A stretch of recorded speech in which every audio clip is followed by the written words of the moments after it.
Mic on, mic on, mic on. Happy Saturday. Welcome, welcome, welcome. Hey, sorry, y'all. I'm like literally holding this. This is like a concoction I made for Mimi so she can play while I'm doing something because she's always bored. Anyways, I hope you guys are having a great Saturday. Let me let a few people come in. And I already troubleshooted, so I should be fine. Let me open up the comments here, and then I will see who's going to join today. Let's see who's going to join today. Hey, Supernova. How are you, sis? Welcome, welcome. I hope you're having a happy Saturday. Deja Rue. Hey, sis. Hey, hey, hey. Welcome, welcome, welcome. Happy Saturday. Happy Saturday. Wherever you guys are, hope it's really good weather. It's good weather here. I don't know if y'all can see the back. But yeah, it's pretty good weather. Oh, and we have like y'all, there's like a movie, a Tubi movie being filmed here, like right across the street from me. I'm not even lying. They sent us like a advertisement or like I guess a flyer saying, oh yeah, like they're gonna be filming Sidelined. Hold on, let me show y'all the movie. This movie is being filmed. Hold on, let me get this up here. Let me see if I can. Sideline 3. I don't know if child, I don't know these people, yo. Sideline 3. I know one of the actors. I think isn't his sister the one with the sister the one with the that was with the teenager. Yeah, this movie right here. There's a film or one of the scenes being filmed here. And it's right across the street. Like the production crew is there and everything. I just don't care enough to go check it out, but I just thought it was really interesting. Yep, they're here. They're filming here in Victoria. So yeah, it's very interesting. There's actually a lot of movies that are filmed in my city because it looks like a lot of Hallmark movies get filmed here too because of the the scenes and stuff, and it's a good way to film, like kind of like if you want like I guess it's cheaper here. That's what I'm thinking. Hold on a second, y'all, this is too loud. Give me a second. Sorry, y'all. Sometimes we leave the white noise on because of Mimi. But yeah, I guess it's cheaper to film here. I didn't even know that. I was like, oh, okay. I guess it makes sense. But yeah, just wanted to put that out there. I thought that was really cool. In case you guys have seen the movie. I haven't. I don't know what movie that is. I just know the actor because his sister, I think his sister's the one who's in hot water right now. The one who was messing with them little boys or whatever. Allegedly. I don't know if that's the same person. Devonda, hey sis, welcome, welcome, welcome. Some girl, hey sis. Allie, hey sis. Mary, you said hi, Romy, hey sis. How are you? Currently getting my steps in, trying to get my winter baddie body. Sis, you and I are on the same path. If there's anything that I need to get rid of, it's my gut. Like it's been years. I've been trying. No, I ain't gonna lie. I haven't been trying as much as I could. But the other day, I made a commitment. I was like, look, I bought some cucumbers. So we're on the same journey, sis. I'm trying to eat healthier, trying to get this gut down. I'm trying to strength train because of health, and also, as you get older, your bone density it decreases, right? So trying to get the bone density up. But yeah, I'm happy you're getting your steps in, sis. Get them in. All right, let's see who else is going to join, but we're going to get right into it, y'all. We're not going to take too long today. I'm going to try to get you guys out of here. I know I always say that, but I'm going to try my best to get y'all out of here in not a long time. I'm trying to not shorten too much, but shorten the streams a little bit, because it's summertime, right? It's his sister. Oh, yeah, you see, that's what I saw his name, and I was like, yeah, that name sounds very familiar. But that's probably why they got all that dang on drama going on right now, is because that movie's coming out. Hold on, let me see if I can find a picture of the flyer, because I took a picture of it. Hold on, where is it? I know I did take a picture of it. I sure did. Damn, I'm always filming stuff, y'all. When I tell you, like, I had to get my storage increased because I was just saving way too much footage, because that's how I do case studies too. And then sometimes, like, if I get ideas, like, I'll just, like, it'll pop in my head and stuff. I thought I saved the picture. But anyways, yeah, Sideline 3 is being filmed in my city. I thought that was so interesting, right across the street. So, yeah. in case you guys watch that movie. I don't know. It looks like a teenage movie to me. So, yeah. Well, how's your week going? I hope everybody's having a great week. And also, it's almost the end of May, y'all. We got 2 weeks left of May. That's wild how time is flying. Devonda, you said, I love your part 8 and 9 of the case study, especially when you included Brandy and Foxy. Thanks, sis. By the way, I'm a big Brandy fan. Like, I love Brandy. I love me some Brandy. I love Brandy. I love Foxy too. I forgot to mention Lauryn Hill is coming up too, y'all. Part 10 is going to be great.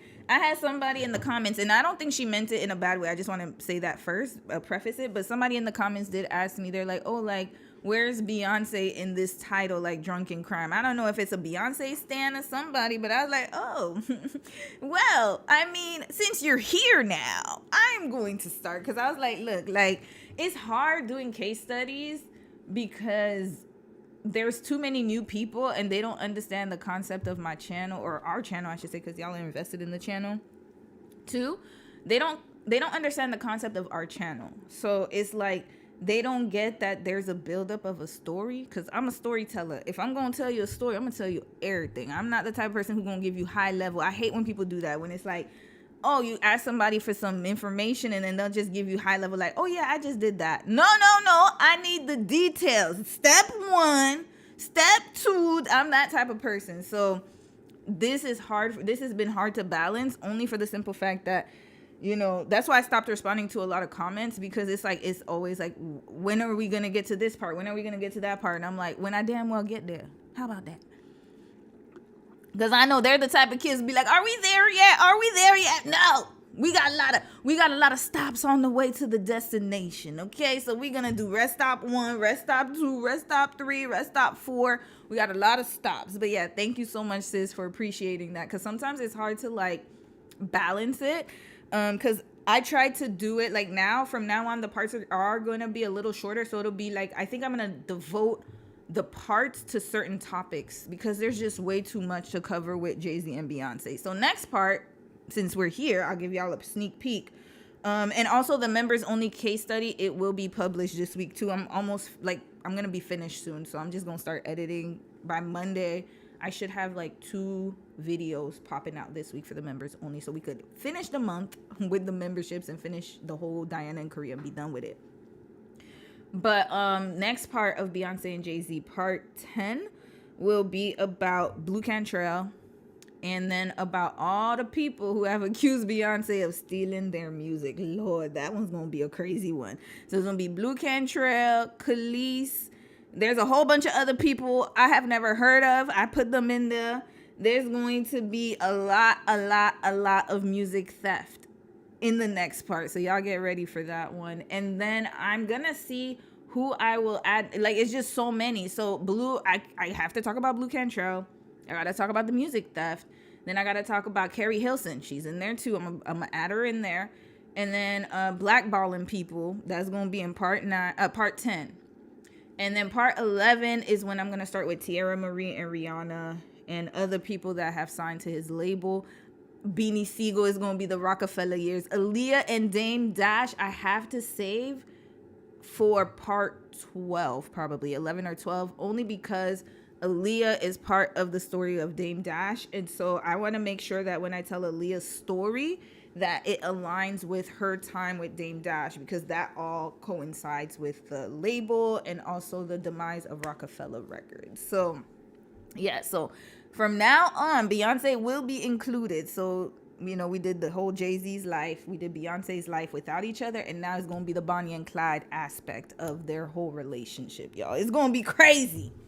It's going to be crazy. You said they do a lot of filming in Vancouver. They do a few in Montreal too. Yeah, I knew that, but then it's like, I didn't know it was that much. Like, I just thought it was just random, but I guess it makes sense if it's cheaper, right? And then Canada's not far either. It's like 1 flight away. But the fact that I guess they have production, I'm thinking they have production companies here, because it doesn't make sense to take a whole film crew, to a new country. So I'm assuming that the film crew, they're here. And then I guess the actors and actresses fly here. Mimi? Girl, hold on a second, y'all. Oh, Hold on, y'all. Hold on. Mimi, come. Hey, come here. Stop it. Okay. Yeah, sorry about that, y'all. Somebody just left something on my door. Hey! It's for my community garden, so I'm gonna start gardening. So I'm not... Hold on, Mimi.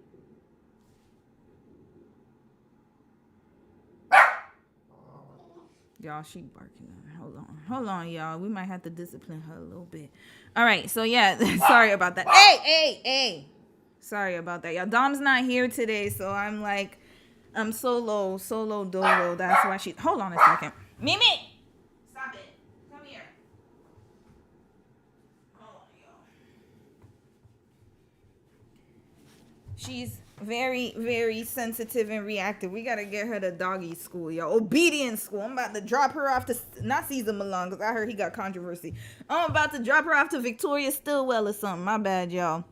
Devonda, you said they want instant gratification when they could have just the beginning, right? Not only that, but I'm like, there's so many channels out. This is the craziest thing. In my opinion, I'm always so confused about people because I'm like, okay, like, you know, there's mad channels out there who have covered Beyonce and Jay-Z. I'm not the only one. I'm probably the millionth one. There's so many channels who have shorter videos, who have all of the tea.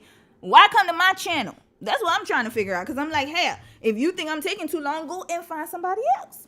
It's really weird. It's like they want you to shape into what they... I'm like, no. Then if you enjoy my content, then you just gonna have to wait. You're just gonna have to wait. Look at this right now. This is what I'm dealing with, y'all. Mimi, look at this. Look at this right here. Say hi. Since you want to be on camera so bad. All right. Hey. Okay. Anina, hey sis. You said hi, Romy. I love your videos and appreciate your approach. I usually listen to you while I'm at work. Thank you. Thank you so much. And I realized that too. I didn't realize a lot of people watch while they're working. I love that because I'm like, as a fellow 9-to-5er, yo, there's sometimes you do need that content, y'all. You need to listen to some white noise and stuff. So yeah, and I don't think people appreciate the type of depth, because think about it this way. It's like, instead of going to multiple videos to get sources and to get like shorter stories, you're just literally watching as much detail as possible in one case study. That's crazy, right? So I think people don't really understand that. So I might have to change the title from case studies to deep dives, because I mean, I don't know what's going on. I don't know why people don't get it. But anyways, thank you. All of that to say thank you, guys. And thank you for those of you who support the case studies. You know, I want to make sure that your voices are louder, and I always make sure to, like, you know, I'm very thankful of that. And, you know, if you're new here, if you've been here for a while, doesn't matter. Like, I appreciate every single comment. Like, you guys have no idea. It keeps me going, because sometimes I'm like, oh, Lord. Not because of y'all, but because of time, right? And sometimes I'm like, like, should I add this? Should I add that? And I'm like, no, we got to tell the whole story. We got to research. All right, y'all. So how many minutes? 13 minutes. I think that's long enough intro. So anyways, point is part 10? Part 10 of the Jay-Z and Beyonce case study will be coming out this week. I actually wanted it to come out tomorrow, but Lord, with all the new information I'm getting, it's going to come out probably tomorrow or Monday. Monday should be okay because it's a holiday here. So I'm going to spend my weekend editing. So it's all good. Yeah. I love long form stories, and I listen and learn. Thank you, sis. Me too. I love long stories. Sometimes I'm the type of person who will listen to documentaries. I will literally listen to I love history. I love documentaries. I love anything that's long form. I actually prefer, like, most of the videos I watch are like 45 minutes up. I really enjoy long form content because there's an art to it, and sometimes people don't appreciate it, but I'm telling you, long form is where it's at. Long form is always where it's at, because you're going to want the whole story, especially when you're coming from a background of always having to research. Like, if you are in a background where you've always had to research, always had to look at policies, because that's my background, right? Looking at policies in the sense of, like, when I used to be in the insurance world, when I used to work in customer service, now I'm in the public sector.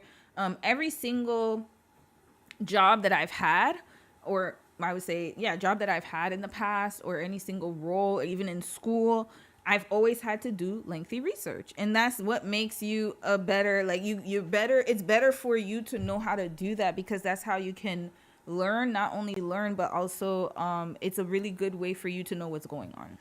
High level is only for like if you want to do a brief synopsis, but most of the time, especially if you're telling a story, you want to make sure that you can present as much factual information as possible, because that's what gets a lot of content creators in trouble, because they'll give you like a shorter version, but then that's where misunderstandings happen, because then they're not giving the source or where they got the information from, and it sounds like they're just saying it themselves and regurgitating the information, when to be honest with you, they probably got it from a source, but they're not saying where, and then it just becomes a whole like arguing back and forth in the comments.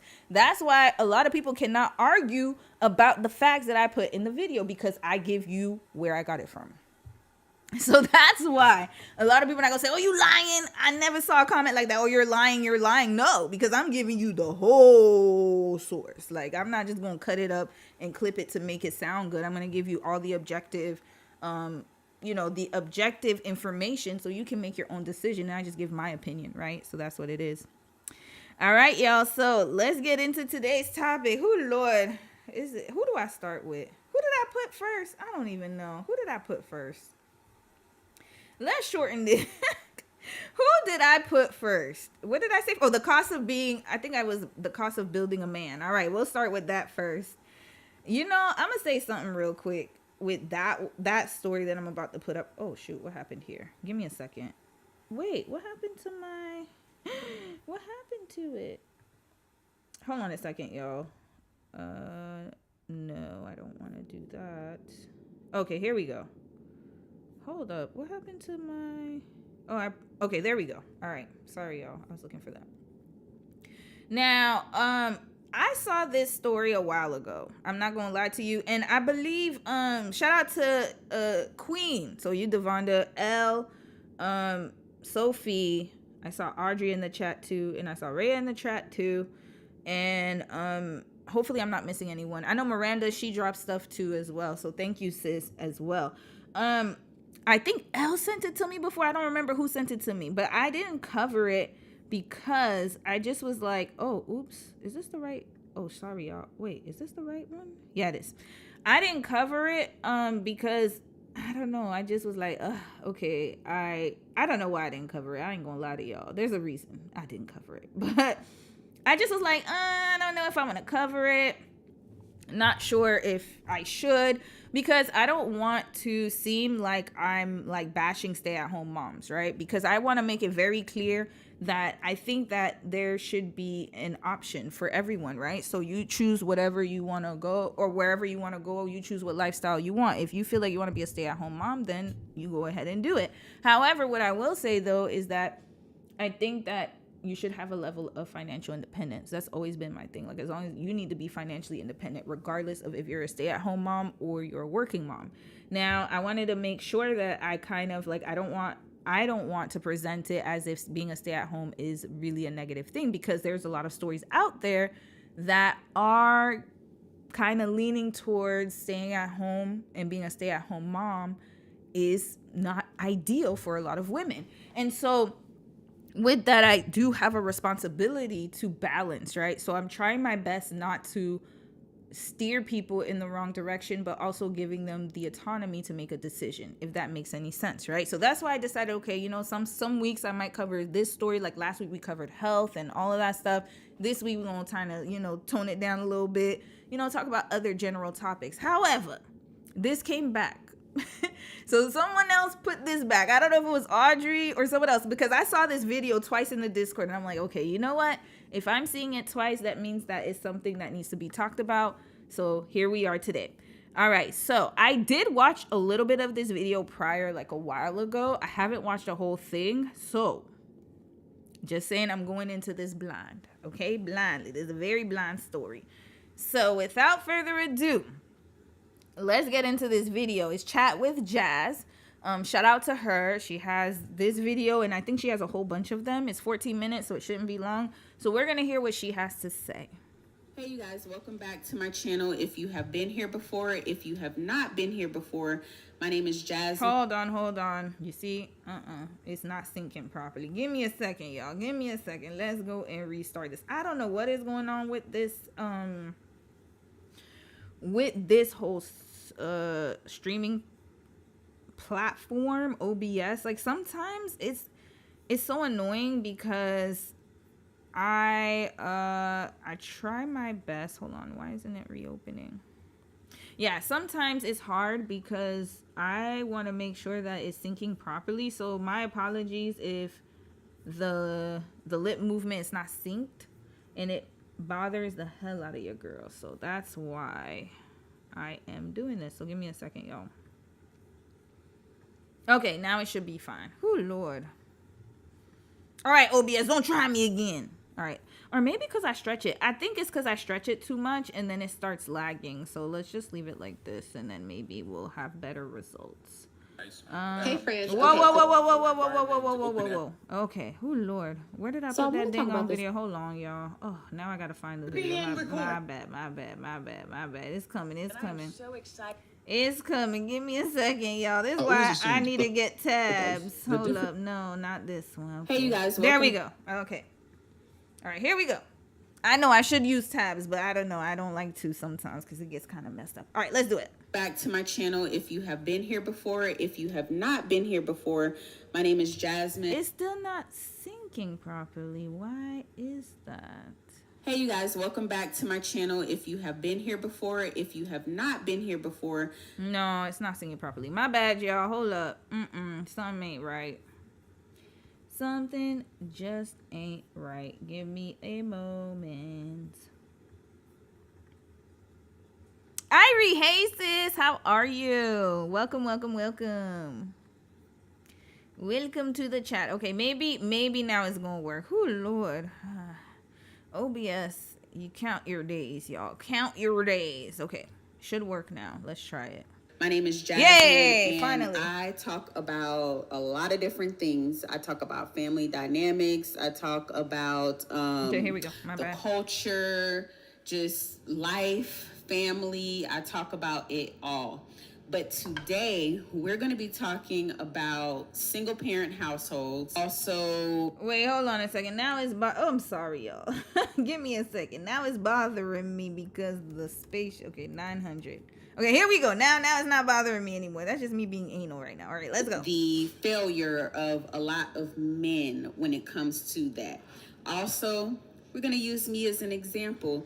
And why not to build a man or think that you're helping to build a man and a family. I am pro-family, but at the same time, I live in reality. And I know that I'm just one person in this entire world that has an experience, but when you see that a lot of women are going through the same thing and they're saying that a problem is universal, it's worth taking a look at.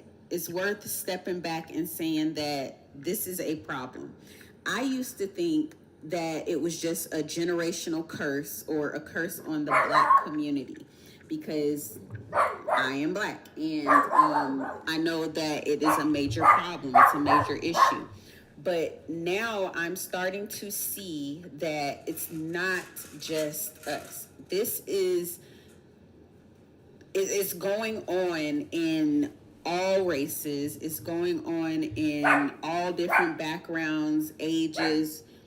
It's being exposed. I'm still pro-family, and I always will be, but I look at it through a different lens now. It's not a fairy tale. It's not something that should be taken lightly. Me, just to give you a little background, I got married when I was young. Okay, I knew it. I had a feeling because I was about to say, what you talking about, sis? Everybody knows. Not everybody, but I mean, it depends on where you are in life. But a lot of us know. We already been hip to it. Okay, she got married young. All right, so now we have a premise because I was like, where have you been? But, you know, her frontal lobe probably wasn't developed. All right, there's probably an age gap somewhere, y'all. Okay, I'm still young. I'm in my 30s, my late 30s, but I've been married for 15 years. And I feel like I didn't have anybody to tell me or 15 years? 15 years? And you're in your 30s? Did you get married at... Hold up. Let me calculate. 15 years. She said she's in her 30s. All right. I don't know. How is that even... Hold up. Is my math wrong? I know I'm not the sharpest tool in the shed with math, but like I know I'm not that damn crazy. She gotta be at least 35, because if she's not, we got a problem here. Yeah, she gotta be at least 35. That's all I'm gonna say. To warn me. I had people there, but they didn't. So I am making these videos to help the younger generation. I'm doing my part. And it's not to deter you from family. It's not to deter you from marriage, but it's to warn you and let you know that there are things that you should definitely be on the lookout for. Because if not, you can find yourself being trapped in a situation that is not good. It's not good at all. And you guys will have to excuse my baby. He's going to be making noises. That's okay. Your baby making noises is the least of my concerns. And also, since she's on that wavelength, y'all going to have to be careful because my puppy's making noises. All right. And not saying that puppy's the same as a baby, because remember last week when sis had to tell people off because of the Gordon Ramsay situation where the dog was pooping in the damn... yeah, y'all remember that. Anyways, let's continue. Doing the whole 9 because I'm trying to record a video, and that's how it works when you have children. Just a little bit of background about me. If you didn't know, like I said, I've been married for a while now. It's been over a decade. I got married in my early 20s. We went through our entire 20s together. Okay, he was her age. We started having children together in 2021 because we had some fertility issues, which is a whole nother topic, and it just kind of sorted itself out with some lifestyle changes that he made. We now have 3. This is our youngest one. He's 4 weeks old. I want to just talk to the women out there about building a man and the things that you should look for whenever you are trying to find a spouse that I didn't know. I went off of potential. I went off of what I thought that person could be. I went off of words. Okay, but you know what? I'll give her a little bit of grace here. You were 20. In your early 20s, I don't think that there's anything else to go off of. To be honest, let's be honest about this conversation. Y'all know I keep it 100. If you're in your early 20s and you're dating, you said that it looks like there's no age gap. So then you're dating a man or a young man at the time who is also trying to figure life out. So technically, you must be on potential. There's no other way around it. Because if he's in his early 20s, you're in your early 20s, people usually get into their careers. Like, think about it this way. Let's look at our life, right? So we're in school up until 18. 18, you can make a decision whether you want to go to college or whether you don't want to do that. You want to get into the workforce. From a young age, I think from like 6, maybe 5, 6, I don't know the age of when people start school. I don't remember that. But from kindergarten up until the senior year of your high school, it's mandatory that you go to school. That's a public school system, right? It's mandated. You must go to school, whether it's homeschool or public school, private school, whatever. You got to get your education. Mandatory. And then after that, you get to decide whether you want to continue on in your post-secondary education. Now, the thing is that if you're both trying to figure life out and he's starting out in his career, you're going to have to go off of potential. I mean, that's the reality of it. Should you wait until after? I believe so. That's why I say that. I always say you should spend your early 20s getting to know yourself and getting to do stuff. And if you have somebody that you're with, that's okay. That doesn't mean you got to get married. Like, this is the problem.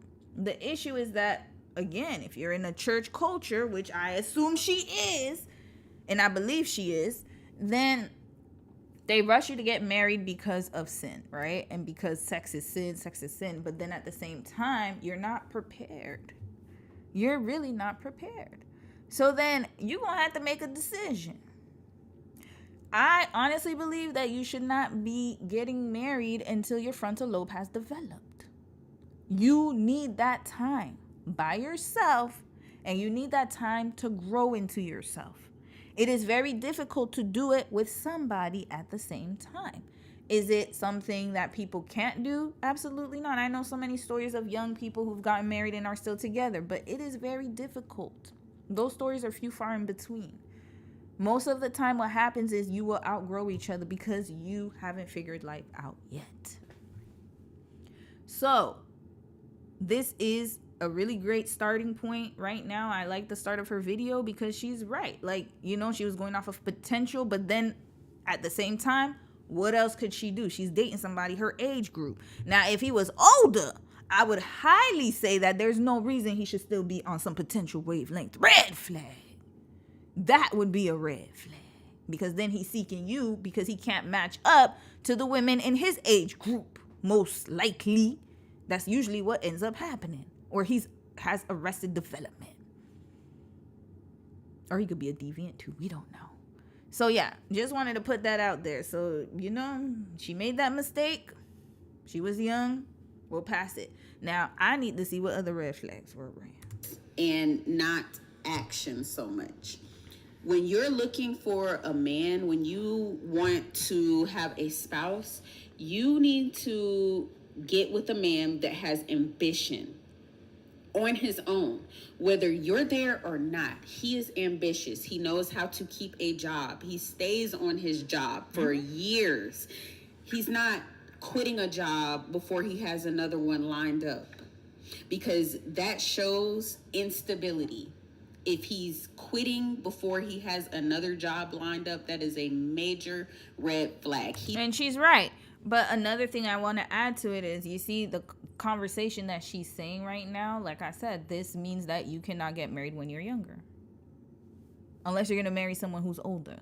If you don't want to marry a man who is older than you and you want to marry within your age group, then you're going to have to wait a few years, because his stability is going to take time. It's going to take time. How many jobs have y'all ran through before you found your career? It's always a process, right? So usually people grow into their careers mid to late 20s, because once you're out of college, that's usually when you get your first job. I mean, first career job. Most of the jobs you get prior are like internships, or you're doing like, you know, some side jobs in order to get through school. That's a fact, y'all. I'm not even you had to be super lucky to get out of school and to find a great job right away. It doesn't happen like it used to, especially not in this damn job market.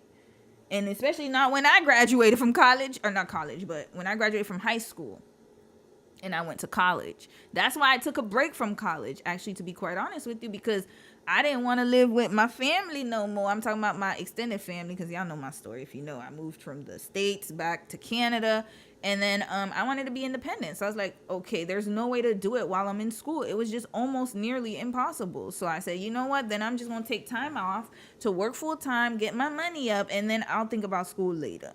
That's exactly what I did. So, and it took a long time to get into my career. So for a young man, is the same thing. He probably won't get into it 25, 26. And then probably a few years working into that will be 30. Golden age. Here you go. He's not ready to have a family. When a man asks you to build with him, listen, this is one that you need to tread very lightly. Because I was years into my marriage when my husband presented this to me. And I thought, you know, what a great idea.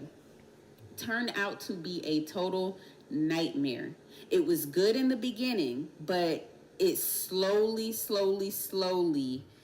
went bad. It went downhill very, very fast. I need to hear what she meant by build with him. Build with him in what capacity? Because she said that she had already been with him several years. So build with him what? Like how?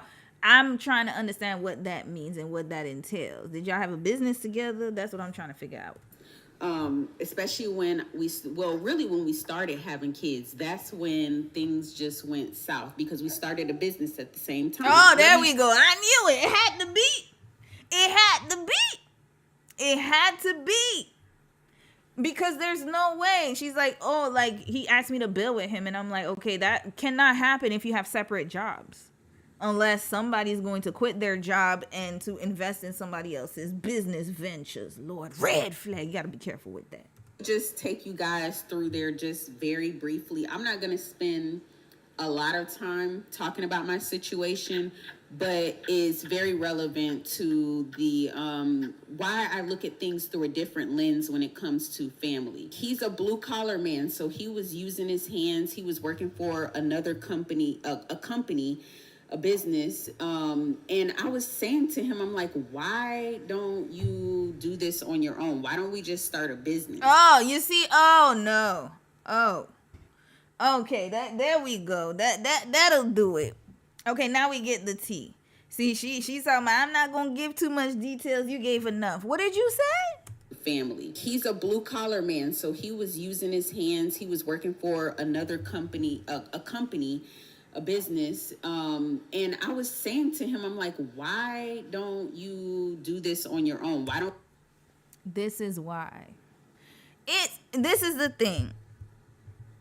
I thought that he asked her to help him build his business, like out of nowhere. Like he's the one with the business idea, but you were the one funding it, sis.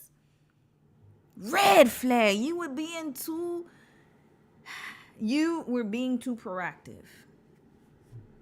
And she said, and that's what I'm thinking that happened with her. She didn't specifically say it was her husband, but she said, do not, don't fall for a man who's in between jobs or who quits a job without finding another one. He never had that discipline to begin with. So it sounds like she was pushing him to do what he was supposed to do. That's a big problem.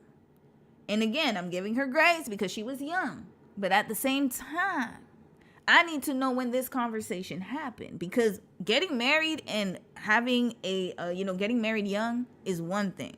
But she said she didn't have a kid till 2021. I need to hear the timelines. And also, this is more of a red flag to me, is the fact that you were the one who brought up the business idea. So now I got to hold you accountable to that. Now, I need to know, what's your star sign? We're going to figure that out after. Because I think she has a TikTok too. I saw her TikToks. That's how I actually knew her. I saw her on TikTok.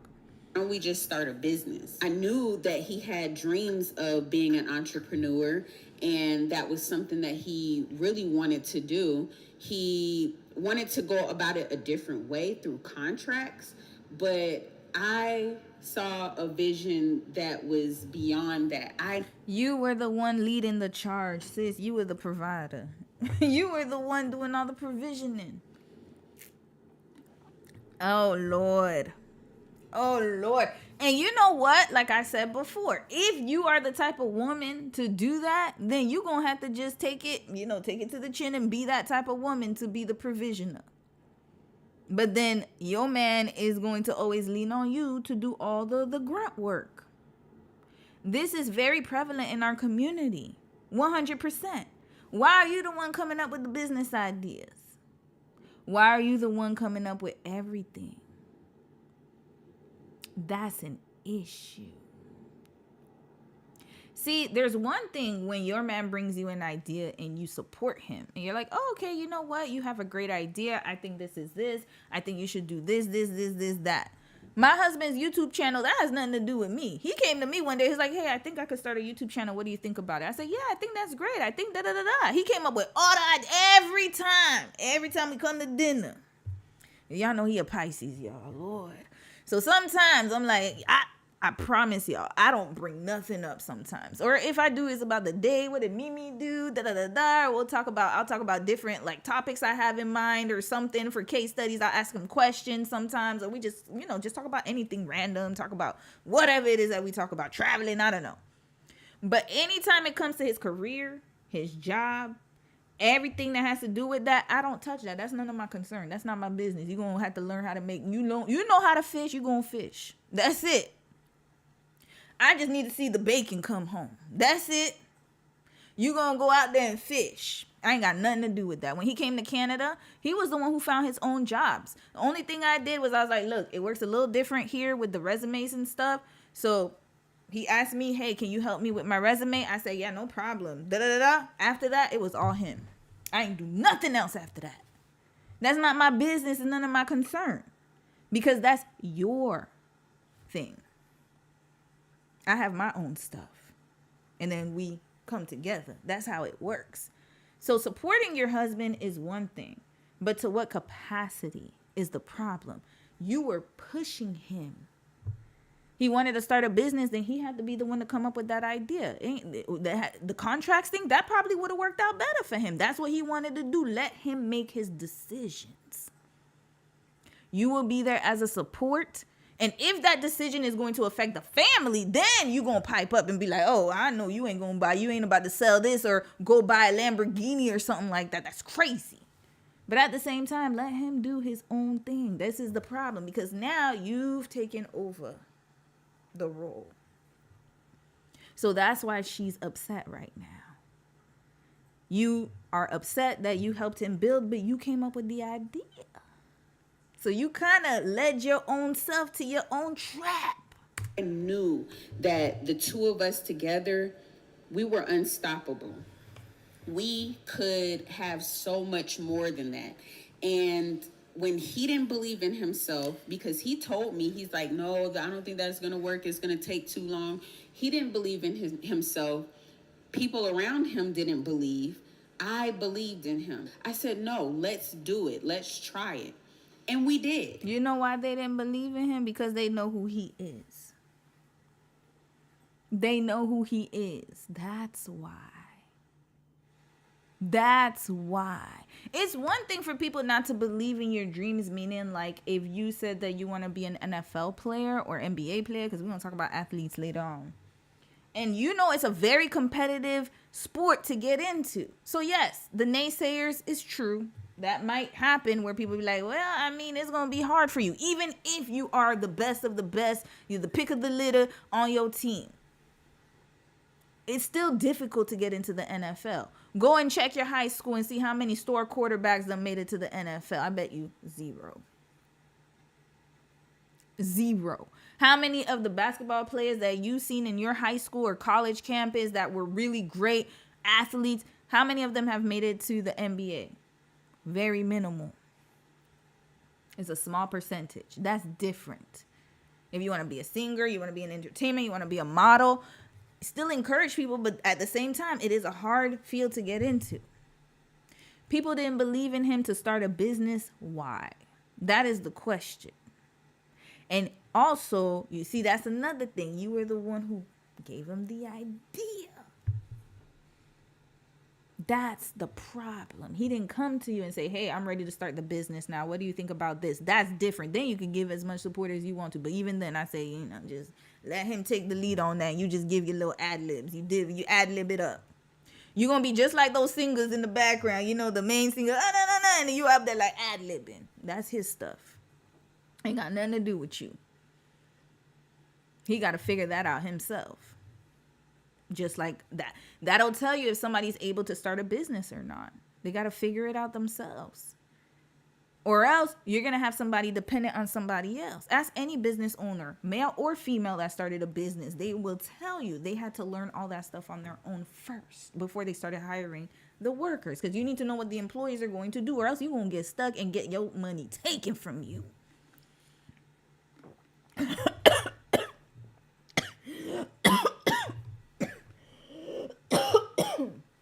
Oh, Lord, that went down the wrong pipe. My bad. Oh, my God. Boy, that went down the wrong pipe. My bad, y'all. Ooh. Sorry, y'all. Oh, my God. Lord, I need to stop drinking while I'm talking. I know. If I was really... Let me say something. I almost said, "Ooh, it's the devil. The devil's trying to get my throat." But I know damn well it was me. I just spoke too much and then I drank. But anyways, point is that she is approaching this really wrong. So that already lets me know that this is the start of the failure, y'all. Right here. This is the pinnacle point where the failure started. It was like that. I went and started advertising. I started doing all of these different things. All of the back end stuff I handled. He did the actual labor. And it was good. Like, it just took off. It was amazing, actually. What ended up happening was I got pregnant again. So our second child is when things drastically changed. Yeah, because you couldn't work no more. Is that what happened? Okay, let me stop stopping her. Is it because you couldn't work anymore? We were already doing well in the business. And I thought everything was good. When I got pregnant with our second child, I started noticing things. He was making decisions, major decisions without me. He was going into the back end of things and not taking into consideration the things that I was saying. I don't even have enough time to get all the way into it, but long story short, he started moving in a different direction without including me. And it kind of like went to his head. Okay, so let's rewind back. Ooh, Lord.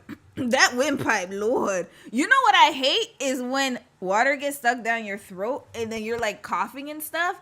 And also when you eat ice cream and you get the brain freeze. Lord, I hate when that happens to me, y'all. Red flag to the elements. Now, let's run it back, sis. Hold up. You said something real important. Saw a vision that was wanted to do. He wanted to go about it a different way through contracts, but I saw a vision that was beyond that. I knew that the two of us together, we were unstoppable. So you see, she was thinking of them two as a unit and he was thinking about himself. Red flag. Hold on a second, y'all. He was thinking about himself. Oh boy. He was thinking about himself. Selfish. We could have so much more than that. And when he didn't believe in himself, because he told me, he's like, no, I don't think that's going to work. It's going to take too long. Yeah, he always... Oh, one thing I forgot to mention, because I had the windpipe situation happen. Shortcuts. Somebody who always wants to do the shortcut, beware of that person. I don't like shortcuts. If I'm talking to someone and they already say, oh yeah, like if I say, hey, you got to do this, or they know they have to take many steps, and they're trying to do some get rich quick thing or trying to shorten the steps up, I already know I can't trust your ass. And this is coming from a daughter of a man who likes shortcuts. I don't like shortcuts for that reason alone. Red flag. Love my dad, but I'll be honest, I hate shortcuts because of that. Because this is what happens. You do the shortcut, a mess happens, and then you got to start from square one. Why don't you just do it the proper way? And that way we don't have to go back and revisit. Wouldn't that be better? Wasting people's damn time. Continuing. Now, he done got, he got activated because now, she done put all the work in doing the advertisement, all that stuff, so he could do his labor. They're doing a family business. That's a dream. Sounds like that was her dream and not his. And now she got pregnant. She can no longer work like she used to. So now he's making all the decisions and not consulting her. But sis, you gave him the business idea. See, he was talking about he and you talking about we. You speaking two different languages. You're speaking French and he's speaking something else. Same things. He was making decisions, major decisions without me. He was going into the back end of things and not taking into consideration the things that I was saying. And that's exactly why I say, and I believe you shouldn't help anybody with their business. Especially, in my opinion, if I'm going to help you in the sense of supporting you, it's minimal support. And it's more so of a role of just just giving you ideas, but not necessarily having input too much. I just don't believe in that. My personal opinion. I know some people, they have family business and it works very well, but I've seen it time and time again. Like anytime you start introducing money, especially when you're dealing with marriage, because the number one cause of divorce, I think it still is, it's not infidelity, it's money. It's finances, I believe, is the number one reason for divorce. I think it's still that. And infidelity, I think, is number two, if I'm not mistaken. I don't know. They always switch positions. But I will say that when you're tying your money with somebody, you have to be careful. Especially a man. I gotta be honest. Have I seen family businesses work well? Absolutely. I've seen so many of them. But at the same time, I've seen many more that haven't. Once you are married, you already have a lot of obstacles to go through. And money is one of the major ones. So, I mean, I'm just saying, look, my opinion, I know some people might have difference of opinions, but I will say that, you know, you got to be careful who you start a business with, whether it's your husband, friend. And that same advice applies to friends, siblings, anybody you entangle yourself in a business with. It's like another relationship. So they're doing their relationship is double-sided because they're husband and wife, but then they're also business partners. So this is where things start to get a little complicated because you can no longer just be husband and wife and live in your own little world and, you know, have your own separate items and things that you're doing and then come together. Now it's like everything is intertwined. You're always going to be connected. And that is a problem. You need to have your own autonomy in certain spaces. That's just my opinion. So now we get into the thick of it because now he's starting to be the head honcho, even though she helped him start it up. And she's thinking that it's her business too. And he's like, no, it's not. It's mine because I'm doing all the labor. Look at that. There you go. So you're just going to support. That's it. I'm not going to have nothing to say, nothing else. Nope. That's your business. You're going to run your business. And you better run it well. That's the thing. That's the only thing. Like I said, you better go fish. If you going to go hunt, you going to go hunt. Go out there and do it, but you better do it well. Don't come out here with no damn, if you're going to go hunting. No, I don't want to say hunting. I don't like hunting. Fishing. If you're going to go fishing, you better get a big fish. Don't come here with no small damn fish. I'm going to send you right back out there. Go get me a big fish. It's not enough to feed me. Not even me and Mimi. Just me. I need a big ass fish. Go learn how to do it. Thank you. I don't even have enough time to get all the way into it, but long story short, he started moving in a different direction without including me. And it kind of like went to his head. He started like, oh, you know, I'm the big shot basically. And you're down here, yeah. I'm up here. Stay in your place, is what he was giving off. That went on for a long time. There was one particular decision that was made that cost us a lot. But the problem was that I tried to warn him before he did it. I was so adamant about not doing it. And guess what? He did it anyway. There is nothing worse when you have enough foresight to see that something is going to happen and it's not going to be good, and you try to warn the person that you love that they shouldn't do it, but they do it despite your warnings, despite what you're saying. So it breaks the trust between you two. So this is what I'm going to say too, and I'm going to keep it 100 with you. Men are very stubborn. My opinion, my experience. And that's not just, I'm talking about all across the board. I've seen it everywhere. Men are stubborn, especially if they are traditional Christian men. She hasn't said it yet, but I can almost guarantee there's church somewhere up in there. Because she said, you know, you got to stay in your place. He had to learn that from somewhere. So now, when you have a man who is reckless, because remember I said shortcuts for a reason.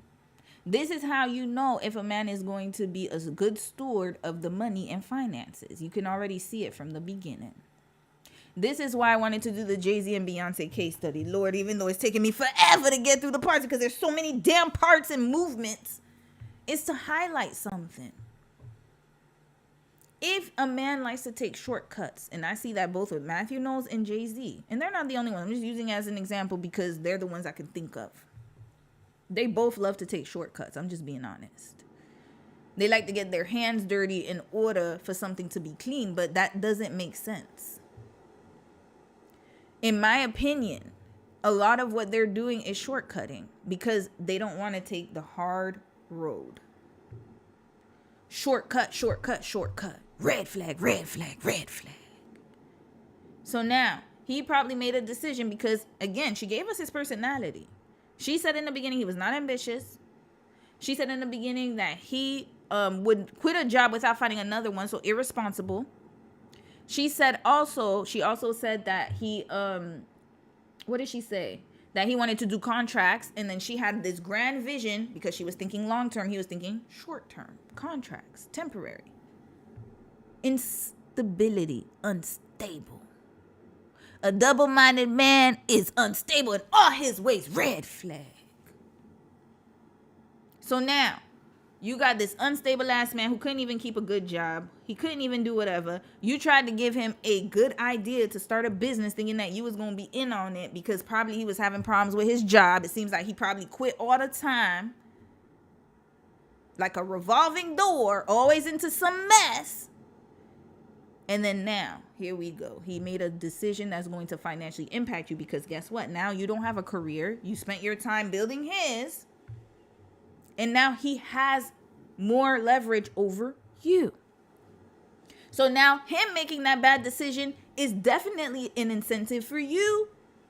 Because if he makes that bad decision, you ain't got no funds. That's the only fund you have is his business.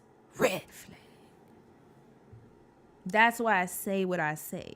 If he gonna go fish, let him fish. You gonna do whatever you want to do, but make sure you bring a big fish home. You better not put me in no damn crazy ass situation. But if you're dealing with a man who loves shortcuts, that's probably what's gonna end up happening.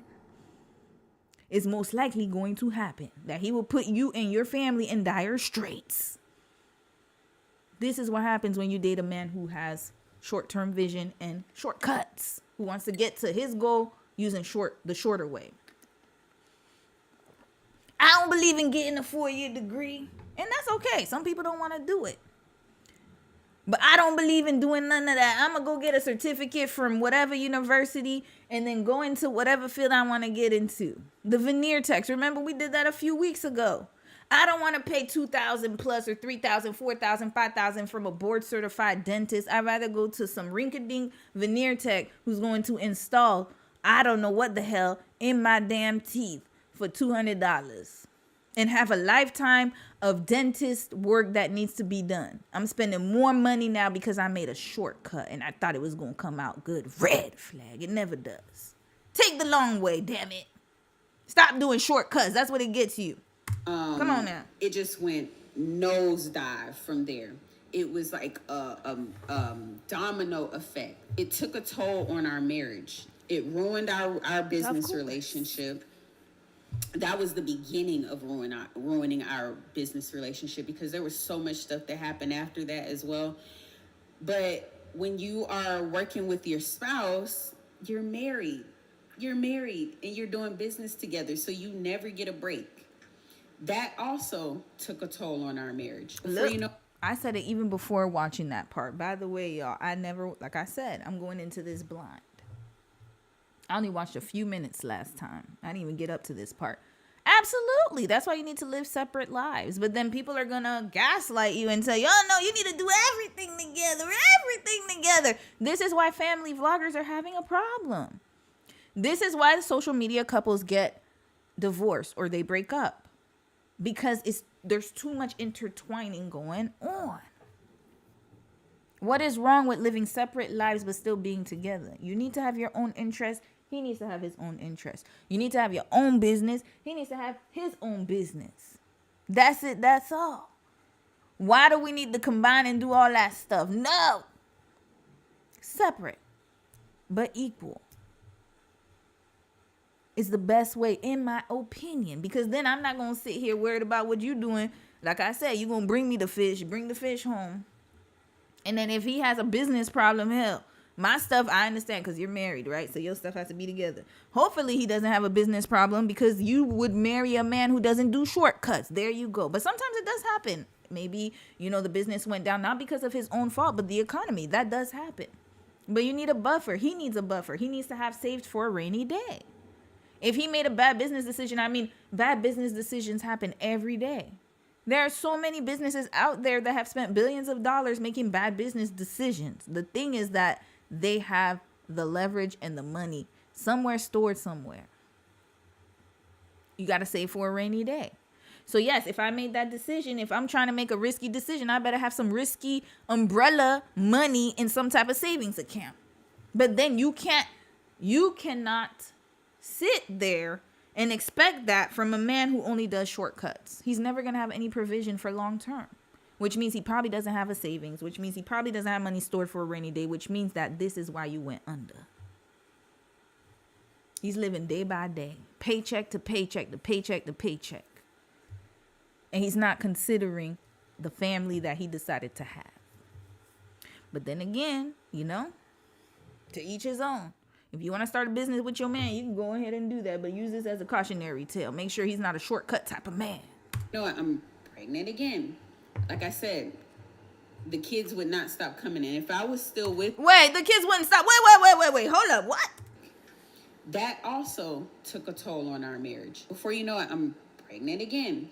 Like I said, the kids would not stop coming in. No, at this point, there's no excuse. Red flag. The kids wouldn't stop coming. There's no such thing as birth control. Y'all don't wear condoms? If that's the case, I know some people like, well, we don't like to wear condoms. Okay, but then say I made the mistake. I didn't want to use protection, and this is where it got me. Don't say, oh, the kids just kept coming, as if the kids decided to just come here out of nowhere. Like, we don't have autonomy over how we choose to have kids and when we choose to have kids. Red flag. Stop blaming them. It's not there. The kids wouldn't stop coming. You know who wouldn't stop coming? Your damn husband. But he wasn't protecting himself either. You wouldn't stop doing what you were doing. I mean, we got to be honest. There's no birth control. So you were still having sex with him even after he done did all of this mess? For me, after that, we're not having sex no more. I can't. If you are that, like, if you doing all this craziness and our house is in shambles, there's no sex. It's shut down. I can't look at you. Like I said, if you come to the house, and I'm not joking, y'all.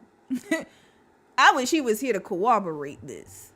If he comes here with no fish, if I say I want salmon, you better make sure you get the big fish. He comes with a small fish, you're not getting none. What happened to that?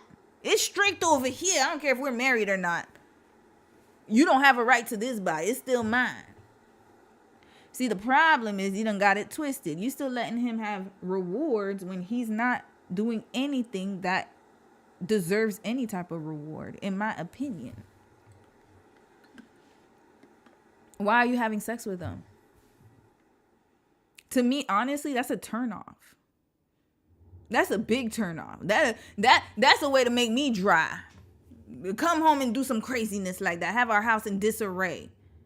My nervous system's all shot, and then I have enough time to have sex. Red flag. You shouldn't have any damn time to have sex. He should be out there trying to fix that damn mistake he made. But then again, of course, and then another baby comes out. Come on now. If I was still with him, I definitely would be getting my tubes removed or tied. By the end, where things just were not going to get any better, and we both knew that it was over. I knew that it was over. He knew that it was over. He had a very bad attitude towards me. In the beginning, where it was us and we were doing this together, it had completely went to his head, and now it was him and what he built. A lot of people like to talk about how in marriage it's what's his is yours and what's yours is his. Listen, when you go through a divorce, when people come into money that they didn't have before, never had in their entire life, you see a different side of people. But that's why you need a prenup or a postnup. Why didn't you get that, sis? And I already know, because you were young. I get that, but at the same time, once you started a business, you should have put that in writing. You should have put everything in writing. But you trusted him. That's why I said blind trust gets you nowhere. That's why I was saying that one time where we saw the Foreign, I think his name is Foreign Fridays, when he was talking about the grifters or whatever and something. I don't remember what the topic was, but I said you cannot fully trust somebody like that. Except yourself. You're the only one. I'm being honest. And unfortunately, you didn't know because you didn't have enough time to grow into yourself, and you never had that time to grow into a career. That's why. Because any woman will tell you, if she's been in her career for a while, she doesn't want anyone to just come and take what she's worked hard for. That's the truth. Unless she's a water sign or something. I don't know. But most of the time, if she's very driven, very career oriented, she's going to make sure that, when you get married, that there's still a separation. This is why I have my own bank account. Nobody could tell me anything other than that. This is why my mom kept her last name. There's sometimes as a woman, you have to make these choices. And you have to keep, your autonomy at certain points. Blending everything together is very unhealthy, even for children too. Some moms, they blend everything with their kids, and then look at what happens.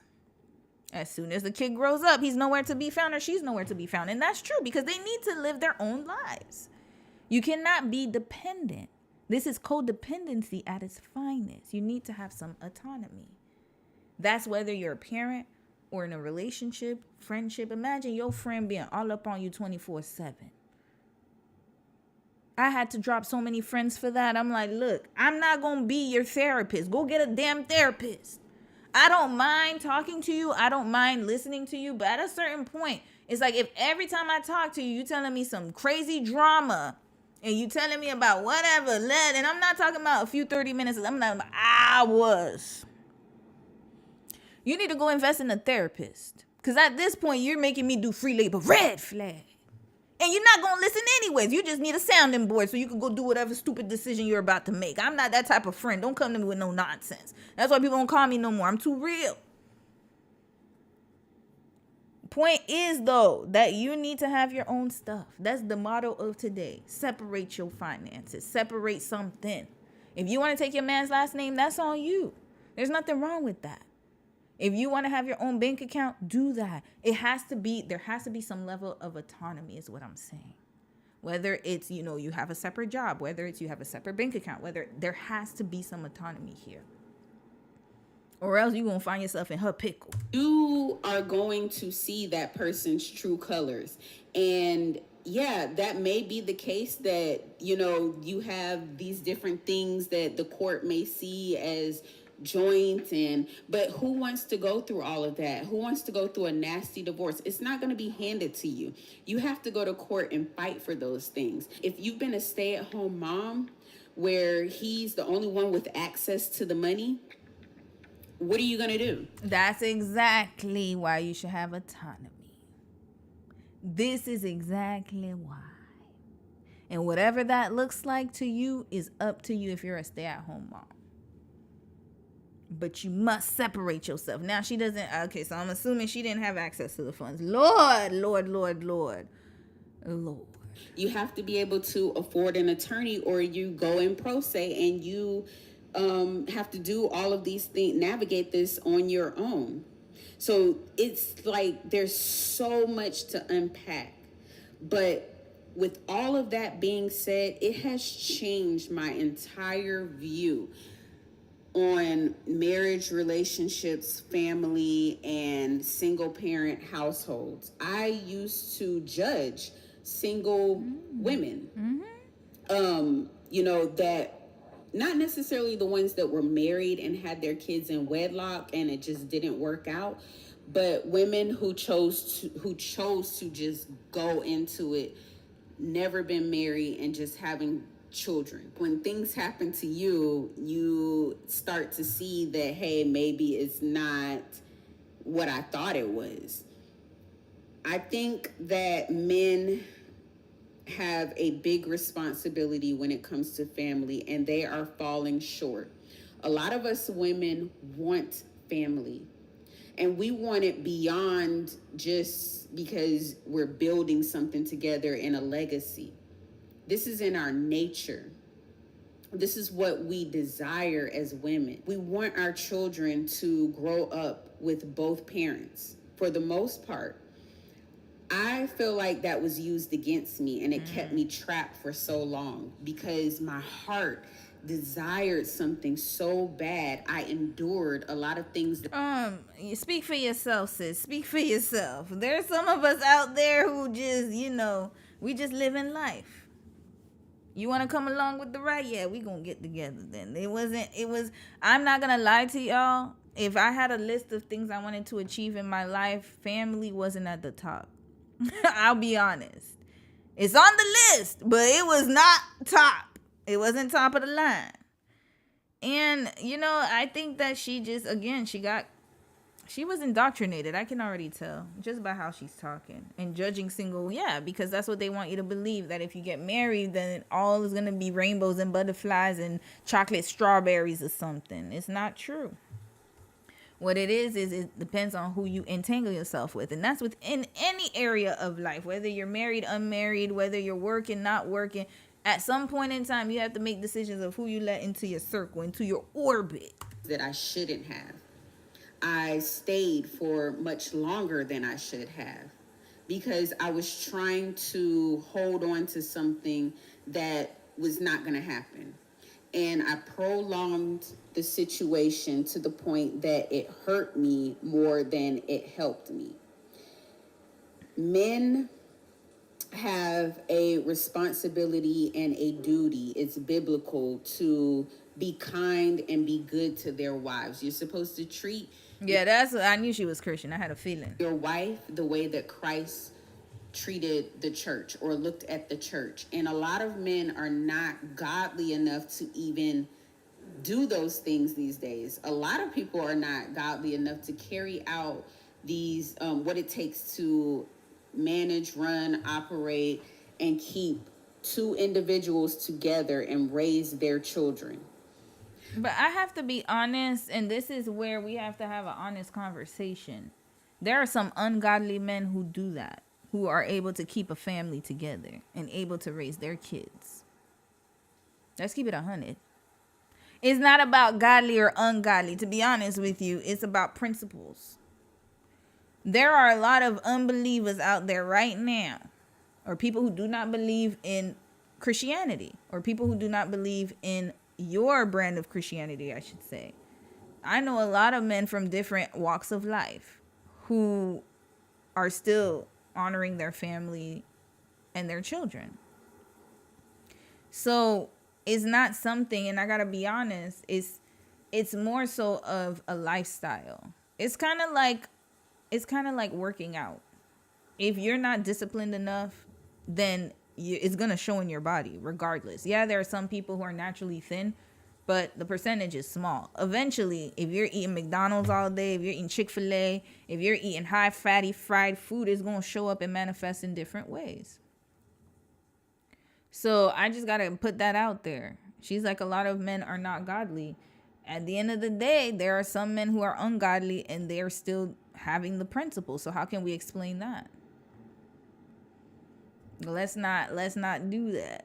We gotta be honest. But I say all of that to say that is what I wanted. And I know that I went in with it with my heart. It didn't work out.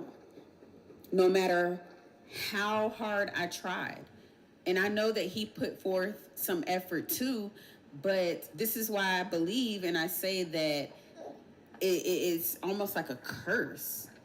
No matter how much you want it, if it doesn't work out, you feel like a failure. That's one of the reasons why I am going to be posting more. I'm going to be talking about these things on my channel. I'm going to be doing reaction videos as well. I'm going to continue to do that with... All right, she's done. That was a short and quick video. All right, let's see what else she put up. Disregarded like trash after 15 years of marriage. What bothers me the most? Okay, hold up, sis. We gotta see what if you kept up with your ambitions. Cheyenne Bryant and the importance of discernment. Okay, she's doing. Yeah, I like the content she's doing. Is marriage a scam that's only beneficial to men? It's not what you think. My divorce hidden cameras. He filed first and boundaries. Yeah, I knew he filed first. He had to, because the way you were talking, I knew it blindsided her. So that means he got somebody's up in the wings somewhere, or either somebody else is there, Or he has enough money to do whatever he wanted to do, which was the plan anyways. All right, let's watch this one, y'all. Oh, I'm going to read a few comments first. Oh, Lord. But I'm happy that she kept her word. Let's read a few comments here. Irie, hey sis, you said he left her with a young bag, trifling. He did? Wait, what? Oh, young baby. Oh, I thought you were saying something else. I was like, wait, what happened here? Some girl, you said she's saying 15 years. She had 10 years to decide if she wanted a child by this man. This man would have shown himself in 10 years they were together before the child. Bingo. Bingo. Bingo. And they were having infertility issues. So I'm wondering, like, did they push it? That's another thing. Who was pushing it? I have a feeling she was, y'all, because she said that was at the top of her list. There you go. She wanted what she wanted. But I think at a certain point, her eyes were blinded because she wanted the family so badly, unfortunately. Hey, Elle, how are you, sis? You said we watched this before. We did? Yeah, you did. Hold on. I sent it in chat 327. We went over maybe the 28th. I don't remember. No, you did send it in the chat. I mentioned that prior before you came through. I don't think we watched it. I don't remember watching this with y'all. Did we? I would have remembered. I remember you sent it in the chat and then I skipped it. I think we were supposed to discuss it and then I just didn't end up doing it. And then I saw it again. They were married for 15 years and recently got pregnant with this current one. And at 30 weeks, he decided he wanted out. She was a stay-at-home mom. But no, I didn't know this one. Yeah, I don't think we covered this one, but you did send it in the Discord. I remember you sent it and then I ignored it. I didn't ignore it because of you, but I ignored it because I was like, I don't know if I want to touch this story.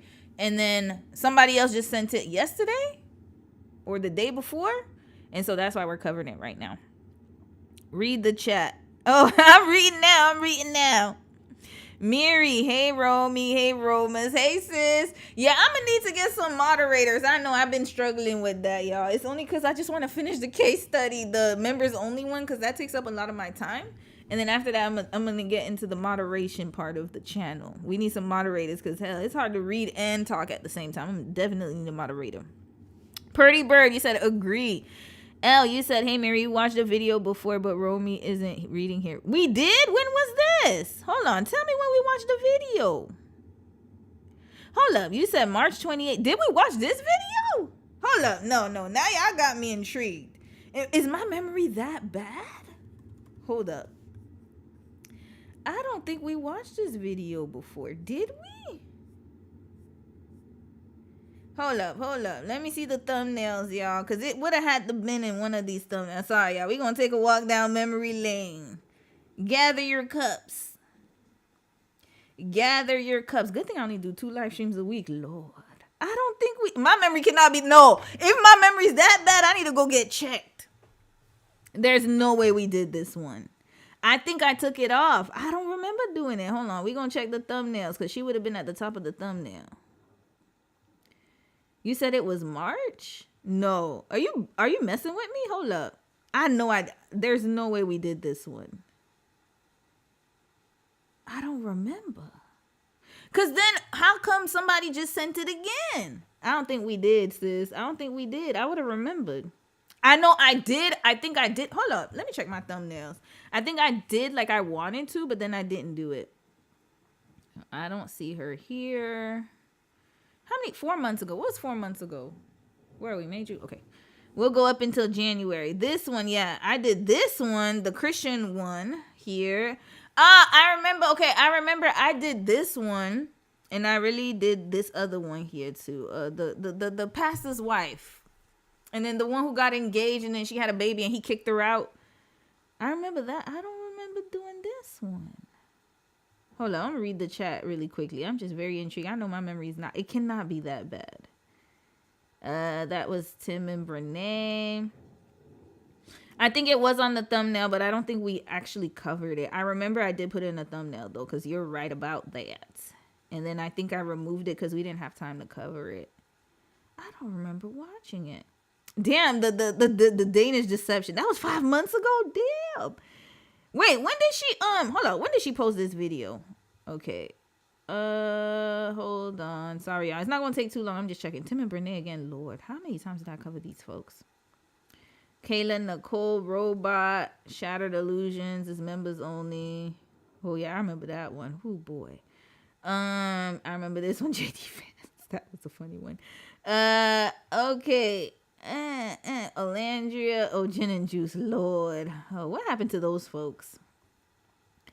Beyonce and Jay-Z. Yo, I did some crazy ass stuff. Diana and remember this sis was sleeping on her live streams. I wonder if she's still sleeping on them live streams. Yo, I've done a lot of content. I'm not even gonna lie. Not me using the same thumbnail twice. Y'all must have been so confused. Sacrificial Rib. It would have had to been in this one, but this is about Cardi. Okay, this is... Yeah, I don't think we covered it, sis. I don't remember. I think it was just in the Discord. And then I think I put it in the thumbnail, but I didn't actually talk about it. It must have been that. Okay, I'm going to read some comments now. Yeah, because here, 8 months ago. It couldn't have been 8 months ago. Because you said it was March. Yeah, we never covered her. I don't think we've covered her. Yeah, I remember these. Damn. My God. Oh, yeah, and then this is when I really started the live streams. Okay, yeah, I don't think we covered it, sis. Hold on. Sorry, I had to go check, man, because I know my memory's not that bad. Hey, Romy. Oh, yeah, I saw this one. Hi. Okay, continue. We were saying he resented her, and I think you said not to do that. I don't remember either, Deja Vu. Oh, yeah, okay, maybe. I don't know. It's probably in the chat. I told you she was mourning Charlie Kirk, and you were like, oh, yeah. I remember. Okay, I remember. Was that in the Discord? That's why I was saying I did. Oh, yeah. Okay, it was in the Discord. Yeah, that's what I said. I didn't want to do it because of that. Because I was like, I don't know, because you were like, never mind. I remember that because the conversation, you were the first one. Yeah, I said that, but you must have missed the part in the live stream when I said that earlier. I knew it was you because I was like, yo, like, you sent it to me. And then I remember you said, never mind, she does Charlie Kirk. And I was like, no, I don't want to do it.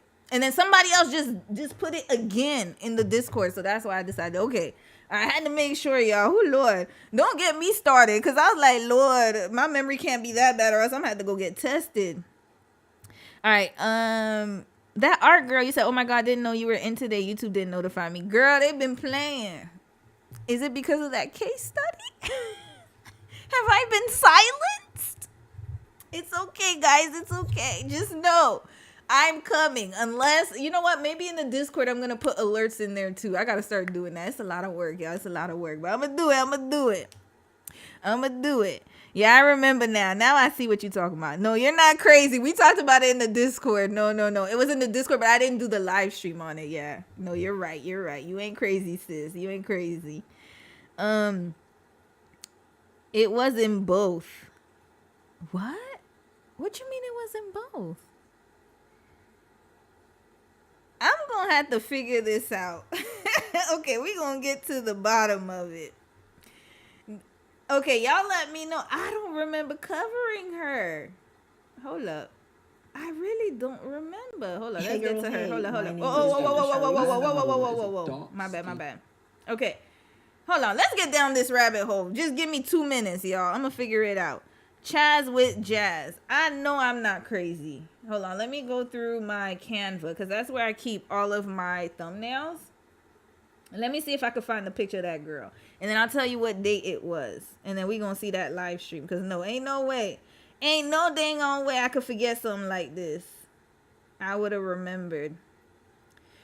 If not, if I did, oh Lord, I need to go get tested for something. Hold on, let me go through these pictures. You said it was a few months ago. So it would still be on my Canva, to be honest with you. Hold on. But while we're doing that, let's watch this video. My divorce, hidden cameras, he filed first, and boundaries. Okay, so this was published 3 days ago. So this is recent. Sure, I ended up going back, and I think that when I went back, that's when he was like, oh, I'm gonna punish you for leaving me. So I went back, and it was good. Very temporarily. Back to my channel. My name is Jasmine if you are new here, and on my channel I typically talk about marriage, dating, relationships, divorce, the good, the bad, and the ugly, because I am currently going through a divorce after being in a marriage and relationship for 15 years. I have pretty much told my story of how nasty my marriage got towards the end and the things that I'm currently going through while trying to get divorced from this man. If you're new to my channel, I have 3 young children, and 2 of my boys are playing right now, and my baby is asleep in the back seat. So I thought I would come on here and just have a little chit chat with y'all about a couple of different things. There's really 2 things that I want to talk about. One is that I'm realizing just how many people do not respect boundaries. The second thing is someone asked me if my ex did not file for the divorce, would I have filed for it? Y'all might hear my children in the background because they are on the playground and they are loud as heck, especially JoJo. He likes to talk and he is very, very loud. So first things first, someone asked if my ex did not file for divorce, would I have filed? The answer to that is yes, I would have filed and I would have left him. I would have left him first and then I would have filed. The only reason why I did not file for divorce is because I was a stay-at-home mom and I did not have very much. I don't believe you, sis. I'm so sorry. I'm so sorry. I don't believe her. The reason I don't believe her is because she's a stay-at-home mom. Where would you have gotten the funds for a lawyer? Where, sis? Where?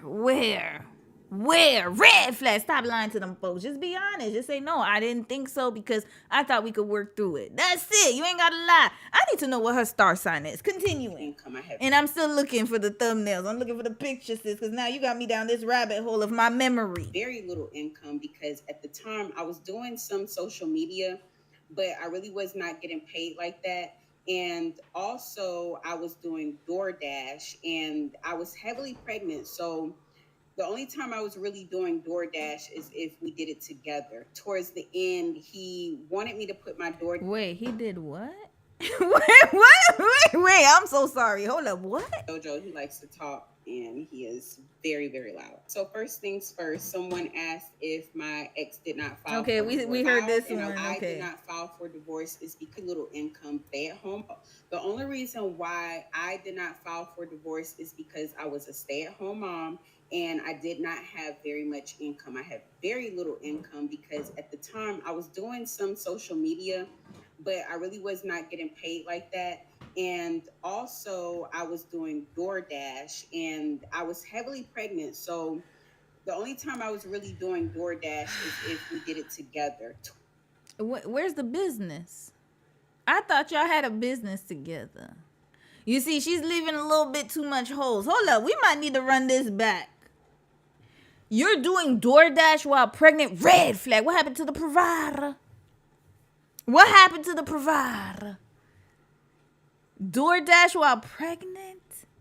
If it's not only time I would accept this if you're a single mom. You don't got a husband. If you have a husband, there's no excuse. I don't care what nobody says. Unless he is sick and incapacitated. He doesn't have any he has an illness where he is bedridden. There's no reason why you should be pregnant and doing DoorDash. This is unacceptable. At all. Especially if you got a damn man in the damn house. Towards the end, he wanted me to put my DoorDash account on his phone. It just got kind of crazy. So I'm not even going to get into all of that. But yes, I would have filed. And the thing about it is that towards the end, I started to suspect that I was being recorded. In my last video. Yeah, okay. Okay, thank you. The mystery's been solved. Okay, that sounds like me. You said, Romy, we did go over the video briefly and you were like, build up a man, never that. Oh yeah, that's probably why I said that. Now it makes sense why I said, I feel like I saw this, but I didn't really go into detail. Okay, now it makes sense. Never that. And you said we come back to the vid when she has more vids up. Okay, thank you. Now, yes, you got good memory. Because I remember that now. Because I was like, I don't remember covering this entire story. I did mention prior that I did watch a little bit of it, but I just didn't remember where it was. I thought it was by myself, but thank you. You got good memory though.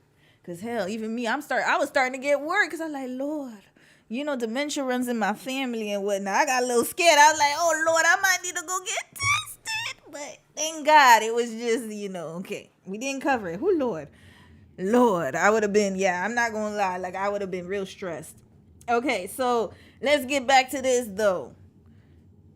She was pregnant and door dashing. I'm still not over the hell nah.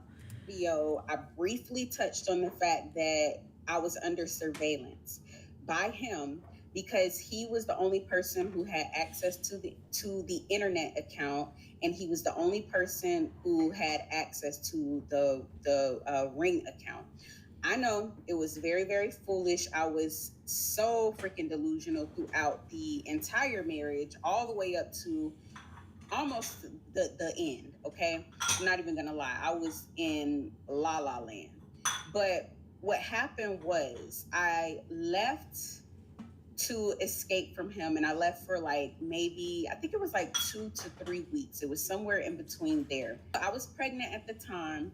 He asked me to come back. He was calling me, and at that point I was not really done with the relationship. Wait, did she say she left or he kicked her out? Throughout the entire marriage, all the way up to almost the end. Okay, I'm not even gonna lie. I was in la la land.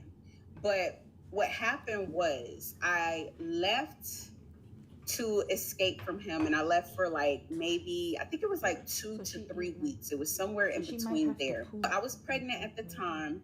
He asked me to come back. He was calling me, and at that point I was not really done with the relationship. You know how you take a break or you separate, you break up, but your mind. Wait, hold on a second, y'all. My bad. I gotta pause real quick. She ate at 1:30, and then prior to that, she ate breakfast. What time was it? Breakfast? Right after the walk, I gave her some food, and What then time? Just estimate. Maybe 9 o'clock. 9. And then she ate at 1 o'clock, 1:44. Yeah. All right, sorry y'all. Parenting things. Mimi gotta eat soon. I think she has to go outside and then she has to eat. Yeah, most likely. Yeah. Okay. All right. Sorry, y'all. Like you're still invested and you're not truly ready to leave. You just take that as a measure because you want the person to know that you're serious and you want them to change. That's where I was at when I left for those couple of weeks. But long story short, I ended up going back, and I think that when I went back, that's when he was like, "Oh, I'm gonna punish you for leaving me." So I went back, and it was good very temporarily, and then it just went downhill. Okay, so he started saying things that made me suspect that I was. Hold up, she left. Hold on, something's not adding up with this story. I'm sorry, I got interrupted. Sorry, y'all, I gotta go back. Internet account, and he was the only person who had access to the Ring account.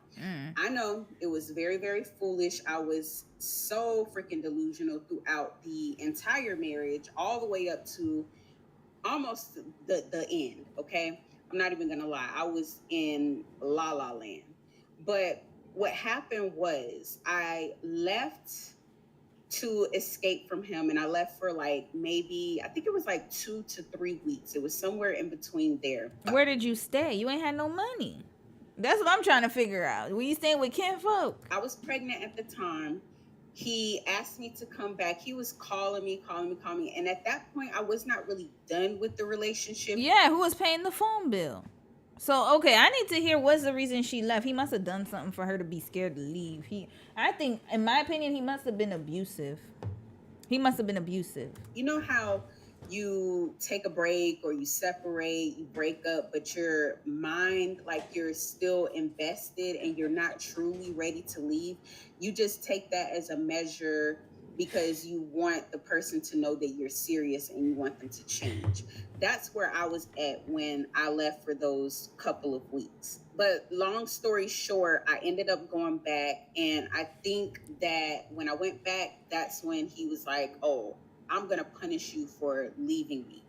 So I went back, and it was good very temporarily, and then it just went downhill. Okay, so he started saying things that made me suspect that I was being recorded. He was saying things that I was telling my family members in private conversations. Ah, that's why. Yep, she went to family's house. Of course, because, I mean, she's trying to escape. Okay. Conversations that I thought were private, but they really weren't because he was listening to me. So I would say things like, yeah, I'm detaching from him, or I would talk about how after I had the baby, I was going to leave. I planned on leaving. I planned on, divorcing him. He was hearing those things. At the time, he had not filed anything. We had some discussions about the state of our marriage, and that's when he started saying like these little things that were signs that I was being watched. So I started suspecting that, and I would no longer have conversations inside of our place that we were living. I tried to have most of my conversations in my car because that was the only place that I felt like I was safe to have a conversation. It was like, who wants to be talking about something that you feel is private, especially when you're not on good terms with your spouse and you're not sure if they're listening to you? So I think that what happened was that by him listening to me, he knew what my plans were. And girl, no. I'm sorry. I'm not laughing because it's funny, but if you wanted to file, you could file. You could file, even pro bono. They have pro bono lawyers. You see, even Mimi's agreeing with me. They have pro bono lawyers everywhere. Trust and believe me, sis. You didn't have to wait for him to do it. She was hoping that they could have worked things out. Just keep it a stack. I need to know this woman's birthday. I need to know your birthday, sis. This sounding very familiar. I don't know what it is, but it's sounding familiar. She doesn't want to admit the truth. Truth is, she wanted to work it out, y'all. That's all it is. And unfortunately, she's not admitting to it. Just admit it. He went ahead and filed for the divorce because he felt like he had an advantage and it would give him the upper hand. Because think about it. I was a stay-at-home mom. I was pregnant. I was not working. I was just not in a position where I would be able to fight him in court. I mean, just if you... He would have had the advantage regardless. Because, yeah, what you listed out makes me know that you wouldn't have filed. You're too dependent on him. You would not have filed. You don't have any independence or autonomy. That's how I know you would have stayed in that situation if he didn't file. This is how you know that she would have meant business, as if she would have done it anyways. Because either way, you were going to be 0 for 0 regardless. Whether you filed or he filed. It's the same situation. Either way, you lose in the court, like as far as like the monetary aspect of it. You would have lost. So that's why I'm saying that I'm going to have to be like, look, I'm kind of suspicious about her filing. I don't think she would have done it, to be quite honest with you. Look at it on paper, I was not in a good position. Now, he was the breadwinner. I found out later, did something where he was able to afford his lawyer. And I'm not going to go into detail on that. But he was able to retain an attorney. He filed for divorce. He tried to use his attorney to basically take me up and down through the courts, okay? Because I didn't have one at the time. I couldn't afford it. Long story short, yes, I would have left him. Yes, I had one foot out the door, but I was trying to wait until I had the baby to go ahead and get things started. And even after he filed, I asked him, I'm like, why are we doing this now? I'm pregnant. I'm not in the best position. This video did not need to be posted. I really don't see the point of her posting this video. I don't see the point. Is it an ego thing? It's okay, sis. We didn't need this video because I don't understand why we need to know that you were about to file first. Point is, he filed, regardless of whether you were going to, but you didn't have a chance to. But he did it, and he did it, got ahead of you. This is the ego thing right here. Red flag, sis. We didn't need this video. But I get it. You need the content. At the same time, though, we really didn't need this video. You could have said much more than this. I promise. And it's okay. Nobody's going to hold it against you. It makes sense. You're a stay-at-home mom. You don't have any provision for your future in the sense of, like, you don't have finances. It makes sense as to why you stayed. You don't need to reiterate and say, I would have left anyways, but you know, he just got ahead of me. You sounding very earth signy a little bit. It's giving earth sign. And maybe fire. I got to find out your sign. We got to find out your birthday. To be able to leave. Did he care? No, he didn't care because he still proceeded with the process of the divorce. But the thing about it is, when you try, first of all, he never cared because he had you pregnant and working DoorDash. That already lets me know he's an able-bodied man. Let's keep it 100. To do things underhandedly, it never works out in your best interest. And I feel like the ditch that he dug for me, he ended up falling in it, because he's not in the best position now. I'm not in the best position either. I would say I'm not where I want to be, but I'm definitely way better than I was at the time. And everything that he set out to use against me or to do against me, it didn't work in his favor. It really didn't. The tide started turning, the atmosphere started shifting, and things were starting to work in my favor. I didn't have to really do anything. I just got from under him. I went with my family. And that's another thing. Some people will try to tell me, like, be careful what you share on the internet and this and that. Listen, my go-to now is, I'm almost 40 years old. I'm living my life the way that I want to live it. I'm sharing what I feel like I want to share. Do I tell everything? No, I do not. But I tell a lot of my business, and it's because I feel like it has a greater purpose. It's not just about me now. It's about other women that can take what I went through as a learning experience so that they can possibly avoid it. Hold on, y'all. I'm gonna let her finish, and then I'm gonna have to move into my room because Dom is unpacking some. You're gonna make noise though. It's not loud. Okay, you sure? Okay, y'all let me know if it's too loud. He's unpacking some Temu items, y'all. Temu items. All right. So if I have to go into a little bit of detail, I'm fine with that. I lived in fear when I was with him, and I just don't want to do that anymore. I don't want to be fearful to talk about things that I went through and my experience or my story. I don't have to lie about anything. I can be honest. I can be open about the things that I choose to share. Also, this is a good time for me to talk about boundaries. I understand that this is the internet, and when you put your life out there, you have to expect that people are going to have an opinion. But this forgiveness thing for me, it kind of gets under my skin because, for one, I'm sharing my journey and I'm sharing my healing process. And it's part of my process to either forgive or not forgive. That is my personal choice.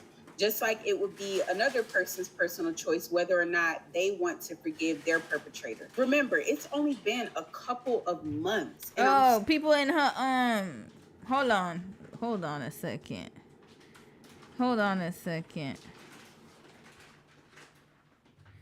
I'm trying to figure something out.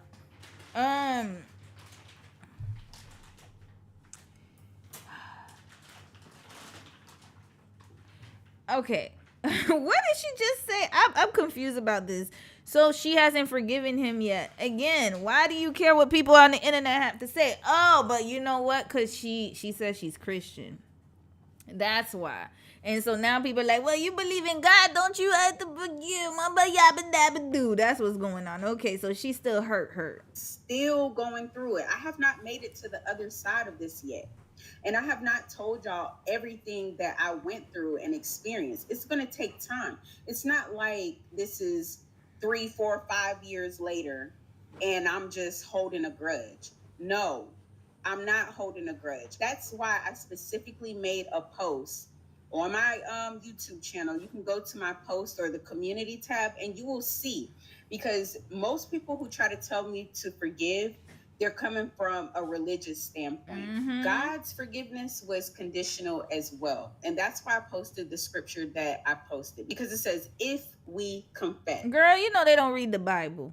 So there's that. So, I mean, listen, sis, at the end of the day, you're going to decide what you want to do. So that's what she's talking about, boundaries. She's talking about boundaries with the audience. I'm so sorry, y'all. This is not funny. I'm not laughing at her, but I'm just laughing at the premise. Hold up. So it's boundaries for the audience, not for him.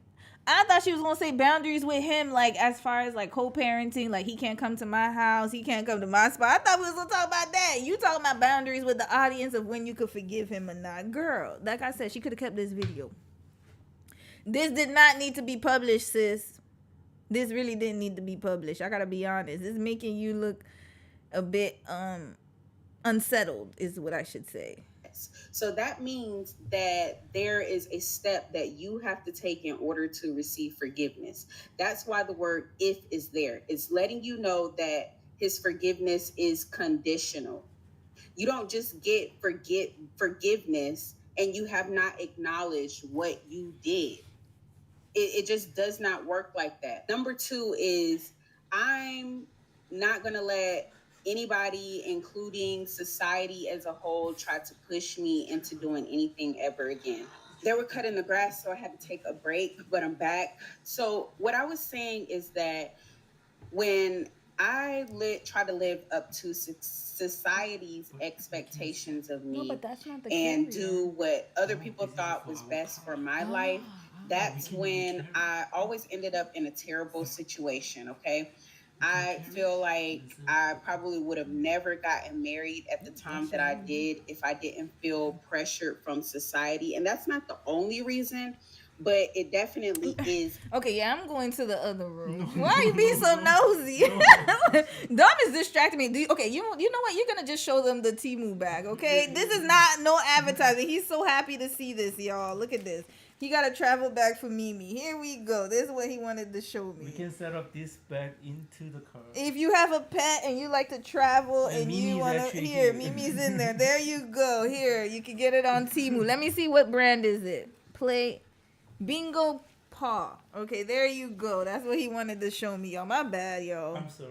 No, I had to live stream out here because Dom worked today. He had to do something, and so that's why I live stream out here. Usually I'm in the room, but yeah, I had to stay out here. Now I don't feel like moving, but y'all let me know if it's too loud. I will move to the room.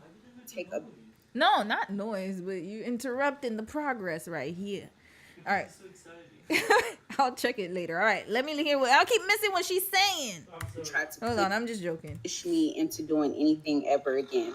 They were cutting the grass, so I had to take a break, but I'm back. So what I was saying is that when I try to live up to society's expectations of me and do what other people thought was best for my life, that's when I always ended up in a terrible situation, okay? Yeah, she ain't lying about that. I learned real quick. Because I was like, hold up, I'm supposed to be doing this, but I'm not happy.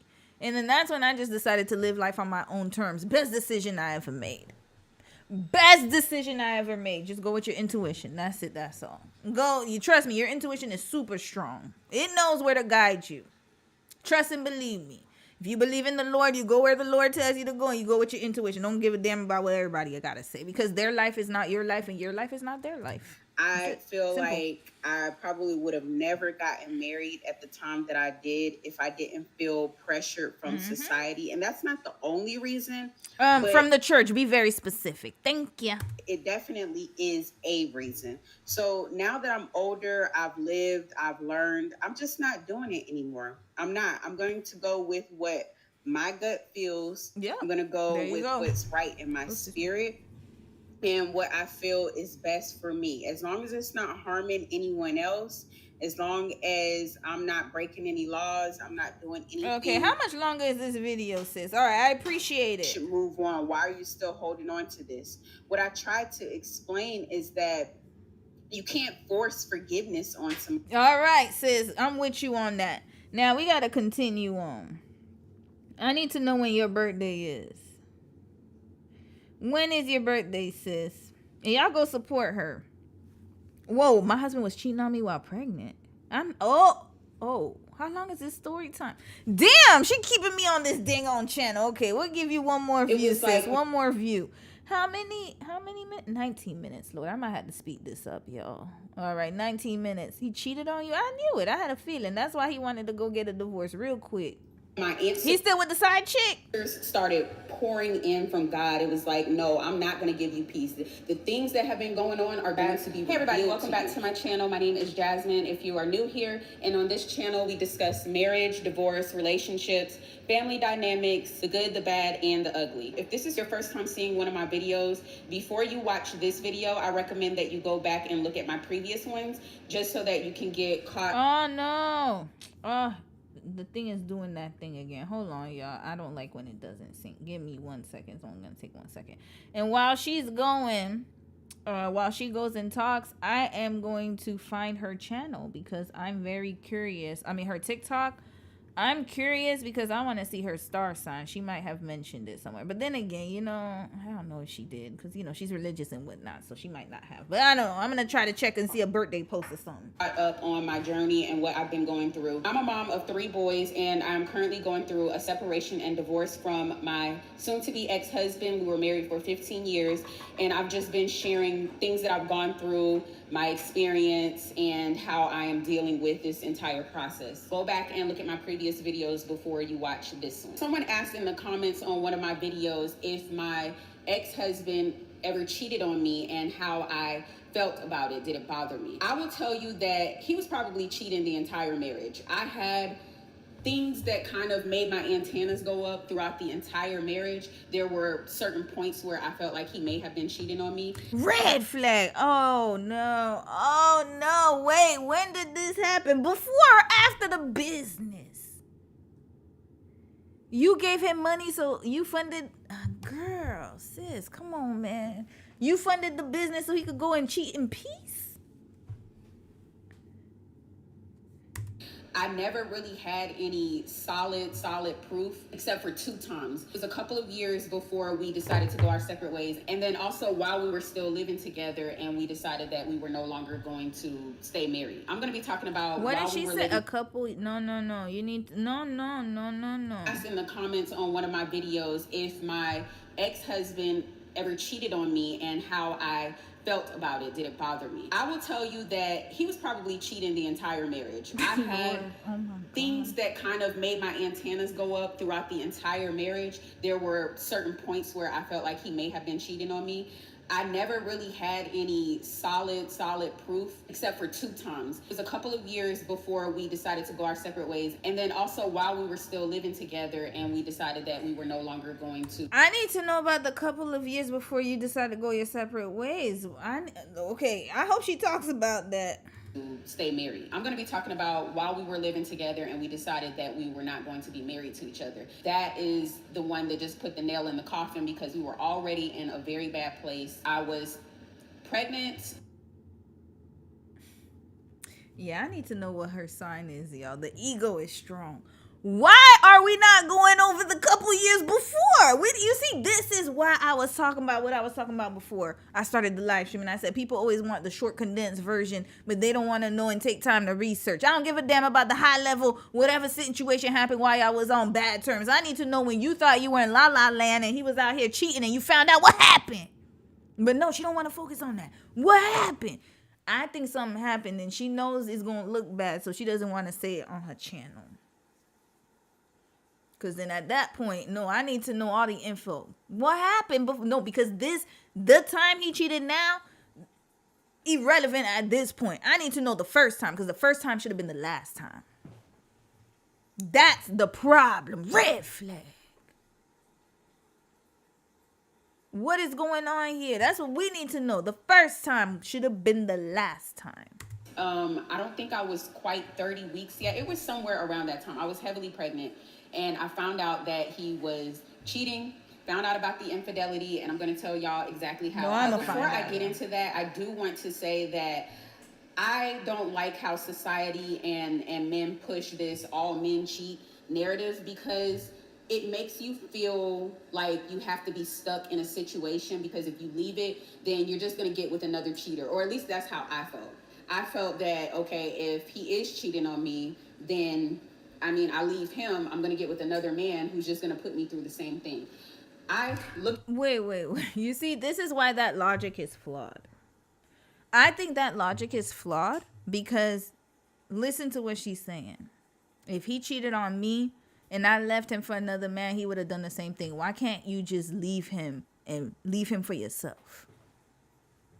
Why is that never a thought process? Instead of saying, I'm going to get with another man who cheats, no. I'm going to have some damn self-respect. And I'm going to be there. How about that? Why not? I want to do it for myself. That's it. That's all. Why do you have to think about what another man's gonna do and what another man's gonna do? And I don't know. It's flawed. I think again, I think it happened after the business, y'all. Did she ever work? Did she mention that? I need to hear I don't know. She said, oh, like she's gonna help him out. What was she doing before? I don't think she had a real career like that, because if she did, she would have fought for hell and high water to stay in that career, especially with an unstable man who does shortcuts. I need to hear more details, but I don't know. Okay, I don't even think we're going to watch the rest of this, y'all. I'm tired. Now I see. You see, Elle, now I get it, sis. Now I see why I stopped. Now I see why I stopped the first time when you said I did it on the live stream. I believe I did. Because I remember seeing that video. I probably did cover like 2 minutes. I was like, oh, hell no. This is too much. My spirit, you see, I should have listened to my intuition. I didn't even revisit the story. You see, this is what happens when you just like, okay, maybe I should have. Maybe I should have. No, I should have left it where it was. Because none of this makes sense. Now I'm going to listen to a few more minutes because I'm trying to find your star sign. What's your TikTok? Hold up. Where's it? Did she put her TikTok here? I need to know your birthday. We need to get all that info. You know what? We're going to stop it right here. It was like my aunt's. We're going to park it right here. I already knew he was. When I went fully no contact. Okay. Well, you can't go no contact for too long. Y'all got to share kids and co-parenting and whatever. I don't know what you doing. All right, sis. I wish you nothing but the best. And again, if you end up watching this, nothing against you. I'm just a commentary. I'm just doing commentary. I agree, though. You know, you have a chance to redo it, and I hope you do it the way that it should be done, in the sense of like you put yourself first. I need to know your birthday. Do you have a happy birthday post somewhere? Wait, that's what she was doing before? Hold on, let me see her channel. A year ago, did Sierra get lucky after failed relationship with... Oh, we need to see this. This was before the divorce videos? Oh, so she was reviewing videos from before. Hold up.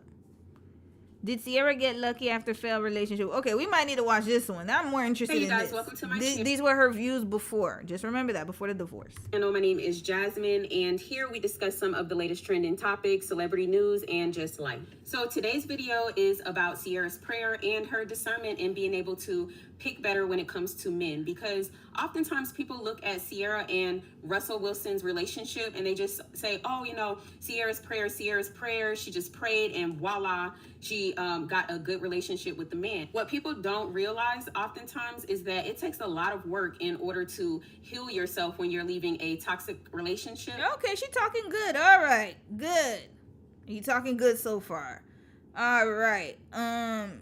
Woman says she's tired of being harassed by black... I remember that. Oh, Lord, I don't even want to watch that. Woman throws a tantrum in McDonald's. Okay. The culture that promotes violent hatred and destruction. What's she talking about? Oh, I have a feeling you're going to talk about... What we talking about 18 injured, 4 killed in Chicago last night. Where is the outrage? Have you seen or heard any statements from Benjamin Crump, Al Sharpton? Oh, God. Okay, so, all right, we're going to talk about the people in Chicago. Okay, I'll do you one better. How about the schoolgirls in Iran who lost their lives just a few months ago? Have we heard anything from the president? Have we heard anything from the Republic? Red flag! You got other bigger fish to fry. Yes, we have a problem. There's definitely a problem going on in Chicago. But you better back that up with whatever is going on in other places. Have you heard about the mass pew-pewing that happened at the school just about a few months ago? Have you heard about that? Have you heard about the one who was at Harvard just the other day, just spraying the whole city like a menace, like the demon that he is on the streets at Harvard, near Harvard, going crazy? Where's the president? Where's MAGA? Where's what's the guy's name? JD Vance. Where are they? Exactly. Get out of here with that. Come on now. We're gonna do one, we're gonna do all of it. We have a violence problem all across the board. Please. I'm not even gonna listen to this because I already know where it's going. You see, I knew there was something off here. Okay, hold up. Oh, that's why you were warning me, and that's why I said, okay, here we go. Okay, let's hear this one. I called my Medicaid trying to switch over my health plan to Health First, and they tell me there's no more fucking Medicaid.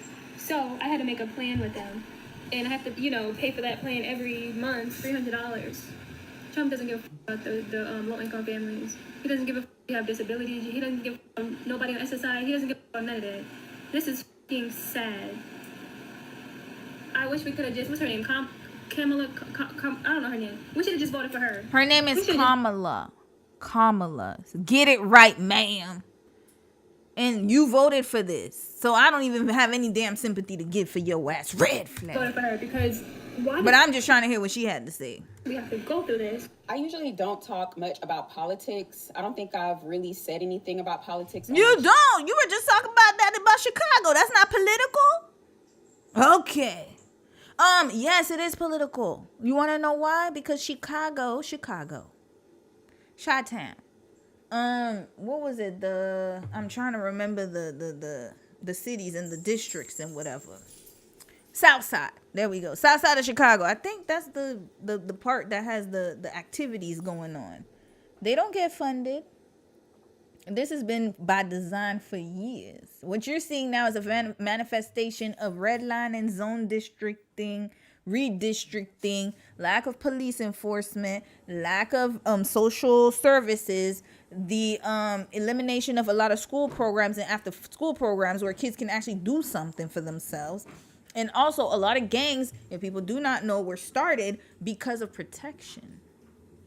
Because remember, back in the day, they would come and run up in your house and take your stuff. And you know who I'm talking about. And so gangs were started to protect the block. And also to make income because you couldn't go anywhere to get a job because people wouldn't hire you. This is why. Not saying that what has started, like what is going on today, is acceptable. Absolutely not. But at the same time, there's an origin to every story. That's very political what you just said back there. Why is L. Benjamin Crumb, Al-Shah, whatever? That's political. Now, you did talk politics, but maybe you don't know the difference. I don't know. Channel so far, but today we are definitely going to dive into it. Now listen, there are some people who are diehard Republicans or diehard Democrats, and they will never see anything wrong with the party that they choose to love. I am not that person. My thoughts and beliefs definitely align more with conservatives. I believe American citizens should be our top priority, especially the middle class, because the middle class is the backbone of this country. But I also know that when you are dealing with human beings who are flawed by nature, politics, passing different bills and whatnot, it's hard to please everybody, and no one person or party is going to be perfect. Therefore, I'm not going to stress myself out to the point of gray hairs over any of it. With that being said, the big, beautiful bill was passed by Congress and is set to be signed by Trump today. By the time I post this video, it will probably already be signed. Medicaid and SNAP were a huge focal point for a lot of low-income Americans. I don't think anyone can deny that the healthcare system in America is complex and broken. It needs a significant overhaul. I wanted to go straight to the horse's mouth about Medicaid and who could potentially be affected. The White House has addressed many different topics directly when it comes to this bill, but I'm going to read what they wrote specifically on the healthcare portion. Anyone can do this. You just go to whitehouse.org and go to articles. I'm going to scroll down here. I'm not going to read every section, but I do want to go over 4 main points because there's a lot of misinformation going around on social media. Myth: the one big, beautiful bill kicks... Wait, hold on. You said all that. And you said you're conservative and you don't align to one part. But now, okay, hold on. I'm just skimming through it. I don't even want to hear what she got to say, only because I know that it's a mess. There will be no cuts to Medicaid. Are you sure about that? Hold up. Okay, you know what? Just for funsies. Let's hear what she had to say, and we're going to debunk all of them. Because this was published when? 10 months ago. Has a lot changed since then. And then we moving right along, wrapping her right up out of here. Wish you well on your journey, ma'am. American families off Medicaid. Fact: As the president has said numerous times, there will be no cuts to Medicaid. There'll be no cuts to Medicaid? Okay, let's go and see if that is in fact correct.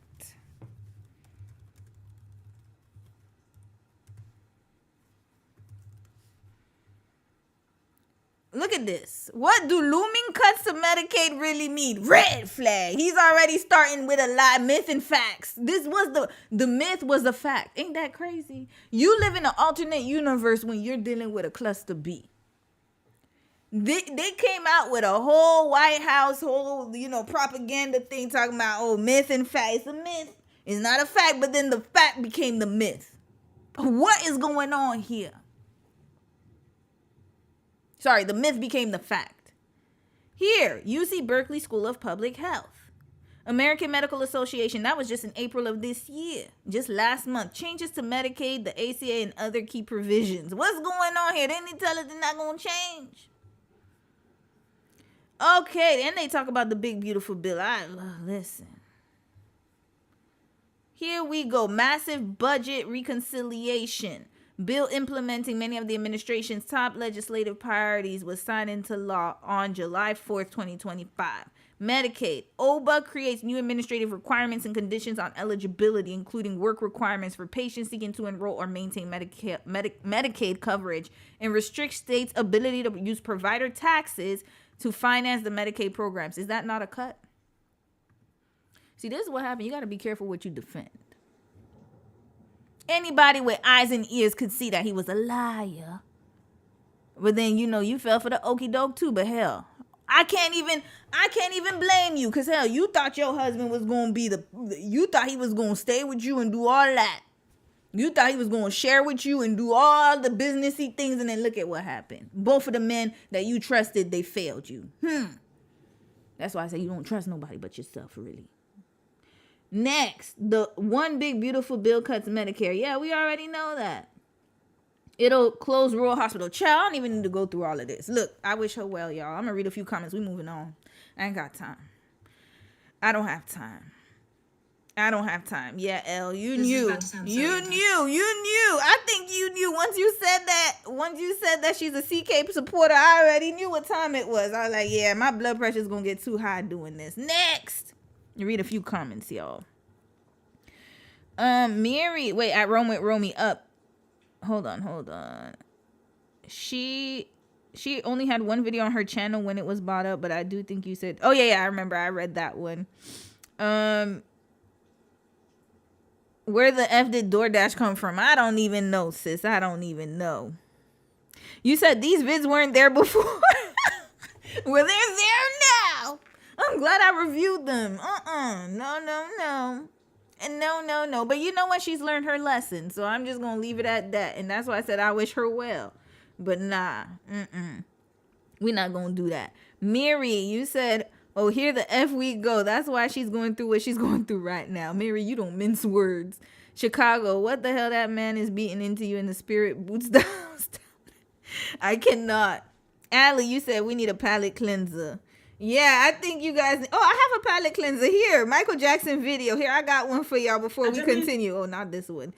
Here we go. I got a palate cleanser for y'all. Okay, I'm even going... Damn, I don't want to copyright strike myself. Because he's singing... Okay, I'm gonna sing Dirty Diana myself. He's singing Dirty Diana. Look at him. Hey, look at Michael.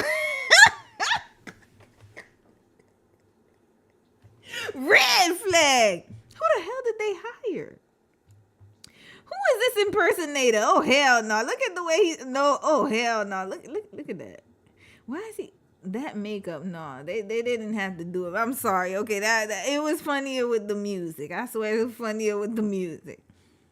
Is there another palate cleanser? I don't know what other topic could be a palate cleanser. The autism gene didn't skip you. Okay, I don't know how I got on this one. That's not the video I wanted to see, but okay. We might have to run that back after. I don't know what video that is. Did anybody send me a palate cleanser this week? Oh, this is a palate cleanser. This one's good. I like this one. This one was funny. I want you all to understand about me. I'm going to go lay down. It don't take much for me to go lay down. Overwhelmed, I'm going to lay down. Overstimulated, I'm going to lay down. Good news, I'm laying down. Bad news, I'm laying down. Too many emails and Zoom meetings, I'm gonna go lay down. Yes. If I'm sad, I'm getting in the shower first, crying, and then I'm going to lay down. Happy, I need to lay down. Just finished working out, I'm gonna take a shower, give me some protein, I'm going to lay down. Yes, absolutely. If I'm hungry, I'm going to lay down. If I'm full, I'm gonna wait about 30 minutes and I'm going to lay down. You can find me always laying down because I can't. And here's Period, sis. That's right. That's our new motto this year. Any type of situation, I'm gonna lay down. That's right. Take a nap. Take your naps, guys. Naps aren't just for babies. If you need to take a break, you don't even need to take a nap. But maybe just take a decompressor. That's me. Yeah, I'm gonna lay down. I love laying down. Laying down is my love language. I love just like resting. I love resting. That's my true love language. And then you got the snackums. You know, your little snacks right next to you. Not too much, though, because, yeah, that's how I got this gut right here. I was laying down way too damn much. But, hell, yes. That's right, sis. We gonna lay down. Let's lay down together. All right. You know what? Let me play the generational wealth bit. Oh, hold up a second. Yeah, because the next video is going to be kind of crazy. Not too crazy, though. We're not going to do too much. Let's do how long is this one? 14 minutes. Generational wealth. But why families? It can't be for singles too? Hold up. It should be practical to everybody. Help families build okay, we might have to run that. I think I need to watch this one before playing it, to be quite honest with you. Okay. Oh, okay. You know what? Since Cheyenne Bryant came up on my screen, she's the next one. We're going to talk about what the update is with her. And somebody mentioned I should do update on the case studies. Yes, I think I do need to. I'm going to run some of these updates back. Now, not case studies, but with the live streams too. Now, Dr. Cheyenne Bryant talks new book, controversy over doctor credentials. This was 2 days ago. 2 days ago? Oh, she's really on a press tour. What happened? Sis done lost all her publishing? Okay, let's watch this, y'all. And then we're going to watch another video. Let's talk about Miss whatever. Fraudian. That's a new name. Fraudian. Cheyenne Bryant. You guys made Mental Detox my first book a bestseller. I know we can run these numbers out. We got to do it again, y'all. That's life coach and... Wait, what's her book? Y'all gotta get this book. Live Your Promise. Okay. You guys made Mental Detox my first book a bestseller. I know we can run these numbers out. We got to do it again, y'all. That's life coach and Dr. Cheyenne Bryant. She's out with her brand new book, Live Your Power, Escape Your Wilderness, Heal Your Pain so you can navigate. Yo, they trying to get me copyright like a mug. Okay, here we go. Thank you. Thanks for... Wait, is that Sherry? Yo, why she look? I thought that was Sherry Shepherd. I was about to say, did you move to another show? I thought she looks like Sherry Shepherd to me. From the side profile, I really thought that was Sherry Shepherd. Speaking of which, you know what? When we talk about, this is how you know my meds are really running out. Yo, speaking of updates on live streams, I wonder what happened to that Turkey Hut lady. I do think about them quite often. I think we might need to do an updated live stream. I need to talk about the Turkey Leg Hut folks. Who else? There was a whole bunch of people I need updates on. All right, let's continue. Let's continue with Fox's Sherry. Okay, here we go. Growing up in the inner city as a young girl. Should I talk about it? Yes, baby. How has your life informed your journey and what you share? Oh, gosh. I talk about it in my book, Live Your Promise, how, growing up in the inner city as a young girl, the oldest of 7, the product of teenage parents. Okay, so youngest of 7, growing up in the inner city, product of teenage parents. Okay, so we got some trauma here. We got some childhood issues here. Okay. Was one of your parents lying like you? I'm serious. When you see somebody who's a habitual liar, she has the Beyonce type of tendencies. No shade to sis. I love Beyonce. Don't get me wrong, but I don't like when she be lying too damn much. Brandy had that tendency too. That tells me that there's somebody in your camp that likes to lie. You modeled that. That was a pattern you've seen somewhere.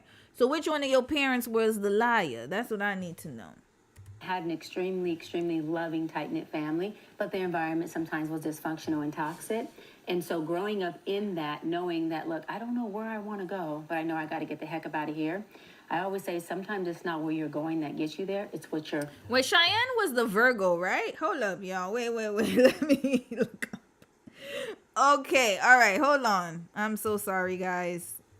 I'm so distracted right now. Cheyenne Bryant. She was the Virgo, I believe. Yes, Virgo. Okay, here we go. All right. Running from. And growing up in that, knowing that, look, I don't know where I want to go, but I know I got to get the heck up out of here. I always say sometimes it's not where you're going that gets you there. It's what you're running from. And as a young girl, I Hold up. Is Tony Robbins also a Virgo? And Coach Stormy. We didn't even get to Coach Stormy. I just haven't had time to cover her story. Y'all remember Low Vibrational Lady? Oh, he's a Pisces. Lord. Okay, and I spelled his name wrong. Stormy Wellington. I need to know her birthday. She's a Pisces too. What is going on? Okay, continue. Oh, but you know what? Dr. Oz was a Pisces too. Remember the lady was talking about the people in the camp? No, was he a Gemini or Pisces? Hold up. Oh no, he was a Gemini. My bad. Okay, wrong one. Okay. All right, sorry, y'all. I'm just going through scammers right now. Okay, continuing. I put on my track shoes and I said, look, I have a goal to get me and my family out of this, but to come back and give back and provide resources to the inner city. And so yeah, why was the burden on you, sis? Red flag. You see, she's trying to get her family out the hood. Your parents have lived life way before you. Even if they were teenage parents, they had a head start. 15 to 16 to 17 or 18. No, yeah. Or 19 years ahead of your ass. I mean, probably more. I don't know when. She says she's the 7th and her parents were teen parents, but they could. Hold up, something's wrong here. You see, you lie too damn much. Your spirit is a lying. Your parents were teen parents, but you say you're the youngest of 7. So how are they able to conceive 7 kids in a 4-year time span? Doesn't it take 9 months to get pregnant? Is my math wrong? Who's a mathematician here? L, I know you probably are because you do science. Who else is a mathematician? Mary, I don't know who else is. Irie, I don't remember. Devonda, whoever else is stuck in here. Deja Rue, y'all let me know. Who is the mathematician? 9 months pregnant. That means there's 3 months left over. You carry over the 3. That takes you at least almost a year to have a baby. You're the youngest of 7. Red flag. They weren't teenagers when they got your ass. Come on now. My mom was 36 when she had my brother. And she had started having kids at 20. I think I'm the 3rd, so 30. They had me at 30 for sure because I'm exactly 30 years younger than my parents. So they had me at 30. And then my mom got pregnant at 29 to have me at 30, or maybe almost 30. I don't know, whatever. Anyway, she was 30 years old, or close to 30. So between 29 and 30, I was conceived, and then she gave birth to me. My sister is 3, depending, because she was born in December. But anyways, point is that my mom started having kids at 20. I would say like 25-ish, and then she stopped with my last brother at 36. That's almost 10, 11-year time span. You telling me even if your mama popped out as many kids as possible, there is no way that she would have reached 7 as a teenager. It's just mathematically impossible. So you see, she running a good game, Miss Virgo. You almost got me there. Should I talk about Let's it? hear what she had to say again. Hold up. Yeah. So you often talk about, and you talk about it in your book, going from the hood to the hills. Yes, baby. How has your life informed your journey and what you share? Oh gosh, I talk about it in my book, Live Your Promise, how, growing up in the inner city as a young girl, the oldest of 7, the product of Oh, she's the oldest of 7. My bad. I misunderstood, y'all. Okay, she's not lying. My bad. I heard youngest of 7. Oh, Lord. Thank God I ran it back. parents had an extremely, extremely loving, tight-knit family, but their environment sometimes was dysfunctional and toxic. And so growing up in that, knowing that, look, I don't know where I want to go, but I know I got to get the heck up out of here. I always say sometimes it's not where you're going that gets you there. It's what you're running from. And as a young girl, I put on my track shoes and I said, look, I have a goal to get me and my family out of this, but to come back and give back and provide resources to the inner city. And so I say, I went from the hood to the hills by the grace of God. And as the Bible says, it was good for me that. Yeah, no. No. Oh no. Once they start talking Bible, the war is over. It's done.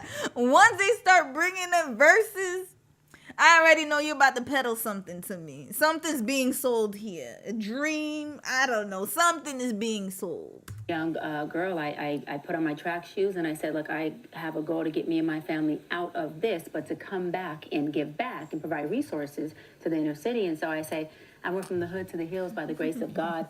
And as the Bible says, it was good for me that I was afflicted. So my afflictions created a certain muscle, a vertical backbone, and a character in me that allows me to withstand the storm. And the wilderness is what I talk about in my book. And we all have a wilderness that happens every time before you enter into your promised land. It precedes the promised land, which is you living in your promise. Yeah, you share those biblical scriptures and stories as well, words of affirmation, even pages where you basically urge the reader to ask those questions. Yes. Because a lot of us, we see the wilderness, but we're too afraid to take the mask off, to turn the lights on and address it. Marissa, come on. A lot of times what we're afraid of is two things. It's taking inventory of what is in our wilderness, because a lot of folks have used a coping mechanism to eclipse themselves from seeing the trauma, from taking the inventory, because seeing the trauma oftentimes makes it to where you have to relive it. It's a second. Oh, she's good.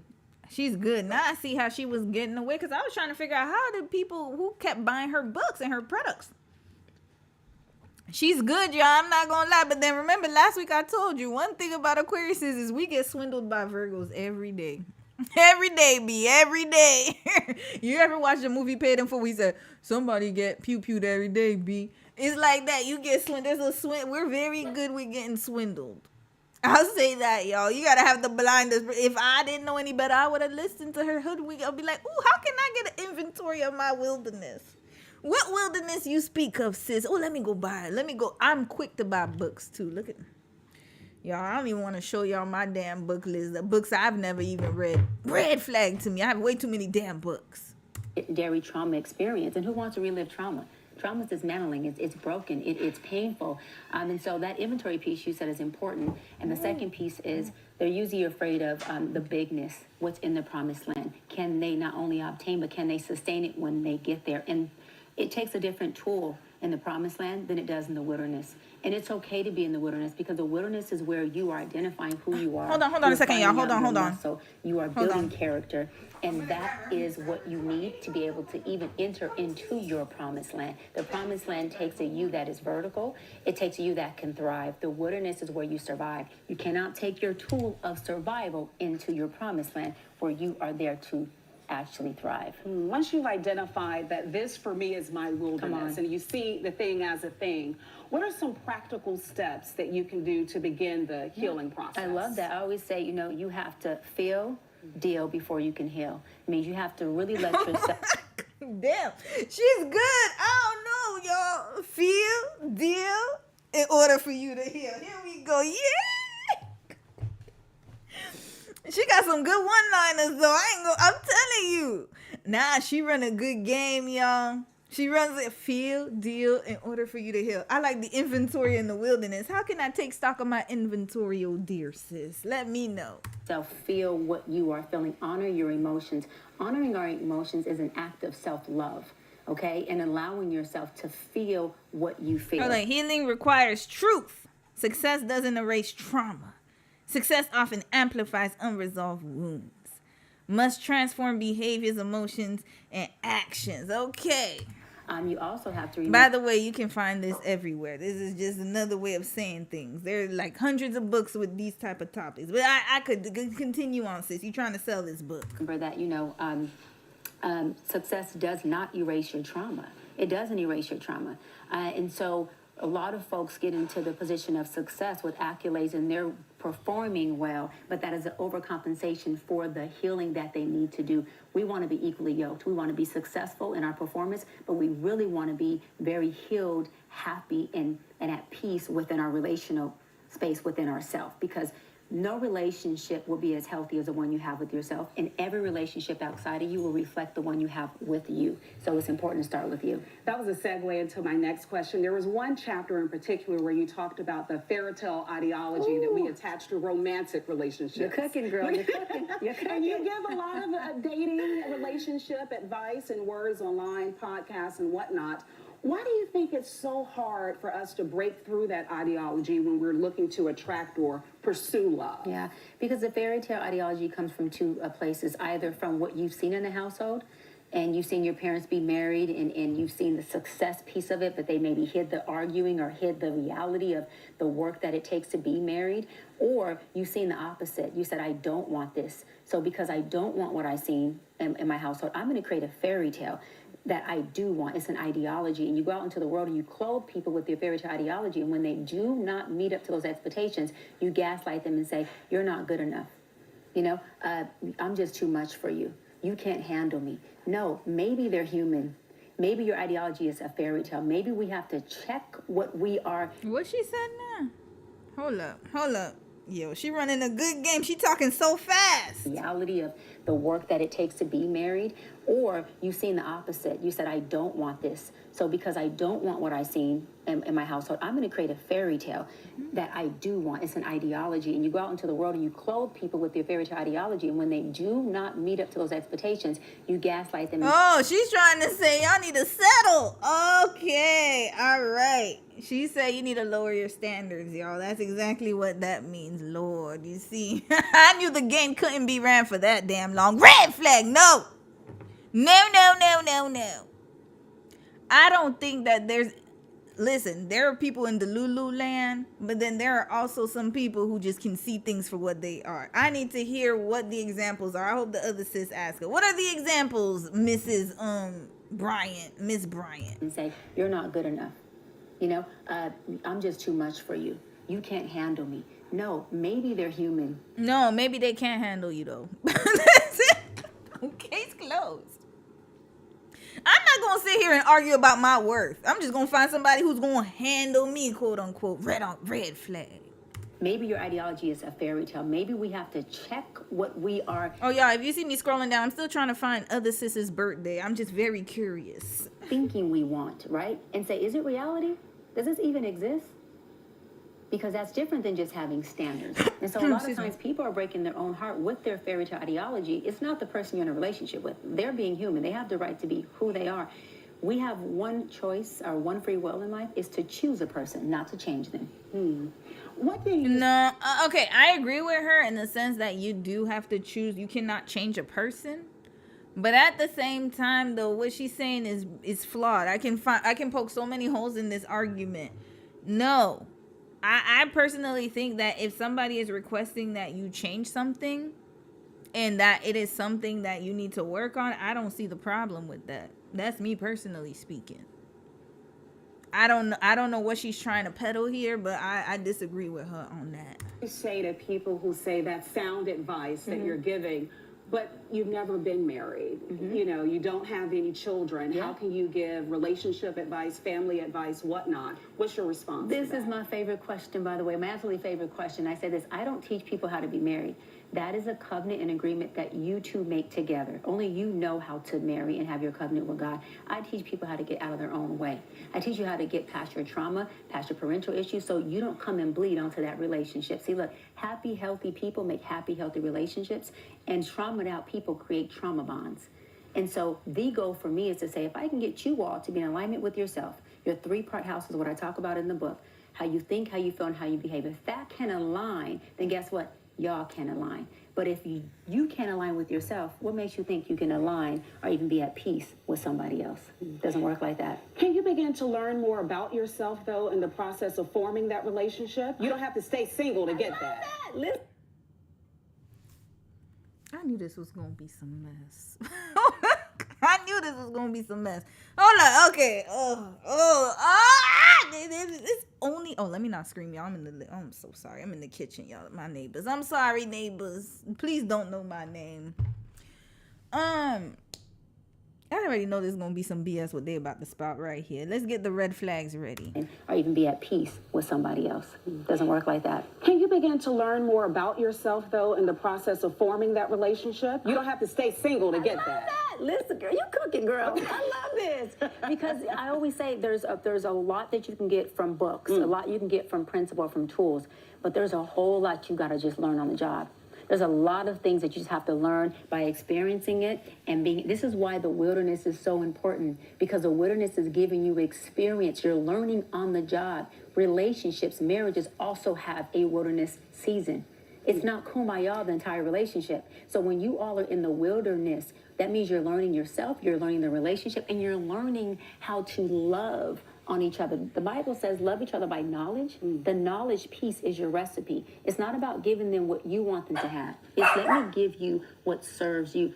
I'll end on this. Marriage is a You service. see, even Mimi's already talking about red flags. Mimi, stop. Hold up, yeah. No, she was quiet this whole time. She disagreed. Her spirit consented. Hold on a second, y'all. Hold on. I'm gonna play it more. Oh, Lord. This chaos. Wilderness is so important because the wilderness is giving you experience. You're learning on the job. Relationships, marriages also have a wilderness season. It's not kumbaya the entire relationship. So when you all are in the wilderness, that means you're learning yourself, you're learning the relationship, and you're learning how to love. Okay, so she's not wrong that marriage will have its trials and tribulations. However, on each other. The Bible says love each other by knowledge. The knowledge go piece pick her is up. your recipe. It's not about giving them what you want them to have. It's let me give you what serves you. I'll end on this. Marriage is a service position. Can you serve? Can you serve the person or not serve yourself? That's what it's about. Yeah. I have to ask you this. I have a segment here Yeah, called Motivation exactly. with Stop. Melissa. And I know you're a motivator for many people. And oftentimes when you have that role, that moniker, you're the strong friend. Yeah. So okay, sorry. Let me run it back, y'all. I got interrupted. I'll end on this. Marriage is a service position. Can you serve? Excuse me? What? Oh, you see, I missed the good part. There's a lot that you can get from books, a lot you can get from principle, from tools, but there's a whole lot you got to just learn on the job. There's a lot of things that you just have to learn by experiencing it and being. This is why the wilderness is so important, because the wilderness is giving you experience. You're learning on the job. Relationships, marriages also have a wilderness season. It's not kumbaya the entire relationship. So when you all are in the wilderness, that means you're learning yourself, you're learning the relationship, and you're learning how to love on each other. The Bible says love each other by knowledge. The knowledge piece is your recipe. It's not about giving them what you want them to have. It's let me give you what serves you. I'll end on this. Marriage is a service position. Can you serve? What you said, sis? Service how? You know, this is the problem I have. She's going high level and she's not giving detail. So I can't say that she's wrong, but I need to know the context of this servitude she speaks of. Because we could run sis back, chat with Jazz, when she was saying she doesn't know how she fell pregnant the third time. I know how you fell pregnant because you thought you had to service your husband. Red flag. You don't have to. You don't have to. This is the problem. It's a choice. Choice. I do it because I love you. I do it because you have proven to me that you are a good spouse and that you take care of me. So I want to give you the favor of doing that for you. I'm not just doing it because, oh, well, he's doing whatever he want to do, but I got to be the good, faithful wife and stupid dinner. Nope. If we getting into it, I ain't cooking nothing. Shot. Lights off. Lights out off. I ain't doing nothing unless I love you. Unless I want to be with you. That's it. I am not going to budge on that. I'm not doing nothing unless I love the person. And they have proven to me that they are worthy of the love I'm giving. So we got to make that very clear because they're talking a good game here, but I'm not hearing the details. Is it sometimes through the wilderness? What wilderness? Where's the fire? Through the fire? What fire are we talking about? You talking about job loss? That's different from him not being able to keep a job. See, this is where we need to hear the details. Because the wilderness you talking about is like job loss if something out of his own control. But what if it's something that he's causing himself? He's the chaos and the common denominator in every damn issue that happens in your marriage. Red flag. What if his mama's the demon that comes in your life from his kin, his camp, and he just sitting here letting her terrorize you every damn day? What you supposed to do? Through the fire. Serving my man because he's my husband. What you gonna do like the sis on Dear Future Wifey and iron his clothes while he goes bees with his side chicks? What is the boundary of this servitude and this love? This is exactly what I'm talking about here. They talking a good game. I need to hear details. Can you serve the Ask question a person little or not deeper. serve yourself? That's what it's about. Yeah. I have to ask you this. I have a segment here called Motivation with Marissa. Mm-hmm. And I know you're a motivator for many people. And oftentimes when you have that role, that moniker, you're the strong friend. Yeah. So I got to check in on strong Come friends. on, I want to come check on, in baby. with you because you've gone viral recently. People questioning your credentials, whether you should even be giving advice Come that on. you're giving. How are you doing, particularly within the last few days? Thank you for asking that. I love that. I'm actually doing really good. I don't know a person who has received this amount of free marketing. It couldn't have happened in a better time for my book that just, launched a couple days ago. And within 24 hours, we made the bestsellers list, not only for print, but for the ebook. And so that's very exciting. Also, I know a couple of things. There's promises that God has for us. He says that all, not some, all things are working for your good. He also says that not to get weary in well-doing. And he says that I give you much territory, and your job is to possess it, and my job as God is to protect it. I protect what I give you. And so when territory is expanded, God says that the cross gets heavier. And if you cannot carry a heavy cross for the expansion of the How about accountability? Did he talk about that? Because you was lying, sis. You lied. You see, this is the thing. They always gonna talk that mumbo jumbo, rah, rah, rah. But they're never gonna talk about the real stuff. Accountability. I'm sorry. I thought I could get a lick. But hell, if you still support me, that's okay. I want you to know that from now on, I'm going to be honest and transparent. Where is that? Where is the accountability coming? Is it in the room with us? If I can't even trust you to be accountable here, how can I trust anything that you're telling me in the book? Hello? Accountability. That's it. Say, hey, I didn't have credentials. I didn't think it was a big deal. But you know what? If you guys are feeling some type of way about it, I understand. I'm so sorry about that. I will do better next time. For those who want to come along with me because I'm unlicensed. But at least you know now I'm unlicensed. I don't know. Come on now. Territory The I trust gave is you. broken, Again. Miss Bryant. what maybe you're not ready, because to whom much is given, much is required. And so it's important for people who are in service, in leadership positions, to not personalize, right? When you have folks who come in and attempt to crucify what you have going on, because your job is to not get weary in your service. And I'll land on this. My obedience is to God, not to people. And so as long as I'm in his will and I'm serving and I'm doing his, his So God is okay with you lying? Got it. Okay, word, my sheep will know my continuing. voice. Even the sheep in wolf clothing, that is not my battle, Well, that's the his. questions that are out there, why not provide the proof of your degree? Why not? Well, a couple of things, right? I have multiple degrees. And Wait, didn't y'all say she doesn't have any degrees? Hold up, wait. This was 2 days ago. Hold up. I swear somebody in the group chat in the Discord says she ain't got no degrees. Hold up a second. And maybe it's in the other video. I did have the other video here. Is this one talking about Cheyenne? Yeah, this okay. We gonna watch this one right after. Hold up. Didn't that say she doesn't have degrees? But she said she has multiple degrees. Oh, she's just not licensed. Okay. Questions that are out there, why not provide the proof of your degree? Wait, does she even have degrees? I'm so confused about this story. Why not? Well, a couple of things, right? I have multiple degrees. And my thing is that my proof isn't... Degrees in what? You see, anybody can... I have a couple degrees. In what? In what? What do you have a degree in? I need information. Oh, that was the breakfast. Yeah, I remember. Okay, y'all. Let's watch the Breakfast Club. She lying. You see the lion just coming out. She lying too much, y'all. Virgo's taking a hit. Last week and this week, Virgo's taking a hit. They taking a punch today. Oh Lord, too many. And if you're a Virgo, it's okay. You know, I know my daddy's a Virgo, my brother's a Virgo. It's okay. It's nothing personal. But oh Lord, and my friends are Virgos. I got a lot of Virgos around me, yo. Hold on, Dr. Cheyenne Bryant. I think she was on the Breakfast Club, and then they said she doesn't have her credentials. Tony Gaskin. Oh Lord, he's another one too. Fumi. No, I need something real. Her degree's fake. The luncheon lawyer. Okay, I like her. All right, we gonna find out from the luncheon lawyer. This was 2 days ago. Brooke Bailey versus Brooke Bailey. Why is she on that? Brooke. I ain't heard about her in a while. I hope she's okay. Her daughter passed away a few years ago. That was very sad.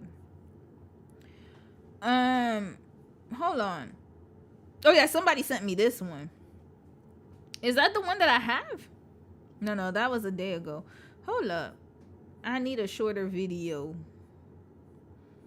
Okay, let's watch Luncheon Lawyer real quick. Dr. Pepper Shout out to her, by the way. Cheyenne Bryant installed her finest top-knot therapy bun and went down to the Breakfast Club for an interview. And she said she'll never explain another motherfucking thing to you poor brokies dirt. Oh, by the way, I am subscribed to her on my other channel. But you know what? Let's subscribe here just for the count here. We gonna give you views. I love her stuff. Neck dirty, ugly, no mama, no home training asses ever again. So don't ask her anything about her degree ever again. Oh, she said it on the Breakfast Club? Oh, she got the clip here. Thank you, sis, for your services. All right, let's go. For the folks who have already made up their mind to not like me or not understand me, listen, I don't give a fuck what your narrative is. I would like for you to recreate it. Excuse me, Mrs. Potty Mouth. I thought you was holy and sanctified in this interview. Oh, Lord, she went rah-rah reptar. I guess the press run didn't work. This was 2 days ago. Oh, my. How the niceties have ended. Oh, now, I thought you was #1 bestseller. So this is what happened. The energy seems very, very upset. Sis is upset. Okay. For the folks who have already made up their mind to not like me or not understand me, listen, I don't give a fuck what your narrative is. I would like for you to recreate it, double down on it, and run that shit. Because I don't give a fuck about it. And to clarify, when I say Dr. Cheyenne Bryant, I mean more like concepts of a Dr. Cheyenne Bryant. You know, like Dr. Pepper, Dr. Doofenshmirtz, Dr. Phil, you know, that genre of Dr. Doolittle too, sis. That Dr. Doolittle. doctor. For those of you who don't know, Dr. Cheyenne Bryant is a huge influencer. She's super Oh no, let me not do Dr. Doolittle like that. He was an actual doctor. My bad. He was really a doctor. popular. She's a life coach and a media personality. She's a co-host of Joe Budden's Truth Talks podcast. She appeared on Teen Mom OG as Coach B, and she shows up across social media as a mental health and psychology expert. She also charges coaching services. Yes, she has a huge platform, and most importantly, some clients probably go to her specifically because she says that she's a doctor, because she calls herself Dr. Cheyenne Bryant. So I'm sure they're thinking that, you know, they're sitting across from someone who defended their dissertation and has a doctoral degree, which is fine if the doctorate in question exists, because that is what the internet is questioning. Y'all ever watch a Martin episode? Okay, whoever watched Martin, you guys know what I'm talking about. Remember on Martin, there was an episode where he said he's the love doctor. This is what is given. The love doctor. Yeah, this is what is given. Now, Lord. when I found out about this, I wanted to know more. Have you been lying about your credentials? Because from what she says, It's very simple. I went to a school, Arvesty University, completed an entire program. I went back online to get my official transcripts because I was applying to a law school many years ago to be a professor there. And I had to provide my transcripts, right, to get hired. And I went to contact the school and say, hey, I need my official transcripts. I need my entire thing. And there was no school. I was like, okay, I'm confused. She's a damn lie. Red flag. Where is she from? She from Chicago, she said, right? Is that what she said? I don't remember. Sis is lying. Okay, let me tell y'all something. And this is in any Western country. I could understand maybe if you were in another country that doesn't do records management. But if your country has records management, you better believe that they have records of your graduation. You're telling me the country that from birth gives you a birth certificate and they have your fingerprint, they have your social security number, they track all of that, but somehow they don't know how to track schools that have closed. It must have been an unlicensed school. That's the only way I could see this happening. And this is coming from somebody who's worked in those spaces. I've worked at universities. I've worked in different spaces. Trust and believe me, we had records from way in the day. Matter of fact, even at Dom's job right now. Hold on. Wait, we got to run Dom here real quick since we're in the kitchen today. Hold up. Come here, honey. Come here. Come here. No. I don't have any. At your job, that's why he's working overtime. At your job, what's going on right now with the records? How far do those records go? We are now we have some project that we are digitalizing the file from the very long time ago. We saved that file very long time in the specific area, which is in the Edmonton, and then it's wasting money and spaces because it just a lot of file in the warehouses. We can use that places for different purpose, especially since we have developing the many internet and AI. So the government decided that, hey, we're going to use these spaces. And then many people just question that, how about this file? So that's the many like very high position like directors that say, let's digitalize it. So it just came to the main center, and then we started digitalizing everything, scanning and then saving the file. The physical file is going to be the dissolving. How old are the files though? Sometimes like 1910, 1930. 1930. 1930. Yeah, that's mandatory. We must save the file in cases people looking for their specific information. So why we still saving the things is, for example, like grandfather's father or whoever is having some legal issues. Is the court just started requesting some file very long time ago, especially the pension relationship. Then we have to prove that we get the paper from clients, and then we just showing that, hey, we have this file, so you guys gonna find this one. But it's very, very rare that the request is coming to us, but still we have to hold it just in cases. Any client that's a promise for the Canadian some relationship. Yeah. For the citizenship. Well, thank you for your services, honey. There you go. All right. So, that's his job. That's so now we digitalizing everything. Yeah. There you go. But that file is from very, very long time ago. Sometimes I just open the file, which is the physical file, and then which is like that's a certificate, and then I'm sorry about this person, but this person passed away like 1950 something. That means he born in very long time ago. Yeah, exactly. Because my parents were born in 56, so he must have been born from before. He passed away before we parents were born. So, yeah. But we still holding the file just in cases client is looking for the file. There you go. So that's with every institution. So Department of Education, that's for Social Security. That's for anything, even at my job. Hell, I hate that part is when I have to do records management. We got a whole bunch of boxes in the office. We got to go through, well, not just me, but the team. We always have to go through them damn boxes to do records destroying process. You're telling me that you went to an accredited school and that you cannot get the records? That's almost impossible. The only way I could see that happening is if it was unlicensed or uncredited. Or school just disappeared. No, but even if the school disappeared, though. She's saying her school disappeared, but even if it disappeared, they should still have some records. In where? United States. In where? I don't know where. At the end of the day, even if the school shuts down, there have been many schools who have closed down, y'all. You will still be able to get your records from the Department of Education. Either that, Department of Education don't have it. It's gonna go to the government. Yeah, they'll go to the government. And then not only that, but even like if you, like let's say you went to a school and it shut down, if it was an accredited school, they will find a way to transition you to another school to finish off your diploma or degree or something. Like there's systems in place. I'm going to find out I need to know what state she was in. If that's not the case, then that means that y'all whole school system or your whole department or government system is a Ponzi scheme. I refuse to believe that. It's almost impossible. So sis is lying here, y'all. I'm going to read some comments. Tell me what state she's from. Where is she from? And we going to check. The reason why I asked Dom is because he works in records management. And I also work in records management too, but that's not my whole job, but I do sometimes because, Lord, we got records from this is why I hate when people leave their damn jobs because they don't clean their computers, and then anything that they leave in there, we have to go through all them records. All of them. And then you have to destroy, you have to give a reason why you're destroying the paperwork, and it all has to be shifted to the computer. There's no way that she went to an accredited school. Y'all. I refuse to believe that. Where did she grow up? She went to the University of Phoenix. Is that the school that shut down? Hold up. Let's see here. University of Phoenix. Shut down. Okay, let's see. Hold up. Did it shut down? Okay, University of Phoenix. You see, death of a diploma mill. Y'all want to know what a diploma mill is? That's when they get fake credentials. Red flag. We got a whole ton of them around here. This is the only way. It's not accredited. That's why they're saying, they always say, go to an accredited school for that reason. Here we go. Oh, it's password protected. Damn. She went to University of Phoenix. Okay, let's see what kind of doctorate degrees they had over there. Here, University of Phoenix, other for-profit schools stage Trump. What? A for-profit college once accused of duping students gets a lift from Washington. There we go. There we go.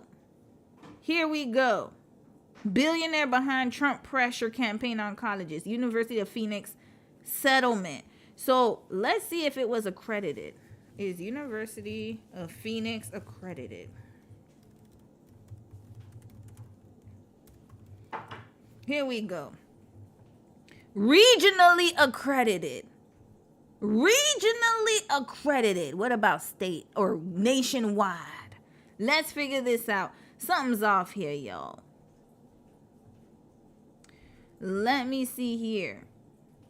I'm gonna go on Reddit here. I'm considering continuing my BS degree in science. Yo, whenever I hear BS, it's so funny. In computer science. I know it's Bachelor of Science, but whenever I see BS, I'm like, yeah, it sounds like something else. Online with the University of Phoenix. I understand the value of in-person learning. So it was online. All online. I need to know which University of Phoenix she went to. Did she even go to University of Phoenix? Let me see. University of Phoenix records. They have a whole... Look, you could even get your transcript, y'all. How to get your University of Phoenix transcript. We made it easier for you to receive your official transcript or send it to another educational institution, employer, or third party. I don't think she went to school, y'all. Sis is lying. She's still lying. Damn. What is going on here?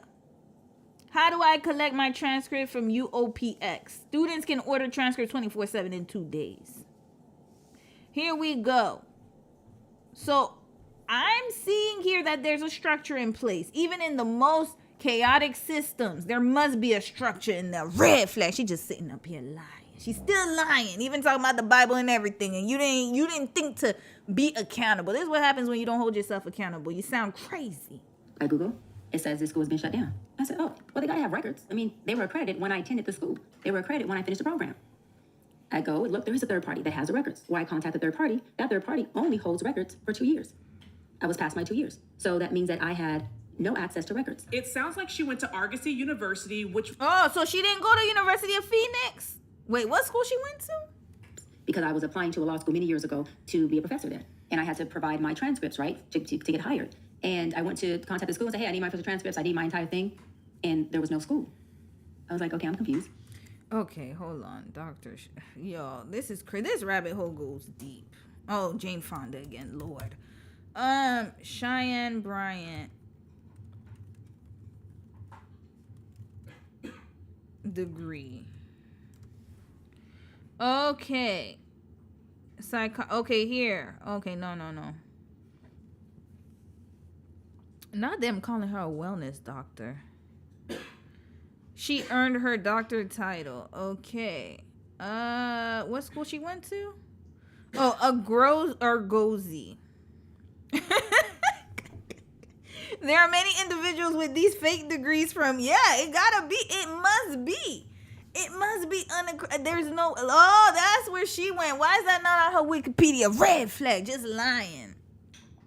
Argosy University, Seattle. She's from Seattle? Okay. All right. She's right, not far from where I'm at.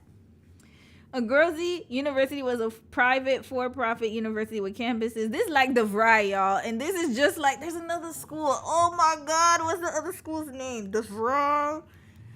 There's another university like the CDI. I think it's CDI College or something like that. And that's what they do, y'all. Owned by Dream Center Education Holdings. Yeah, was it accredited? Was a Grozy University was a Grozy University accredited? Okay, here we go. Institutional accreditor or regional accreditor. Western Senior College and University Commission. You see? Western Senior College and University Commission accredited Grozy and its campuses as an institution. Red flag. What about the national accreditation? This is what's going on here. Is these the for-profit schools? Here, is this a Grozy? When was this? APA remains deeply concerned about the impact of a Grozy's March 2019 closure on students, faculty, staff, and alumni. We developed this page in response to the most frequent questions we are receiving in an earnest attempt to support members of our community within our powers. Okay. What about transcripts? Okay, we're not going to read through all of this. I need to see student loans. Transcripts. Okay. What should I know about transcripts, diploma, and enrollment verifications? Currently, a Grozy states on its homepage that transcripts, diplomas, and enrollment verification can be requested online through a third-party company called Parchment. The federal government advises that inquiries may also be made to the agency in a particular state that licensed the school closed. APA has learned that some of these agencies have acquired student files, but there is no consistency as to the handling of these files yet. If you are a former Grozy clinical psychology doctoral student, so that's where she went, y'all, applying for internship or postdoc through APPIC's APPI system, please read about the special allowances being made for unofficial transcripts. Okay, now we need to know this Parchment company. Parchment, secure, reliable, end-to-end credential support. Okay, here we go, y'all. Lord, this is what she got me on this damn rabbit hole. Damn it, Cheyenne, I'm tired. This is the second week I had to do an update on your ass. We gonna wrap her right up out of here. Parchment. Okay, pricing order company. Okay, what is this? Order a transcript. How it works. Okay, we need to see how it works. This company, Lord, how you make money like this? U.S. Find your school. Order now. Third-party ordering is for individuals who have consent to request records on behalf of a learner. Okay, I need to know their the time. Parchment always provides the latest status, blah, blah, blah. We don't care. Okay, I need to know how long y'all keep them records. How long do you keep your records? Longevity of the records. Okay. Records management. No admins. No statewide initiatives. Licensure. Student mobility solution. I need they ain't got no FAQ. Where the FAQ at? Red flag. Get a damn FAQ on your website. I need to know, what's the FAQ? How long do people keep records for? That's what I need to know. Maybe I need to call them. Are they up at this time? I don't have, y'all. If they were up, I would call them. I don't mind doing that. How long? Okay, we're not gonna do this too much because of time. But I'm curious. How long? Okay, you know what? Let's just go on Google. How long does Parchment? Sorry, y'all. I gotta clean up my cookies again. How long does Parchment keep transcripts? Oh, damn. Maybe people were searching it. People were searching it, y'all. How can I get my old school records? Contact the school district where you attended high school or your state Department of Education. Boom. So if they can't hold it for 2 years, doctor or Mrs. or whatever your damn title is now, your fake ass doctor, you could have gone to the Department of Education. If you, I lied. If you attended a I lied. Hold up. If you attended a non-public school, you will want to contact the school directly. Please note that the U.S. Department of Education does not maintain transcript records of any school. Okay, she might be right here, though. She can't go nowhere else. I just need to know how long they keep the records. Whew, Lord. But either way, that school was a fugazi ass school regardless. It's not a type of school you would want to get your clinical psychology license from, my opinion. It says this school has been shut down. I said, oh, well, they gotta have records. I mean, they were. And to be honest with you, schools like that should not be having those classes. Because we don't do that over here. I told you, Canada is very heavily regulated. When I attended the school, they were accredited when I finished the program. I go and look, there is a third party that has the records. Why I contact the third party? That third party only holds records for 2 years. Hold on. When did she go to Agrozi? I'm so sorry, y'all. Okay. When did it shut down? Agrozi shut down in 2019. How old is Bryant, Miss Bryant? When is her birthday? She's 43, so she's 3 years older than me. Something's not... Wait a minute. Something's not adding up here. So, in 2019, you're 3 years older than me. Hold up. We're going to run this back, y'all. She's born in 1982. She's born the same year as my sister. Okay, so she's a... Yeah, she's born the same year as my sister. My sister's 40... Yeah, she's 3 years older than me. So, 1982... Not saying I went to school late. That's not a problem. So, she was 37... 37 in 2019. So that means she was getting her clinical psychology degree in her late 30s, which there's nothing wrong with that, but I'm trying to figure out the timeline because, hold up. I need to see what they got on her in Wikipedia, y'all. Oh, this is why my live streams take too long. It's because of this. Does she have anything else in her profile? Okay, this is her website. Is this her? Oh, that is her. She looks so different here. Very different. That must be an older picture. Okay, about Dr. Bryant. Okay. She's a psychology expert. Okay, blah, blah, blah. I need to see, what's your education? Okay, so she attended Cal State at the age of 17. So that doesn't make sense. If you attended Cal State, why would you go to Agrozi? She studied psychology and Pan-African studies. During her first 2 years, she was undecided as to what field she would pursue as a career. Organically, she ended up choosing psychology. Okay, nothing wrong with that. She still wasn't quite sure, however. She didn't realize that she had triggered her interest until she entered the master's. So somebody's lying here.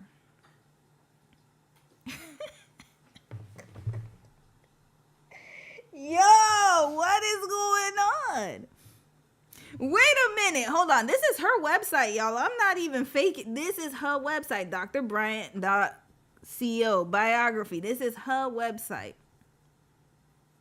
Okay. Dr. Bryant's mission, blah, blah, blah.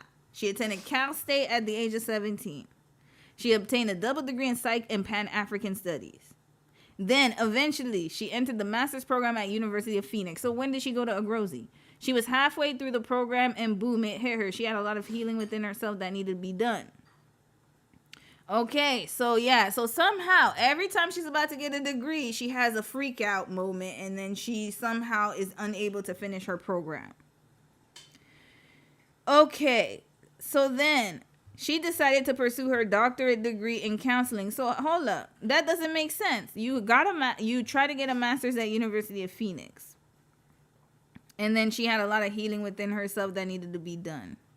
It said she entered. It didn't say that she graduated. So she quit her master's program and somehow she was able to get a doctorate's degree. How? With just a bachelor's. Red flag. It's a progression. You cannot get a doctorate without a master. It is almost highly unlikely unless your bachelor's education was so extensive that they gave you a pass. And usually that's very, very rare. Usually that only happens if they have a combined program of master's and doctorate together. You cannot get a doctorate degree without getting a master's degree. That's very clear. How do I know? I know. Oh, trust me, I know. So I would never, for example, the reason I didn't get a doctorate degree because I didn't want to, but I had to get a master's first.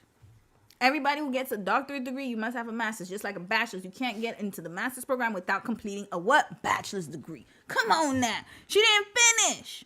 But somehow she decided to pursue her degree. It never said she completed. It said she entered. And then she had too much going on. Then she went and got a doctorate degree in counseling psychology from Agrozi University. She decided to pursue. She didn't finish, y'all, because she didn't even finish the Phoenix one. So I think her school stopped here. And even then, I don't even believe she went to Cal State University like she's saying. And this woman's a liar, y'all. She's a liar, Lord. I was past my 2 years. So that means that I had no access to records. It sounds like she went to Argosy University, which was kind of scamming the students. And this is well known and well documented, right? That they took advantage of their students and then they closed.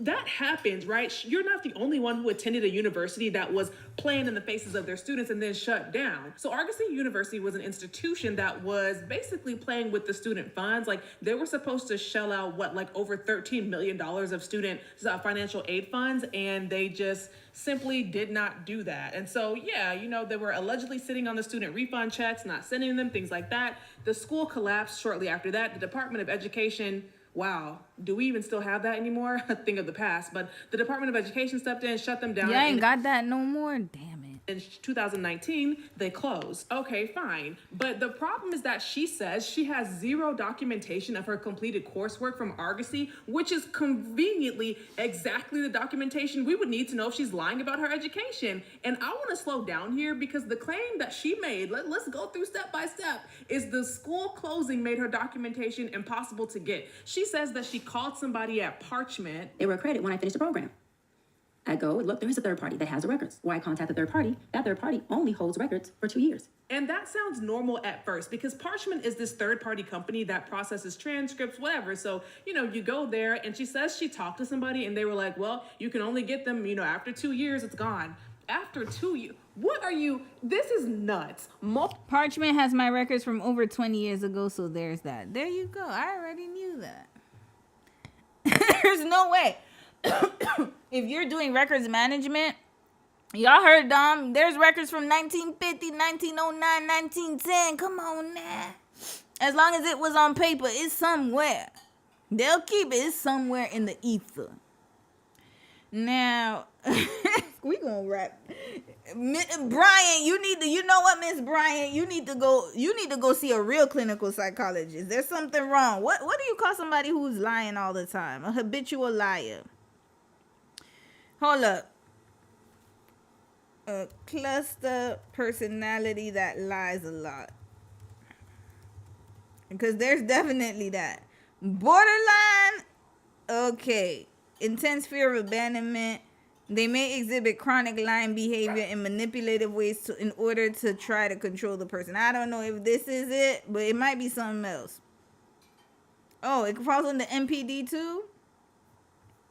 Okay, I don't know, but she got to go get tested. She needs to use her own research on herself because based on her own words, she didn't attend either of these schools. She didn't finish the master's program and she didn't finish the doctorate's program. Case closed. Multiple people have come online and have said, people who have even attended Argosy or who did attend Argosy, and they've said that they were able to get their transcripts 20 years later. So what is she talking about? Someone told her that after 2 years, you can't get your transcripts, huh? So what about, how come everybody else who attended Argosy can get their transcripts? This is what happens when you don't just take your L and leave. Take your L and go.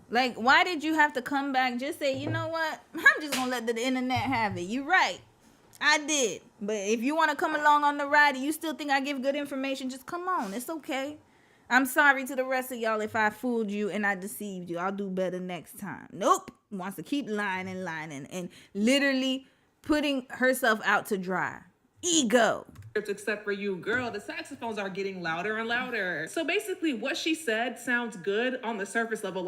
If you don't think about it, yeah, it might sound reasonable that she tried to get her documentation, but the school closed, so she couldn't get it. Except a doctoral degree requires typically a dissertation. Am I right or am I wrong, right? And it requires graduation from a master's degree, sis. Usually you have to do your dissertation, defend your dissertation in front of a faculty committee. So if you completed a doctorate, you have a dissertation, you have a copy, your committee has copies. Girl, you need to dust off Microsoft Word and show us a copy. I have all the copies of my papers, yo. Every single one of them. Play with it, but I got my degrees anyway, so it don't really damn matter. But still, that's one thing for sure. That's just, a screenshot. Something. We don't even need to watch the rest of this. But thank you, sis. Do you have a picture? Is there anything else? A capping For my sheets, I'm not going to prove anything to anybody. Oh, yeah. That's the one we just saw. But my obedience is to God. Yeah, we I've just seen saw that one one. of Argos's internal survey. Okay, thank you, sis, for your deep research. Let's hear the rest of what she got to say. We wrapping her lying ass right up. That I have to prove Liar! individuals. My proof is already within my credentials, my degrees, and also more than just my titles, it's in how effective I've been. All of my sessions have been live for the most part. My sessions with Nick Cannon, Cam Newton, Shannon Sharp, B. Simone, they have all been for the world to see. She said Nick Cannon, Shannon Sharp. Who was the third one? And B. Simone? Grift. Right? So no one knew who Dr. Bryant was prior to seeing all of my sessions that were live. And they deemed it, as well as I did before they did it, they can't validate me, I validated myself, they deemed it as my work being effective. I am effective at what I do. I'm educated and I'm successful in my lane, and I land on this. I created my own lane. And so a lot of times, Marissa, when people say that you created something that maybe they couldn't, admiration turns into envy. And you gotta be okay. And you gotta be Oh, so we're jealous. Okay, got it. okay with that. Yeah, in as that an space. attack, but I think, and I've gotten this question from many viewers, Yeah. and I owe it to them, You in do, service to absolutely. them. Why not drop doctor from your name if you cannot bring forth that doctoral degree? So I've already covered this, right? And we're here obviously to talk about my new book. So I've earned the title. I have multiple degrees, and I'm not going to. In what? According to your bio, I'm so sorry, I need to drink some more water. According to your bio, you only you only obtained a double. Words matter, y'all. She obtained a double degree in psychology and Pan-African studies. Then it says here she entered master's at University of Phoenix. Then it says here that she decided to pursue her doctorate degree in counseling. So what many degrees are you talking about? What many degrees do you speak of? Let's wrap her ass right up out of here. You liar. You lie too damn much, Cheyenne. And we're going to leave it just as that. Cheyenne Bryant. Friday Bryant. Dr. Cheyenne Bryant. And that's where No, we ain't calling you that. You fake ass doctor. Red flag. All right, sis. Love you, lunch and lawyer. We gonna wrap you up right along with her though. All right, we're done. Let me read a few comments. Oh, she's refunding cuz. We gotta go through this one too real quick. Lord. Blueberry. Hey sis, you said I remember watching a video of that woman. Okay, I think you were talking about something else.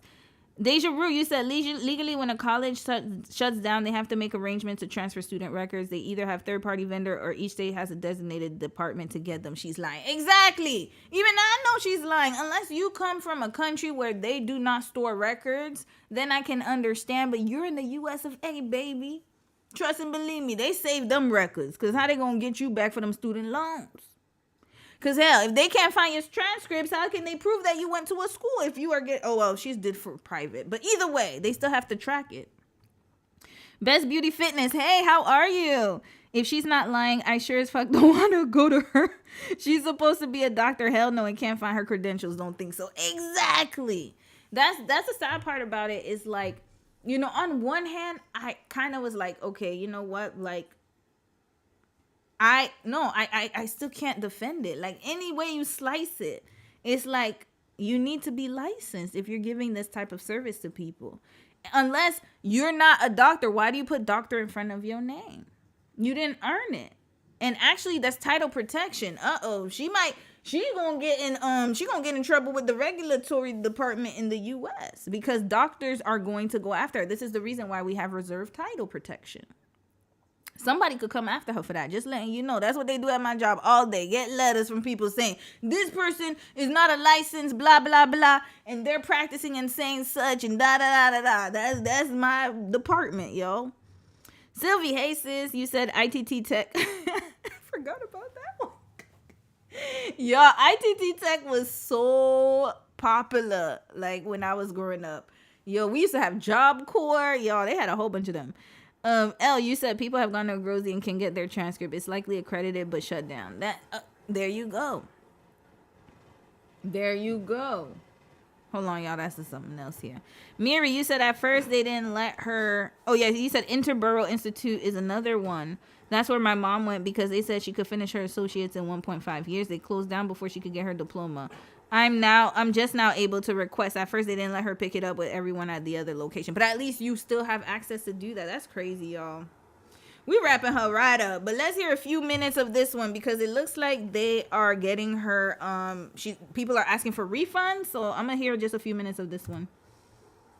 Hey y'all, it's your legal bestie, Attorney Simone, and we are back with and shout out to Attorney Simone. Their update regarding go Cheyenne Bryant with more receipts. Oh, stay tuned. You don't want to miss this one. Hit the like, hit the subscribe. Also, remember, if you are injured anywhere in the United States, I am an injury attorney. You can call me at 855-4-SIMONE, SYMONE, or go to SimoneRedwine.com. Oh, sis got her own phone line. That's what's up. For a free injury consultation. Non-injury consultations start at $199 for 30 minutes. Now let's hop right into it. So there's $199 for how many minutes? Okay, let's do an additional time. And we're not just going to get into the clip. We're going to get into some additional things. But there's an additional clip where Cheyenne Bryant is basically saying she don't have to answer to you. She answers only to we saw that Jesus. one. Jesus is her accreditation. I have to prove. No, we have to fast forward because we saw this things, one. Right? He's saying organically she ended up point, but I just want to keep. Oh damn, she did the same thing I did. I did not even see this earlier. Okay, that's what's up. Let's see if she got the same analysis as me. And if she did, I need to be a lawyer. You know, he does always say that. That's what's up. Okay, hold on. Let's see if she did the same thing I did. I promise on everything, I did not watch this video prior. Here, it states that she attended the University of Phoenix, but there is no indication that she actually graduated. So it says here, let me go be a lawyer. Organically, she ended up choosing psychology. You know what? I need to go be a lawyer. I ain't gonna lie. That was my Miss Collin. I even have the LSAT book and everything. I'm just lazy, y'all. I don't want to study for that damn test. It's too much. I hate taking standardized tests, but you know what? I might need to, because hell, if the lawyers are sounding like what I'm saying and we like to look at evidence and stuff, because poli-sci is literally related to law. That's what we do. It goes on to say, she didn't realize what had triggered her interest until she entered the master's program at the University of Phoenix. It never states that she finished and it says she was about halfway through the master's program and boom, it hit her. It says she had a lot of healing within herself that needed to be done. Then it says she started her doctoral program, as she calls it, her doctorate program. It's not doctoral. Dr. Bryant's desire for self-fulfillment, healing, peace, and balance within herself and others drew her to the field of psychology. Being the overachiever that she is, she decided to pursue her doctorate degree in counseling psychology. Counseling psychology, which means to be a counselor. You can't be a counselor in psychology without being licensed. Being a counselor and being a therapist in the field of psychology are synonymous. And you have to get your master's, by the way, because I have a cousin who got her master's. She had to get a master's in order to practice. Maybe I should get her. You know what? Let me reach out to her. I might have to get her on a live stream. She lives in Carolina, though. I might have to holler at her. She calls herself a psychology expert, trying to avoid the fact that she didn't graduate. This isn't about licensure. That is important, but this is just repeating. Her own website does not state that she finished her master's, and it does not state that she received her doctorate. It says she decided to pursue it, and it also talks about what she did when she was halfway. That's why I always say words matter. That's what's up. You know what? We gonna do the LSAT. You have the same frame of mind that I do, sis. You know what? I need to brush up my books.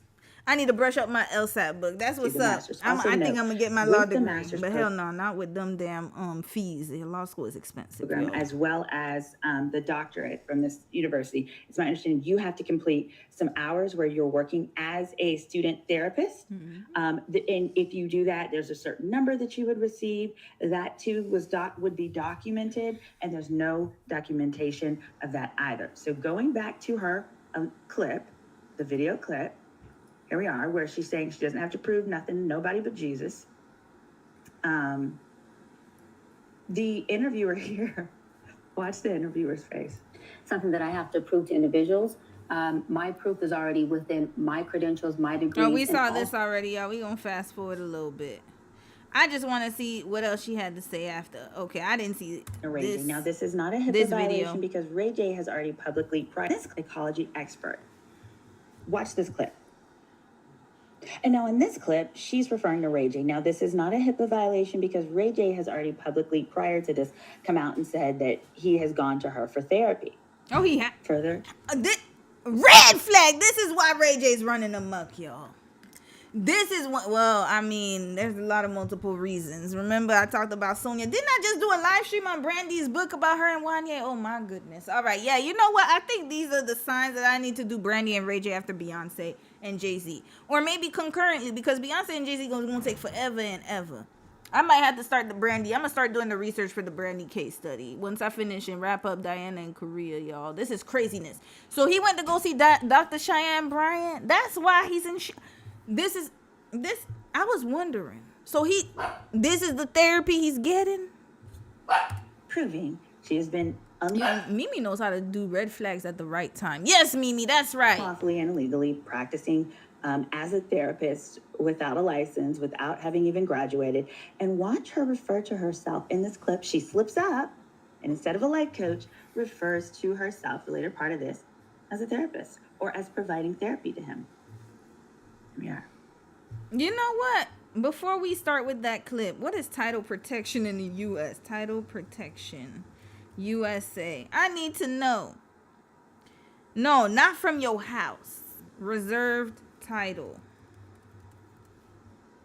No, not your house. Damn it. Title protection regulation.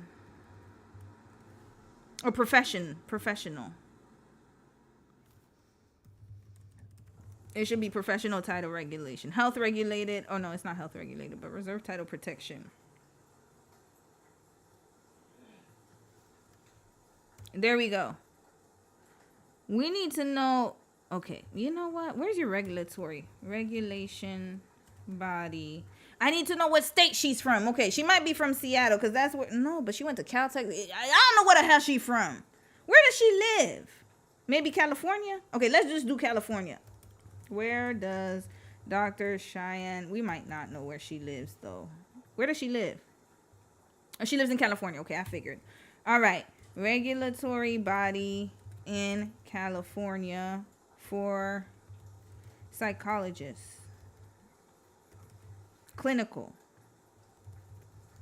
Here we go. California Board of Psychology. Here we go. Okay. File a complaint. We're about to file a complaint. Hold up. Licensure. We ain't gonna find her anyways.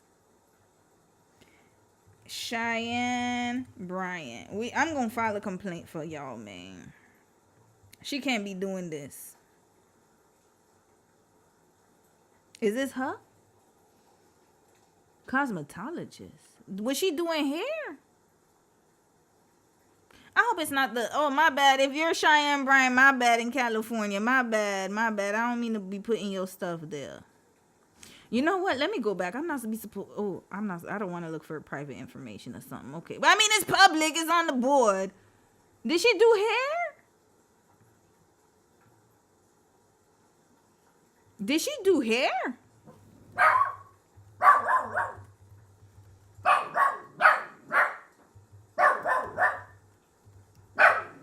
It might be another person. Did she do hair? Okay, anyways, that's okay, y'all. We just gonna leave it alone. That might be her, y'all. Okay, hold up. All right, you know what? Let's keep watching this. He has been with me for a long time.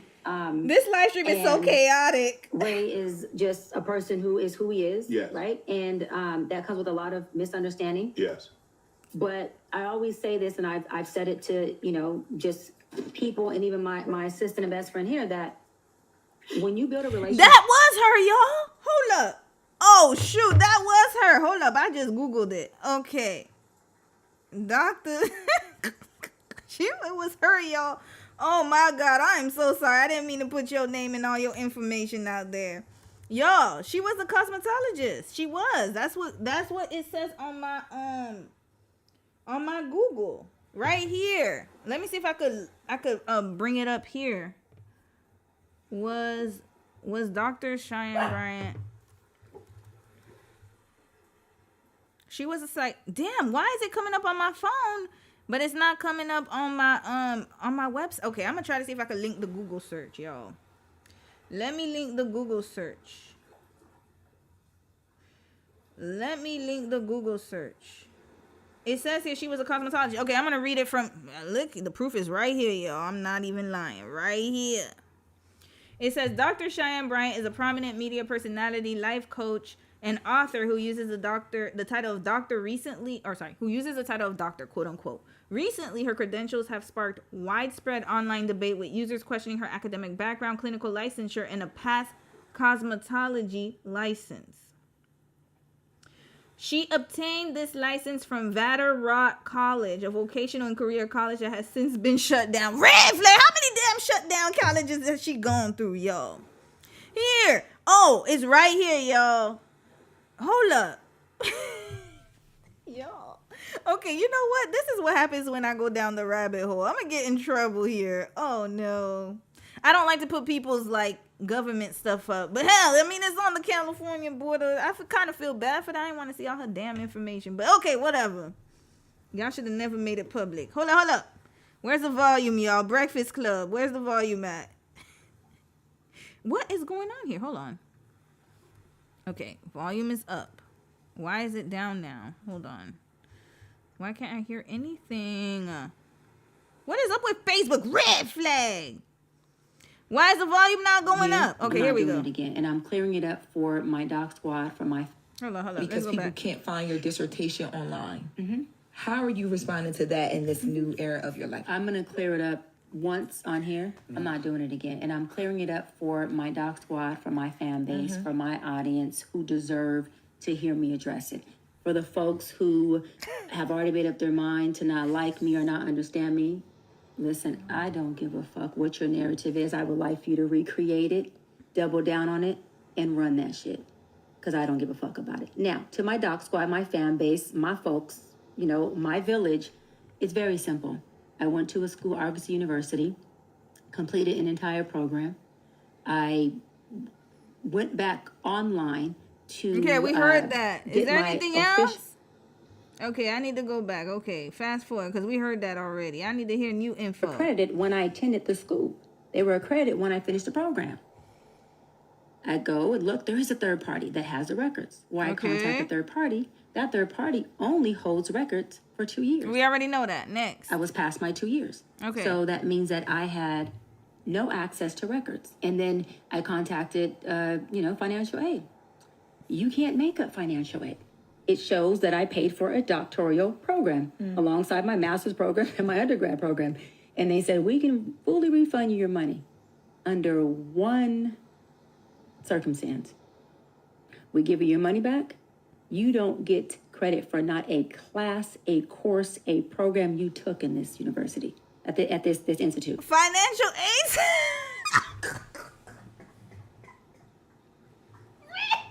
Wrap this right. So wait, financial, y'all, if we could do this? Let me go call my financial aid office right now. Well, nah, it's closed right now. Monday's a holiday. Tuesday, I'm gonna go roll up, but I'm in Canada. It might not count. Okay, that's y'all homework. If you have pending student loans, if you don't, hallelujah, praise God, you don't have it, because Lord, it's not a good boat to be on. If you have student loans to pay off, go and call and your school shut down. Go and call them. I'm curious. I need to call the department. Damn, I wish it was a Monday. This is why I might need to do live streams on weekdays. But then it wouldn't work because I work 9 to 5 anyways. But still, I might need to record a phone call or two. I'm gonna go call so you can get your loan get a refund and the loan forgiven. What? Hold up. You see, sis left out this part. Lunch and lawyer. Did you leave out this part? Maybe I went through your video too fast. Okay, hold up. We gonna play this again. This is too funny for me. Hold up. It's too funny. Damn it, Facebook. There one circumstance. We give you your money back. You don't get credit for not a class, a course, a program you took in this university, at this institute. There's such a loophole. So, do you want us to refund you? Or do you want us not? Financial aid? Because I didn't want to risk the chance of them saying, well, we're going to give you back your money, and it wipes out your entire program. She's Luckily, a liar. I had, I did this with all of the schools. I had downloaded from the actual student portal my transcripts at that time, and I was able to get just about all of my transcripts, including up to like dissertation. But everything else, there's just no holding tape for any of our records, which I think is completely effed up. Just in They general. are going to kill you online this week. They're going to say she has no records. They just want to hate you regardless. No, that's fine. And it's not even that there's no records. DJ Envy. It's so funny, the irony of him talking. Weren't you just in a scamming situation with Caesar Pena? You might want to pipe down about scamming, sir. Don't think because I didn't cover your story that doesn't exist. We might need an update on that one. Yeah, him and Caesar Pena went all over, allegedly, all over damn New Jersey building these fugazi-ass houses, yo. Okay, hold up. I carry the records only for a limit of 2 years. So it's not me, it's any student that attended Argosy. But again, it doesn't, how can I say, it doesn't affect me because... Okay, we don't need it. Whoa, wait, maybe she's going to say something about the cosmetology school. Okay. I get a license as an LMFT. I have my master's in marriage and child therapist. Oh, she did? Hours. I can just take... LMFT, what she said? How can I say, it doesn't affect me because if I chose to go get a license as an LMFT, I have my master's in marriage and child therapist. I have my hours. I can just take that and say, hey, let me submit these for licensure, and I want to go sit for my exam, and I'll have to do a study. I don't need a doctorate in counseling psychology to go get licensed as a therapist. That's what we're all missing. Okay, and what you're missing, Mrs. Virgo or Miss Virgo, whatever you want to call yourself, is that you cannot call yourself a doctor if you don't have a doctorate degree. Red flag, title protection. Everybody, if you're in the state of California, because I don't have time to do it right now, please go and file a complaint. File a complaint. But hell, you can't even do that because she's not licensed. She's not licensed. So you can't even file a complaint. What you got to do is hit up the email and just say, hey, there's this woman on social media. She is using the doctor title, but it's only reserved for clinical side. You know what? Next weekend, we might have to do that. I'm going to send the email right live with y'all. Anyways, we wrapping her right up. Right up. Somebody wrote Dr. Dre. All right. I'm going to read a few comments. We moving on, y'all. We moving on. I'm tired. How long we been on here? Oh, 3 hours. Damn, we talked a lot about her. All right. Liar, pants on fire. That makes no damn sense. You finished, but they gave you a refund, not the United States. Baby, not anywhere in the world. I wish I could get a refund. I wish, even if you don't, let's say you get financial aid and you don't even finish your program, or you don't even, like, let's say you even, like, completed half of your program or something, and then you decided that you wanted to quit school, they still going to... You better trust what I'm saying. Trust me what I say. I had a student loan. Remember the 2 years I done told you I dropped out of college and I didn't know what I wanted to do? I still got to pay them damn loans. They ain't playing with your girl. They're like, oh, you still going to pay them loans. And interest on top of that if you don't pay it off. They won't even give Black Americans reparations. Come on, lady. She done. We wrapping her right up, y'all. All right, let's speed through this, y'all. My bad. I spent too much time on Dr. Cheyenne Bryant. Let's move on to macaroni. I guess it's a good time to talk about macaroni. We might have to... I'm going to do that one tomorrow. Thank you, sis. We're done here with her. Okay, let's talk about... Damn, should I talk about macaroni? Okay, let's watch a macaroni video. It's not going to take long because I don't even know the context of this video. Did I put that on the thumbnail? Hold on. What did I put on the thumbnail? If it's not on the thumbnail, we'll discuss it tomorrow. I'm only discussing what's on the thumbnail. That's my new thing. Okay, let's do this. Hold on. I forgot, y'all. I have so many thumbnails. I do not remember. And I'm not going to take too long. It's 6, 7, 8, 9. Okay, it's 3 hours behind. Oh, we have Kwame. Okay, yeah, I didn't put him on the thumbnail. So, nope. We're not going to discuss him. Okay, let's talk about, let's move forward. This one I did put on the thumbnail, but we'll do that one tomorrow. This might be a lengthy one. Okay, let's get to Kwame and Chelsea, the footballers. Somebody left me that the white women who are finessing the football players. We're not gonna take too long on that one. And Kwame and Chelsea, they announced their divorce, y'all. If you have watched Love Is Blind like I have, let's go with Kwame and Chelsea first. Kwame and Chelsea.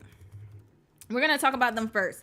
So I have been an avid watcher of Love Is Blind for a while. Love Island, I only started watching season 6 and 7. But Love Is Blind, I've watched pretty much a lot of the seasons, right? So Chelsea and Kwame, y'all, they were two people that were on the show. And there was a lot of controversy with them. Let's just put it that way.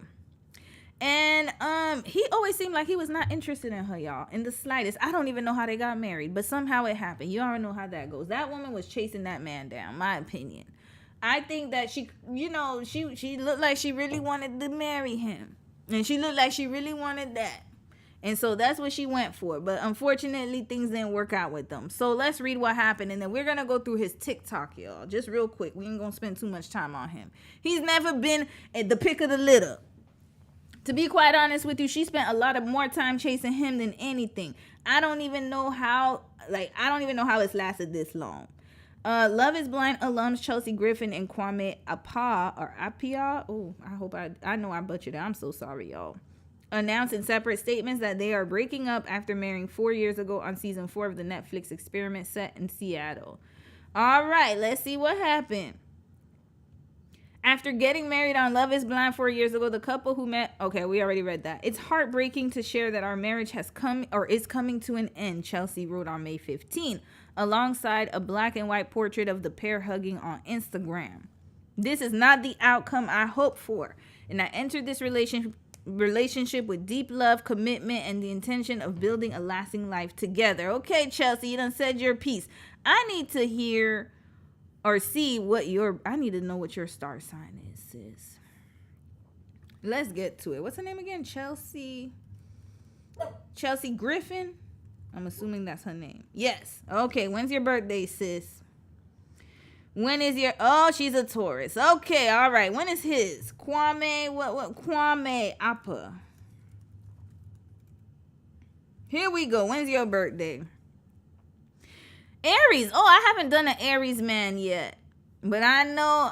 Oh, I think I said a lot of dictators are Aries and Taurus. Yeah, those men. They fall within that cusp. Okay, let's continue reading. So what's the reason for the split? Chelsea, 34, shared in her statement that a lack of love wasn't the issue. So what is the issue? Is it finances? If it's not love? As time went on, it became clear we're growing in different directions. No. Time didn't have to go on. You've been on different directions since the day that you sat on that damn couch talking to that man. Red flag. It's always been directionless. What you talking about, sis? We have the 4K footage of this. Come on now. I poured my whole heart into this marriage. I know you did. Oh, we know you did. We saw you on them dates. And wanted it to work until the very end. But lasting marriages require more than love alone. Basically, he's not putting up his weight. And they just had a baby. My goodness. Oh, this always happens, y'all. While the Southern California native who participated in the Seattle season called this chapter of life deeply painful, she also remains grateful for the life memories and experiences they had together. As such, Chelsea ended her update on a positive note, adding, I trust that healing and clarity will come with time. That's the way to go and approach it. For his part, Kwame, who moved to the U.S. from... Oh, he Ghanaian? Oh, okay. Okay, all right. Mm-hmm. I thought he was Nigerian. He's Ghanaian. Okay, from Ghana when he was 8 years old and flew in his sister Barbara for his TV wedding. Wasted her damn flight. You wasted the flight, sis, but I guess it was free because Love Is Blind was on there. Shared similar sentiments about the unimaginable breakup. It's been one of the hardest decisions to make, Kwame 36 detailed on a separate slide. In the same post, continuing, we will always have respect and care for each other in everything we share. as difficult as it has been to arrive here, Kwame shared before signing off, I believe it's in our best interest, considering amongst many other things that our ultimate goals don't feel it. They've never been aligned. What he talking about? They've never been aligned, y'all. Red flag. What are we talking about here? Now, you know who would shock me? Lauren and Cameron. That would shock me. Who was the second one? Matt Barnett and Amber. They were a little red flaggy though. Amber seemed a little bit complacent, but he still really liked her though. Barnett really liked her. He was dodging Jessica old crazy ass. What's the other one? Brett and Tiffany would surprise me. And then what other Amy and Johnny, they were pretty solid. And then, who else am I missing? There was another couple that did really well. I forgot their damn names, but they would shock me. You and him, no shocking. Bliss and Zach. I think Zach was the one who rejected her and then went to her afterwards. I don't like that. But you and Kwame, you were never on that wavelength. You're not on Brett and Tiffany. You're not even on Lauren and Cameron. You are more like Cabria and what's her name? Cabria, and the one I showed y'all in that live stream, the man who was crying because he didn't want to have she didn't want to have sex with him. You're more on that level. You're on that level, sir. You're on the same level as what's that damn season where everybody was a mess? Trevor and Chelsea, Jimmy and Chelsea, Jessica and Jimmy, and Laura and Jeremy or Lioness. You on that type of wavelength. That's what you on. Ashley and Tyler, you on that level, okay? You're on that level. Please stop lying. The sanctity of marriage was never within this relationship. Come on now. So they thank Love Is Blind fans for all their support.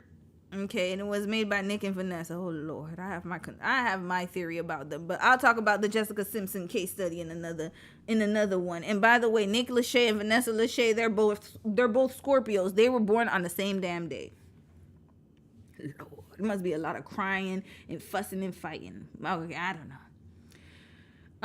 Okay, although Chelsea and Kwame initially expressed concerns about him having to permanently relocate to Seattle from Portland, Oregon, as well as conflicting timelines for having any future children, they ultimately tied the knot in 2022 and went on to celebrate many milestones, including their second anniversary in 2024. Okay, so he said, through all our ups and downs, through our toughest moments, through this long but beautiful journey we have embarked on, you helped me be better. You helped me be better? That's what you had to say? Oh, she raised him. Yeah, she raised him. How come I never hear a man saying she raised me to be a man? Usually you hear it from the woman. We won't get to that in the Beyonce case study. He turned me into a woman. I never heard a man say a woman turned him into a man, except if it's his mama. The fact that fate brought us together in such a serendipitous way, ChatGPT galore, proves that miracles really do happen if you open up and you believe. When you believe. All right, let's get to his TikTok, y'all. We're not gonna tarry too long on that, and then we gonna move on, y'all. Oh Lord. I guess I'm in a few. Oh, we gonna get to you, sis. Don't worry. Where's Kwame? Oh, maybe that's where this one came from. Okay, Kwame. What's his name? Kwame Apa. Yeah, Apia. My bad, y'all. We'll just call him Kwame App. I don't want to say anything. Okay, this is his, y'all. Let me tell y'all something. If my divorce announcement looks like this, y'all better please unsubscribe, okay? If I ever, God forbid, but you never know what may happen. If I ever have a divorce announcement and I look like this and I have a picture like this of me and Dom, please unsubscribe right away. I'm on some foolishness at that point. Red flag. Where's the seriousness in this? This has become very unserious. This is the picture y'all done put up. You didn't even put your wedding picture. There are so many pictures that you could have put in your divorce announcement, and this is what you chose. Right here. Look at this. This is how you told the world. Last week would have marked our 4th wedding anniversary. Out of respect for first of all, wait, y'all filed for divorce before your 4th wedding anniversary? Out of respect for the life we shared, I wanted to address this moment directly with the community that has supported us over the years. Oh, he's doing damage control. He's like, please keep supporting me. Please keep supporting me. It's heartbreaking to share that our marriage is coming to an end. This is not the outcome I hoped for, and I entered this relationship with deep... Wait, isn't that what she wrote? Oh, yeah, that's what she wrote. Okay, they wrote a joint statement. Okay. Oh, let's see. Okay, look at hers. Hers is filled with so much words. Okay, we saw that already. Okay, we read that. And then let's see what his says. I saw the serendipity and all that. Serendipitous. Sorry, my bad, y'all. Unfortunately, we're taking this moment to announce that after 4 years together, we're going our separate ways. This isn't something either of us... Okay, I think they wrote America, a joint statement. chat. Okay, let's see what he been up to. Okay, wait, hold on. Okay. Okay, yeah, they're not aligned. All right, at least they're being truthful. Okay, let's see what videos he's been doing. Let me see. Okay, these are the videos. Fire fit check for the dogs game. Okay, I'm scared because there's probably music in there. They copyright your sister like a mug, y'all. Last week they got me. He wears a bonnet? Oh, Drake intros. Okay. Oh, Lord. Let me see. Guess who always has shotgun? Okay, the dog. Oh, he had a problem with the dog? Oh, he was mad, y'all.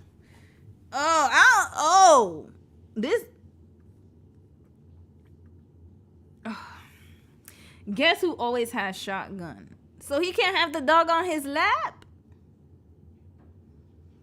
Oh, he looks very serious, y'all. Okay, this... yeah, okay, all right. But you know what, sissy? All right, let's see what else. Okay, let me see what else. I'm trying to see couples content. I'm sorry, Kwame. I do not need to see you and your hairline. What is going on here? Is this a family moment? The moment when you realize you're about to hand out an L. What does that mean? Oh, they playing cards. Okay, when was this? I can't even see the date. Date nights be like this. Okay, I'm sorry. I have a feeling they putting music. Yeah, I knew it. They putting music. I already knew it. Okay, this is sponsored for sure. All right. When you forgot to kiss on a kiss cam on a global... You didn't forget. You just didn't care. Look at his body language. He is not into it. Oh, no. Oh, no. Wait, hold on. I know damn well you don't have... You wore You wore a suit without something, an undershirt, red flag. We don't need to see all that. Oh, yeah, he was outside. Yo, I heard, you know what? I don't want to put these rumors out there. You know what? I'm not going to put those rumors out there until it's confirmed. I don't like to be putting out rumors like that. Told her I used to have longer hair. Oh, okay, so she said, oh, like an afro?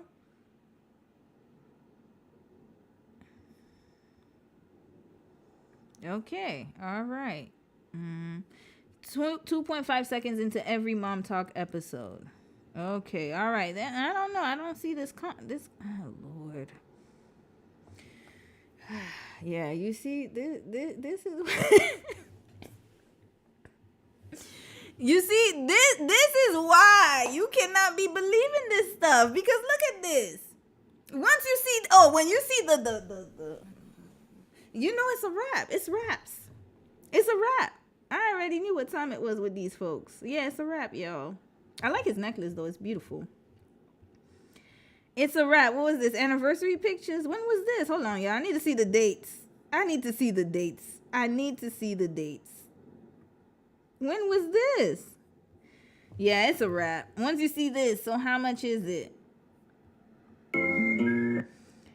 $300. Okay, who's paying? That's not bad. Why do you care? Okay, because he's paying? Okay, that's not bad. Okay, he's paying. That's why he's looking like that? No. I refuse to ask how much is it. You just gonna spend it. Oh, yeah. Yeah, them rumors might be true, y'all. Again, I'm not going to put the rumors out there. I'm just going to shut up. Maybe Jessie will cover it because she really has a thing. She does not like Chelsea at all. So, Maybe Jesse will talk about it. I'm not gonna talk about that though. I don't want to talk about the rumors I heard. Me hanging out with another dog. Okay, all right. We're gonna wrap this couple right up. How's my wife sees me when I clean? What happened? Okay. Oh Lord. Yeah. They were just doing it for the content, y'all. His jeans are very tight. His jeans are very extremely tight. Can you breathe in them jeans, Kwame? Yeah, I don't know if you can breathe in them jeans. Okay. All right, that's it, y'all. I mean, there's nothing much left to say. I already told y'all. I wish I could show clips of their whole journey on Love is Blind, but hell, Netflix be playing games, and you know everybody's penny pinching right now, so they're not gonna let a sister live. All right, rest in peace to that relationship. Good luck. Oh, what did he say about the economy? 3 things that helped me come to a conclusion. Okay, I want to hear your thoughts, and we wrapping you right up. That helped me come to a conclusion that I thought I'd share. Thing number 1, I have a master's in business administration and a lot of courses in marketing and economics, so I love to watch the way money moves in this economy. That's what's up, brother. Thing number 2, I have a deep interest in political science. Oh! I talk politics with my friends all the time. Good. I just don't talk about it on the internet. I hope that's okay. Thing number 3, y'all know this about me. I love sneakers. And about 95% of my collection is Nike. Now, how does this all come together, Kwame? Well, I'll tell you.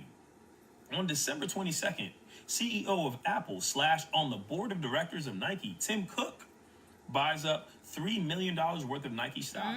And then on December 29th, CEO of Nike, Elliot Hill, invests $1 million in the stock as well. At that point, you're like, something must be going on. Oh, well, let's fast forward. Are you talking about the Maduro? No, is that his name? Yeah, Nicolas Maduro when they got him in the Nike sweats. That's what you about to talk 3rd. about. Yeah. And unless you live under a rock, you know that Venezuelan president. Yeah, Maduro was snatched up. We already know, y'all. All America, right. we need to chat.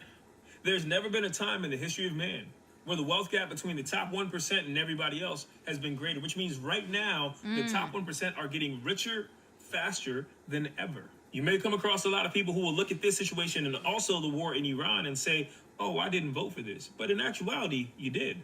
For quite some time leading up to the elections, a lot of people were hooting, hollering, and waving red flags about something called Project 2025.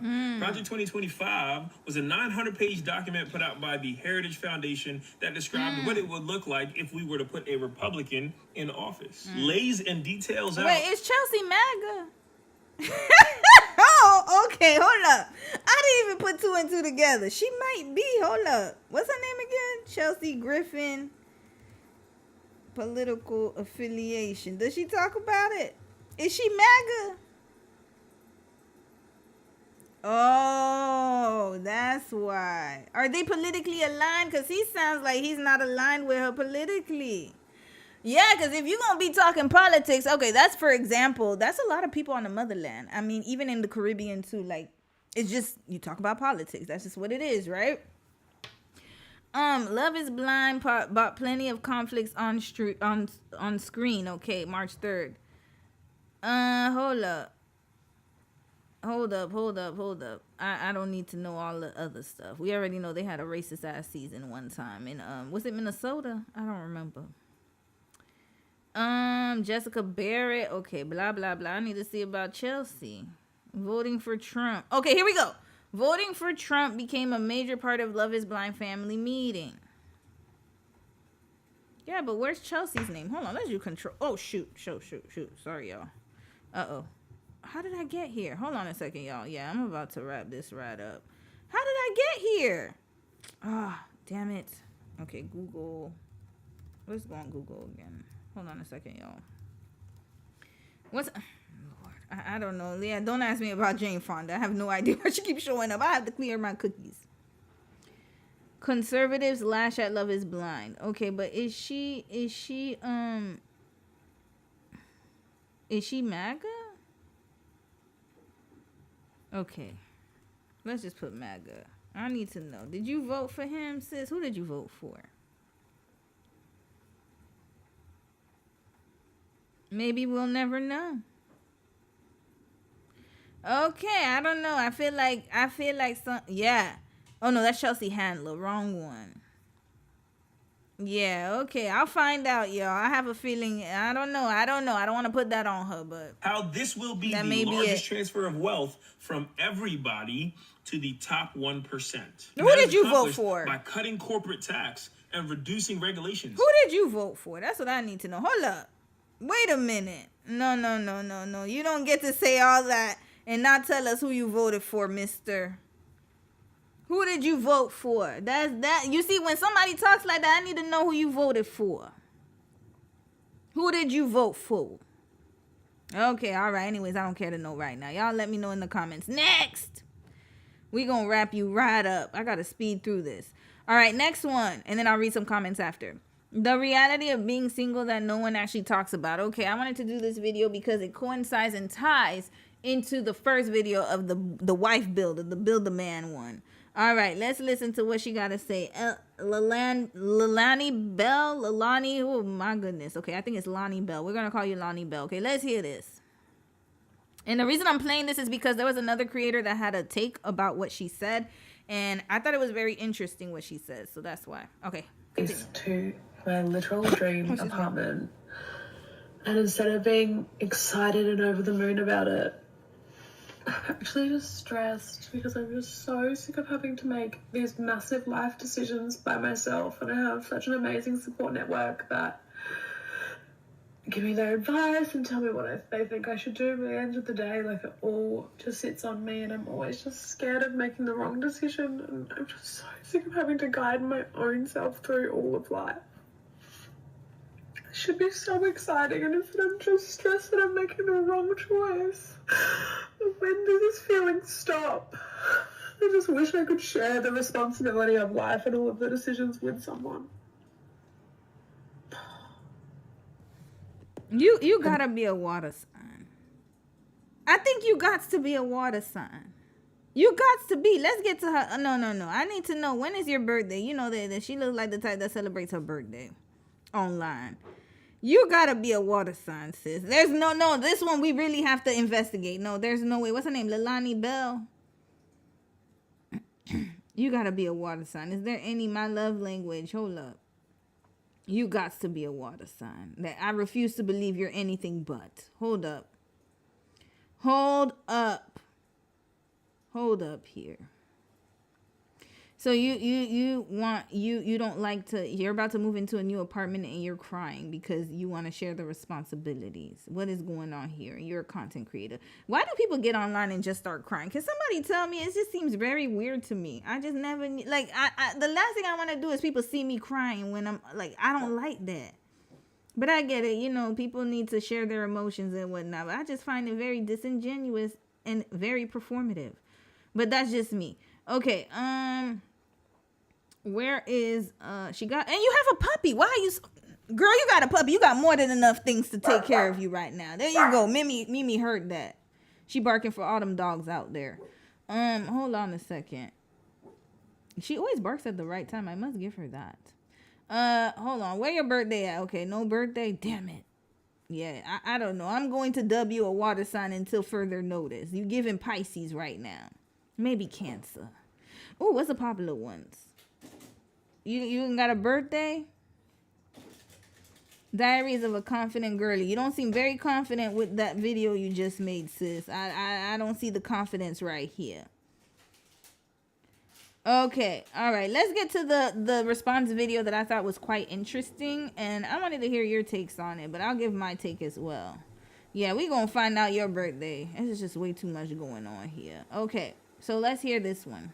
Sign the lease to my literal dream apartment.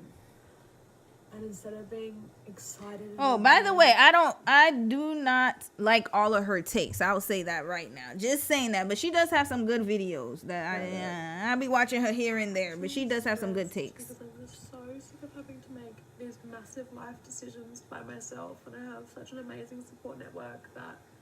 Is the volume low for me? Okay, hold on. Okay, let's fast forward to her part. Gives them an opportunity to be a child still. It gives them an opportunity to revert to being a child. Most women do not want to be adults, okay? For most women, adulthood is scary, it's intimidating, It's overwhelming, and most women do not want to do what it is that is required to be an adult in this world. This woman is crying because she didn't take out a mortgage. She signed a lease on an apartment, on her dream apartment. This has nothing to do with her making the right or wrong decision. If you got your dream apartment, obviously you're making the right decision. So this has nothing to do with you making the wrong or right decision. And also, you signed a lease. You can break a lease. A lease has a time where it's going to expire. You didn't take out a mortgage where if you don't like the house, you would have to worry about renovating and then selling, putting it on the market, selling, all of that stuff, and then looking for a new place. You signed a lease. What this has to do, this has a lot to do with the fact that women understand that the more they become adults, the harder it's going to be for them to attract a man.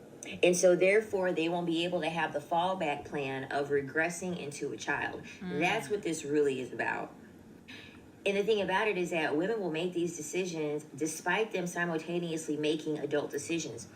60% of women are college educated. Okay? Women are getting college degrees in groves in comparison to men. Women are buying houses. Yeah. Way more. I actually like her take. I ain't gonna lie, y'all. She's been nothing but facts. Than men are currently buying houses. So women know how to make adult decisions. But then when the adult decisions become overwhelming because you realize, fuck, I'm making adult decisions, I'm getting too far into my independence, you will look for a way to fuck it up. You will find a way to try to become a little child again because you don't want to deal with the responsibilities of being an adult and being independent. So what do you all do? You work in your career. You're tired of your career. You find a man. You get married to the man. You have a child. And then guess what? You give up your career so that way you could stay home. That way you could be a child taking care of a child. That way you have to have your hand out for an allowance every week. Can I have allowance, Daddy? She ain't lying though. Daddy, can I have enough money so I can go get enough food? I think like I said before, if your husband and you have an arrangement where you can make your own money, because some of the trad wives that people watch on social media, they're working. They're social media influencers. So I think that working at home is not the problem. Is you need to make your own money. There's so many ways that you can make your own money while working at home. Why is it that you need your husband to, you need to ask your husband? He should be giving it to you willingly. That's the problem, and that's the red flag. Having an allowance that is like a kid. That she ain't lying. If you're asking for it anyways, it should be provided to you. But personally speaking, you need to have your own business or your own ventures. Something where you're making your own money independently that's separate from your husband. And everything for the babies, you give all of that up so that way you can turn into a child again. That way you have to ask for permission. That way you can ask for something. And then he took the money away. Now I don't have any money to pay for anything. That way you can go and you can have the man be the fallback so that way you can blame him. That's the reason why you all want to regress as a child, because you all understand that the more responsibility that you assume as an adult and the more independence that you assume as an adult, you're going to look around, and when things get messed up,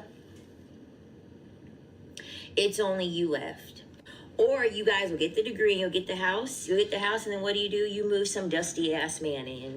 You lose some man in. He won't contribute anything to She ain't lying, yo. I've seen that happen so many times. Mama, shut up. Let her keep talking. Won't contribute anything to the mortgage, eating up all your motherfucking food in your refrigerator, eating up all the food in your pantry, making messes all over the place, ain't doing his own laundry, ain't cooking for himself, just in your place living rent-free. Because you didn't want to have to sit with the uncomfortable feeling of being in a house alone. Let me tell you something. Dom is the first man I have ever lived with. Ever in my life. And the reason for that is because I know how I am. Remember, I told y'all, to thine own self be true. I know how I am, and I know the expectations I have. And also, I'm not gonna shack up with you like that. I'm being honest. For me, we got to be really committed to each other like that. We not doing that shacking up. You coming up in my house, you was eating all my damn food, and you're not contributing nothing. Red flag. You better contribute. We ain't doing none of that.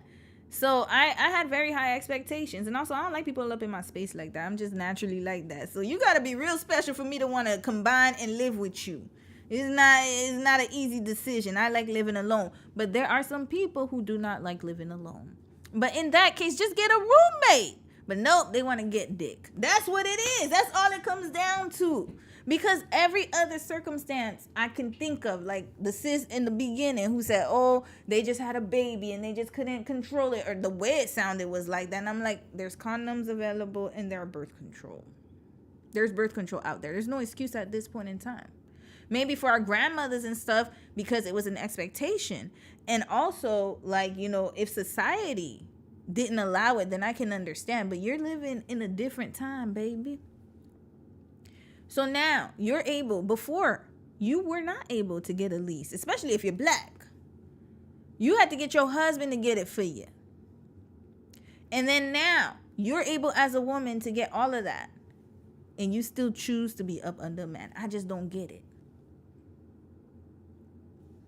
I've been living by myself. I've had apartments by myself, lived by myself. Then I lived with family for a little bit while I was in Toronto.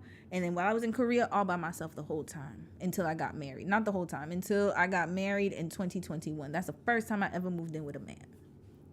Ever in my life. For a reason. You have to be comfortable being by yourself.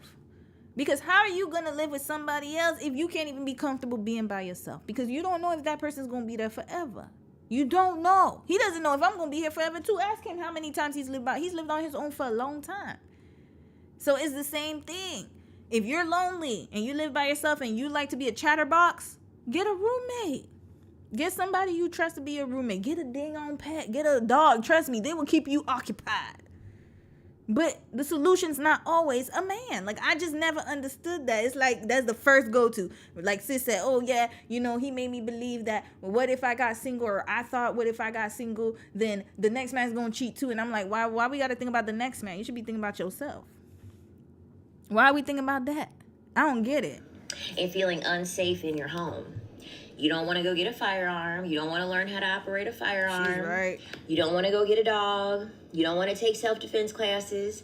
You don't want to build any muscle. You don't want to do anything extra to ensure that you can have things activated if need be, if your safety is at risk. So what do? I'll just find a man. At least I won't be so scared of the scary noises at night when I'm living alone. And then when you get that man, he's the one who's going to be demon time. Ain't that crazy? You want to get a man for protection, and sometimes it's not going to work like that most of the time. Sometimes he could be the one trying to take you up out of there. There's so many stories, y'all. I didn't even want to cover the Texas couple. Oh, boy, there's way too many. I mean, sometimes I just can't. It's just way too much. But I might have to bring it back again. At least if there's an intruder or somebody comes in, you know, I'll at least have a man there and there's no guarantee that the man's going to do anything. There's plenty of videos out there where there's an intruder breaking in and it's the woman that's actually going to do something and getting up out of bed and going toe to toe with the intruder to get No, but not only that, but it can happen while he's not home too. There's so many instances of that. You got to learn how to protect yourself regardless. the fuck out.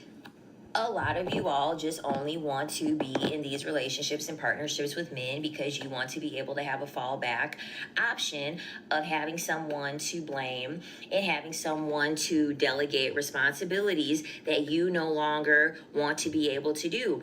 Not realizing the fact that these men, they're not going to take the responsibility seriously because at the end of the day, they can mess up their responsibilities and guess what? It's still going to fall back on you.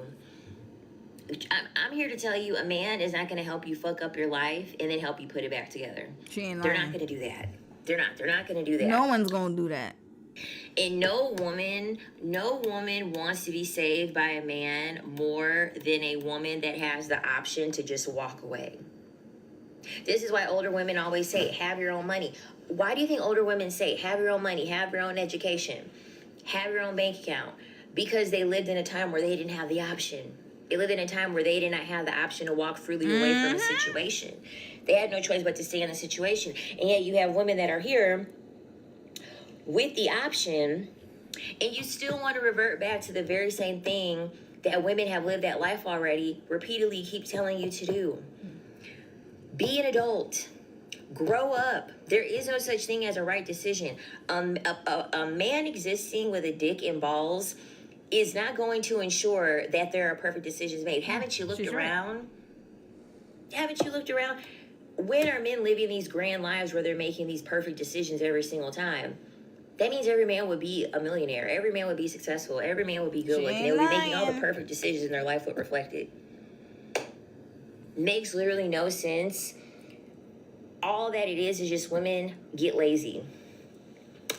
Women reach a peak. I don't want to say lazy. And she's kind of harsh with the advice. I would say a little bit in this part. I don't think it's lazy. I think it's fear. And that's, again, a problem. Why are you scared to live alone? Why are you scared to have your own stuff? Like, why are you scared? It's fear of the unknown. I think that's what keeps people stuck. I don't think it's necessarily laziness.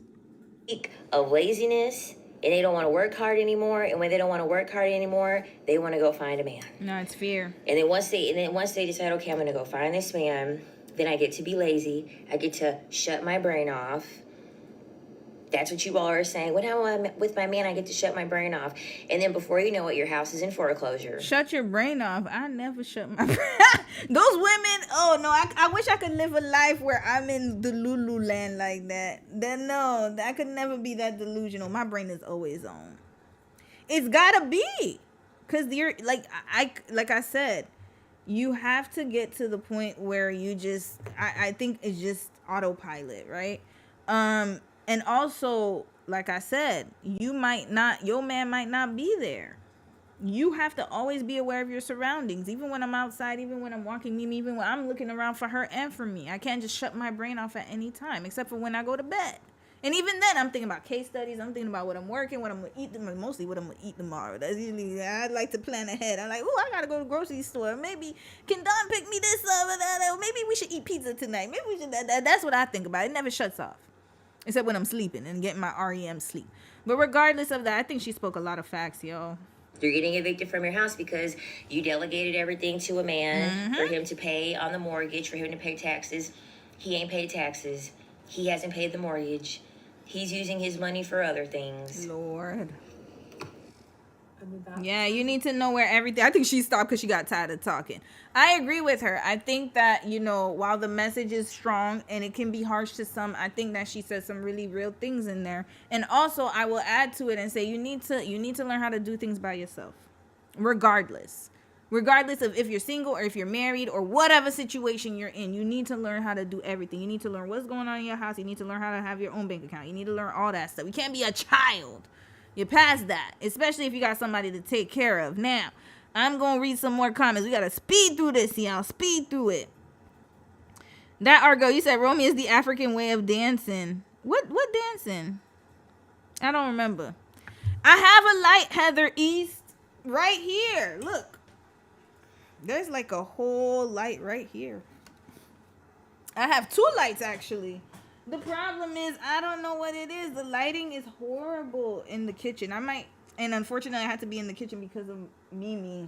So, I know we got to get the lighting situation sorted out. The problem is our lighting. Hold on, let me see if I can show y'all my kitchen. Can I show it to y'all without messing stuff up? Here, this is what the lighting looks like. There's like lights on right now. And even behind me, look at that. The sun's right there. I don't know why it's like that. It's very strange. But yeah, I might need to, when I go in the room though, it's a little better. But it's just the sun is too bright and our apartment faces the sun. That's why. But yeah, I got light announces and that's the best it can. And y'all gonna have to blame the freaking building. I don't know why the lights are so damn dim. Red flag. Why they got these yellow lights on? Art Girl, you said, I remember his mother and the whole family didn't like that he was marrying a white woman. Oh yeah, I remember that. Oh shoot. That was, yeah, take me back to that. I forgot about that. Oh Lord, yeah, it was crazy. I don't even know why they got married in the first place. Maybe he felt like it was gonna be easier.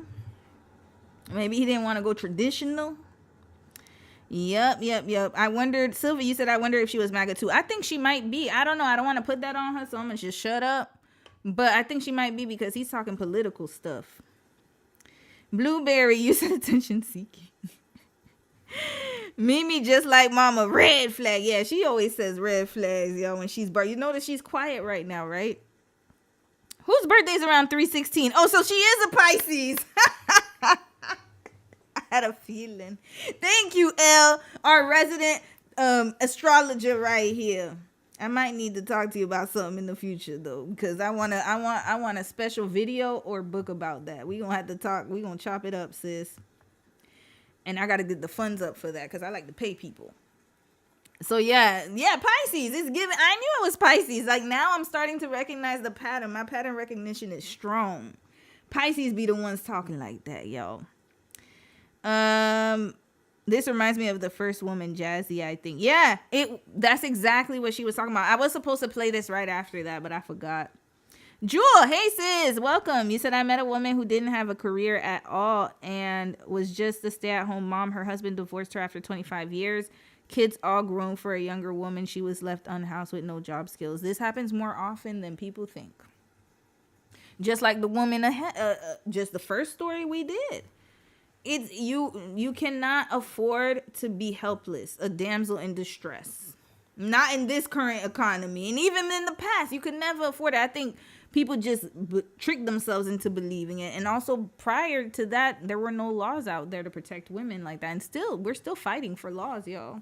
It was not until recently. It hasn't been that long. So we have to start thinking about it that way. It hasn't been that long. You said just laziness. And an off-topic question, is that Lara in your thumbnail? Who is Lara? Lara? Who's Lara? Lara. Y'all gonna let me know who Lara is. Heather Easy said, my mom always kept her own money separate, and when she got divorced, she was okay. The problem is saving when the economy is bad. And I agree with that, sis. I think that when the economy is bad, it's hard, but still, like, you know, you gotta figure out a way, unfortunately. Yeah, I don't know how to say it, but it's like, yeah, even in a bad economy, you can still make money. That's the only thing I will say is that you just gotta find new ways to make extra coin. I think it's good to pick up a skill, to be quite honest with you. That's why I'm starting a garden. I got my gardening thing right here. I'm starting a garden. I want to pick up a trade, pick up different things to learn how to do sufficiently. Cause I have a lot of qualifications. I'm educated. Let me sound like Cheyenne Bryant. I graduated from my damn degrees. But the thing is that, like, I want to learn how to do things with my hands. I think I've never learned that. Everything I have is here in my brain. I'm a white collar, right? So I just think with my brain. But I want to learn how to do some technical stuff, right? Growing my own veggies. Y'all know how much money I could save if I could grow my own dang on cabbage and radishes and stuff. Look, we still got the plots here. We got the garden plots here, y'all. So, yeah, I'm about to do that. Yeah, just learning a new skill. Like, try to find ways to do it. And I know it's hard, so I can't even say everybody has the opportunity to. But, man, you got to. You got to. Who's Lara, by the way? I don't know who that is. Oh, her? No, I didn't have her on my thumbnail. We're going to talk about her tomorrow. But she has some good techniques. Okay, all right. One last story, y'all. We're going to get... Oh, France. I didn't put him on the thumbnail. Who else I put in the thumbnail? I didn't put this on the... We'll do that tomorrow. Oh, is it her? You talking about her? Is she Lara? I don't know. You know what? We might have to do this tomorrow. Yeah, let's do it tomorrow. Oh, maybe tonight. It's only one TikTok. And then I want to get to hair real quick. 7:03. Okay, we won't speed right through this. 2 more topics, y'all, and then we're out of here. Did I have this on the thumbnail? No, I didn't have this on the thumbnail either. Oh, here. Okay. Is that Lara? Is that the Lara you're speaking of? Okay, we got to go through this, y'all. How many minutes? I did have this on the thumbnail. We're going to speed it up. Shout out to Christy, though. Speed it up real quick. Okay, Becky's strategy for recruiting black athletes and how they compete with and triangulate black women. Okay, I don't know about this, y'all. I'm going into this one real blind. Real blind. I saw this on the Discord, so we'll talk about it. I think we'll discuss it for a little bit. If it gets really good, I might have to cut it and then continue it tomorrow, especially if the discussion is really lengthy. So I'm just going to hear a few minutes of it, and if I feel like, okay, I really want to talk about it in detail, we're going to reserve it for tomorrow. Text message that has gone viral in the Black sector of the internet. But before we get into it, I do exclusive content for Neptunian members and patrons. So if you're interested, the links to join are in the description box. Also, if you enjoy my content, be sure to like this video, share, and subscribe. So the text message that you see in the screenshot is allegedly between two white women, and one is instructing her sister, who is in college, on how to get a black male athlete that is going to the NFL. Hold up. Wait. You can't just skip through this, Chrissy. Let's read it. Hope you're having a good day, little sis. Is this real? This seems fake. I don't know. You're going to tell me if it's real or not. Hold on. I see something about let's do it. Hold up. I had this video saved. Let's do it. Okay, we going to do it. Gloria Steinman once said that when women go to work and realize how hard it is, many want to go back home. They all want to be astronauts or have a glamorous jobs. I think so too. But it depends on what type of field you're in. I love my job. I'm not gonna lie to y'all. I like what I do. I like being able to use my brain. I think it's just, opportunities too, right? And some people, they just don't like to learn things, and they don't like to be analytical. They don't like it. But I mean, for me, I was bred that way, right? That's how I was raised. Like, I was raised to think for myself in a way. So yeah, you know what? I think from now on, if I film in the kitchen, I'm gonna film on the other side, because maybe it's the sun. I feel like it's the sun that's blocking the light from coming to the natural light. Jewel, you said I saw this because the NFL girl was dumped after getting pregnant. Okay, we're gonna watch this. We're gonna watch this then. I want a football player. I don't know. This sounds kind of fake. Hope you're having a good day, little sis.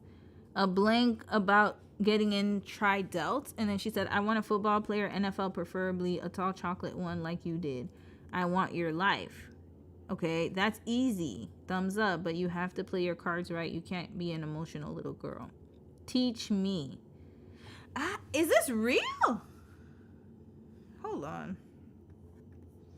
I don't know. This is giving fake to me. This cannot be real. Is it really real? Hold up. I don't want to say that this doesn't happen, but is the wording of the text messages, it doesn't sound like something that a Gen Zer would say. This sounds like I don't know. Where's this coming from? Did somebody release it? Did it get leaked or something? I don't know. It doesn't sound natural to me.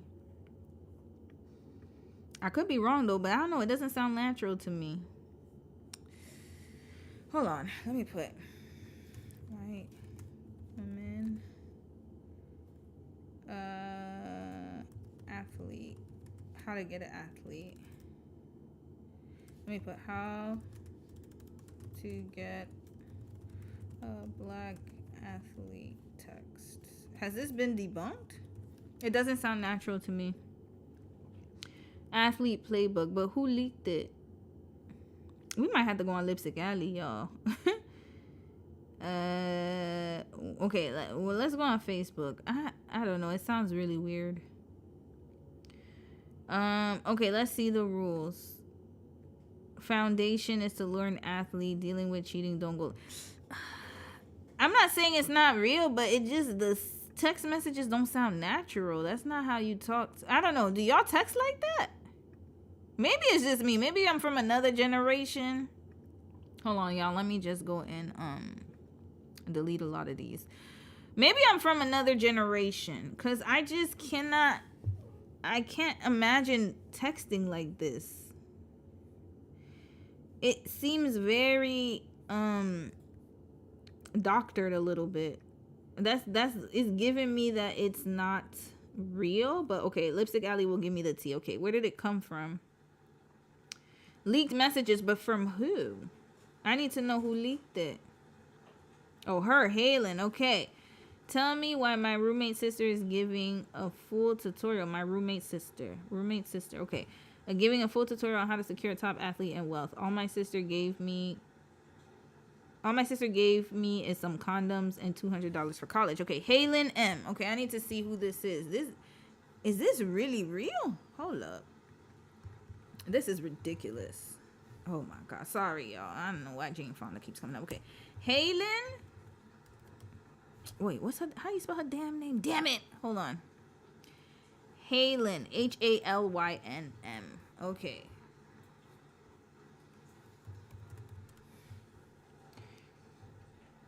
Excuse me. Is this her?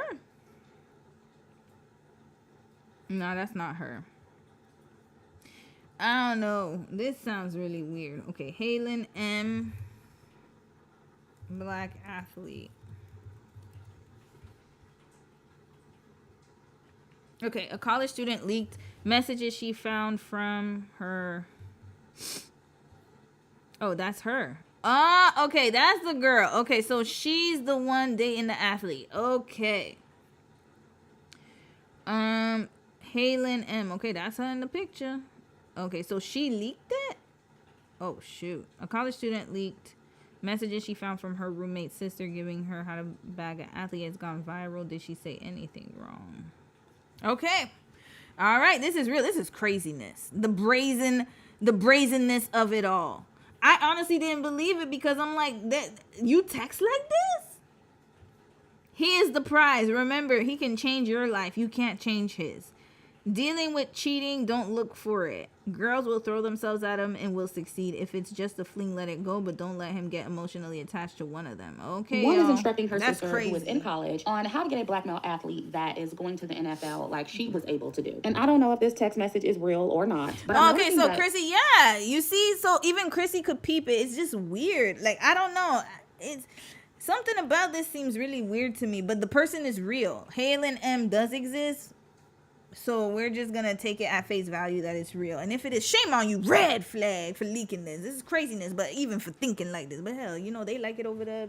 Hell, power to them. Power to the brothers. A lot of commentary from black people. And there are black men online who are co-signing this text message and using it to attack black women. When I read the text message, it just looks like the typical advice that women share to get picked by high-earning men. She's basically telling her sister to become everything the man needs, be an asset to him, bring him food, be feminine for him, look good for him. These are common tactics that hypergamous women in particular are very familiar with. It's nothing new. But what I want black women to take note of is how different the response is to white women, basically giving this white woman the game on how to score a high-earning man versus the reaction that black women get when we give similar advice. Black women are frequently labeled as gold diggers who are trying to manipulate men. But I noticed that black men are referring to these women as smart and strategic. Exactly. So that's why somebody had left a comment on the case study that I did. I don't remember which part. I think it was which part just came out? 9. Part 8 on the Beyonce and Jay-Z case study. And they say, oh, Foxy is not classy.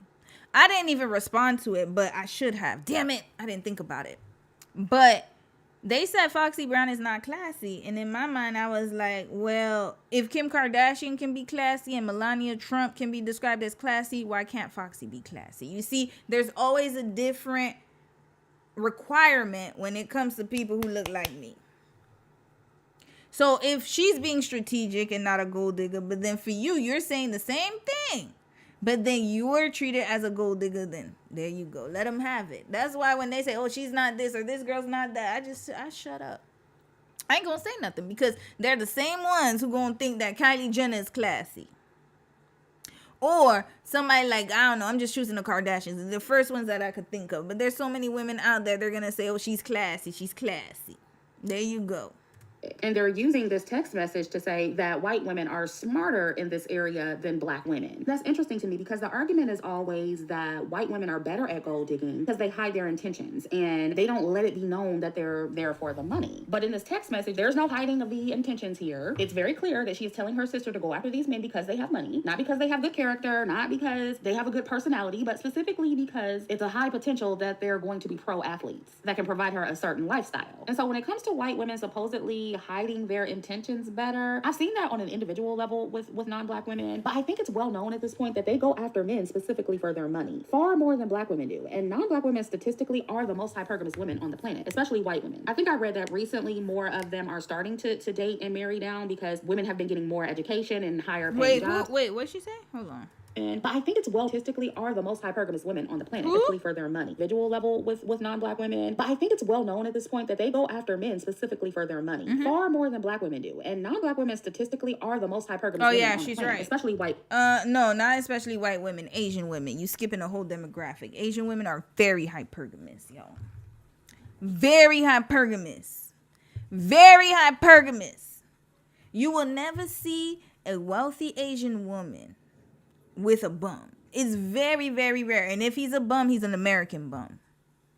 Or he's a bum who's like an athlete, a singer, somebody famous or something like that. And usually the ones who do that, they come from another country. But if they are American or Canadian, they're born here, best believe they marrying up. They're not going to marry that bum. But if they're from another country, most likely he's an American bum. Just putting that out there. That's why you're going to see those Americans who cannot make it back home, or North Americans. I'll just say men who cannot make it and cut it back home. They'll move abroad. Passport bros. That's why. That's exactly why. Because they can only fool the international women. Best believe them Asian girls in America or Canada, UK, Western countries, more than likely, if they're dating a bum, then their status is not that high. Their family is not rich or something like that. They don't have that kind of pull. Trust and believe me, you're never going to see them dating down like that. It's very rare.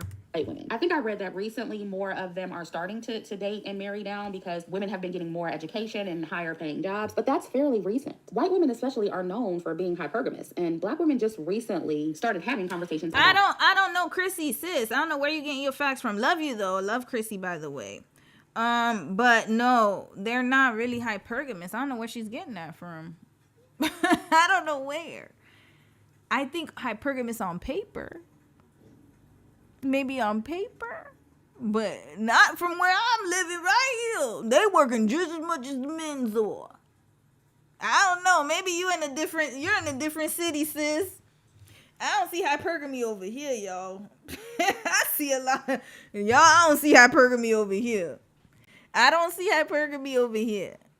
They living regular lives.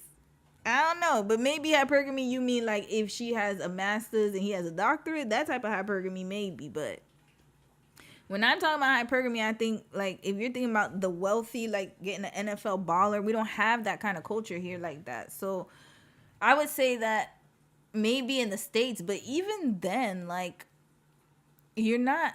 I've seen, trust me, TikTok will tell you otherwise. That's all I'm going to say. I've seen a lot of them with a lot of bums. They are the bum collectors too. So they're not that much different from us. The only difference is the illusion of hypergamy. They're the same women who will say that their husband's doing this, that, and the third. And the next thing you know, he's not really doing none of that. He's sitting in the back eating Scooby snacks or something. Or he's not lifting a finger. We see it on TikTok all the time. And not taking away from the efforts that men make or whatever. But what I'm trying to say is, no, they cheap as hell.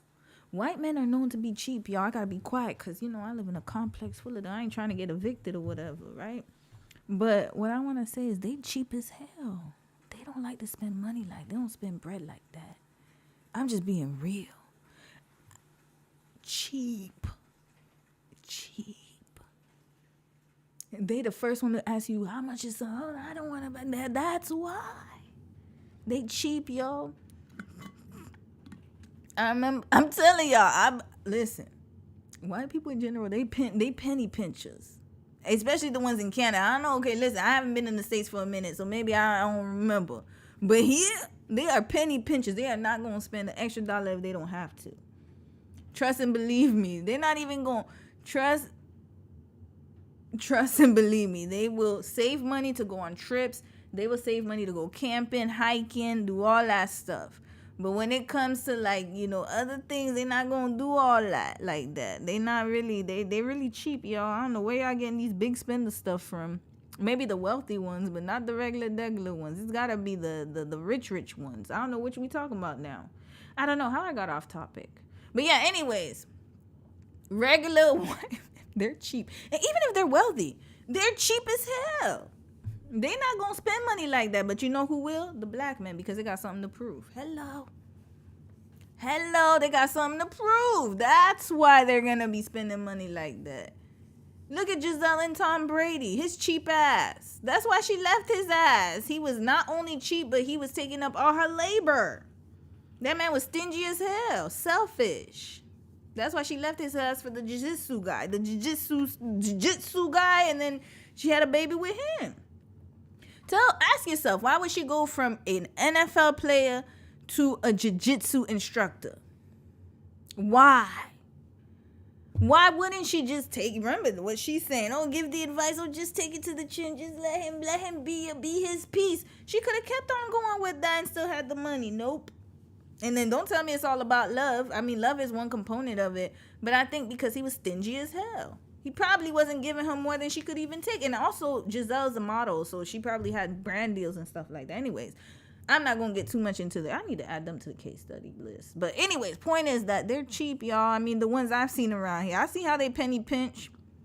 Y'all saw the man, remember the European one last week who was wearing them holy-ass underwear? That one that sis was with from Blue Therapy? The one who had them holes in his underwear? Come on, man. I'm telling you. I know somebody, and this is actually really smart. I'm not gonna hold it against him. I think it's really smart. He has some old ass shoes, y'all. He went to the shoe people, for our culture, we just buy new shoes. Nope, he went to some upholstery place or something like that, got them to fix up and patch up his leather shoes. They don't pay. I'm telling you, they are penny pinchers. That's why some of them are able to get the things that they want. Also, grandparents give them stuff or parents give them stuff. Most of the time, they cheap as hell, y'all. I'm just being honest. Listen, you don't have to take it from me, but I'm a very good observer. The people who are going to spend the most and do all that is black folks. We overspend. Asian folks overspend too. Asians, all about the image. Black people are all about the image. South Asians are all about the image. Who else is all about the image? White people ain't on that. That's why you won't see them with a beat up car, y'all. You could go around this neighborhood right now. You'll see $1 million houses, $2 million houses down the street, all the way over there. Because for us, they mix them together. It's not separated. So you'll have like some $1 million houses one way, and then you'll have some more less expensive houses here, right? You'll go over there, you're gonna see a beat up Toyota.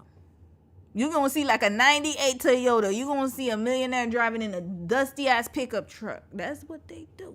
Hypergamy, but white women are known for dating and marrying for money. And at this point, they're also known for taking half when they divorce these high-earning black male athletes and entertainers. I mean, we just saw that white woman S-worker hit a lick with Shannon Sharp, and they weren't even married. So that's the white woman's reputation, and it has been for decades now. That's not really something that black women are known for doing, not repeatedly. Because I know somebody's going to say, oh, well, black women do it too. Listen, the exceptions don't make the rule. But black men's response to this, it proves that they are perfectly okay with white women dating and marrying for money and aggressively pursuing these high-earning men or men who have the potential to be high-earning for a comfortable lifestyle. They only have a problem with this when black women do it. Because could you imagine if this were a black woman telling other black women how to attract high-earning white men, for example? She would be every gold digger and bed wench in the book. And also, if a black woman were to use these tactics specifically on a black male athlete, and said athlete ends up cheating on her or doing her wrong, then it would be, oh, you should have chose better, and you should have known that he would cheat because he's a pro athlete. He got options. You should have chosen a better man. But with Becky, oh, she's being smart and strategic to get this wonderful black man. And this is she just being smart and strategic with black men. That's it. That's all I'm telling y'all. When I tell you some people are cheap,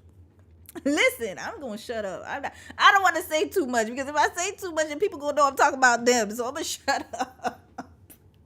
I'm gonna shut my ass up. But what I will say though is that, trust and believe me, I'm not saying all, but a lot of them are cheap, y'all. Play with it. They're not gonna be spending bands like you think they are. what's wrong with black women. They don't know how to compete. Unless, I think they only spend bands like, it's so interesting, that dynamic though. I feel like they spend bands like if it involves like sex work or like those type of things. They're gonna spend money on that.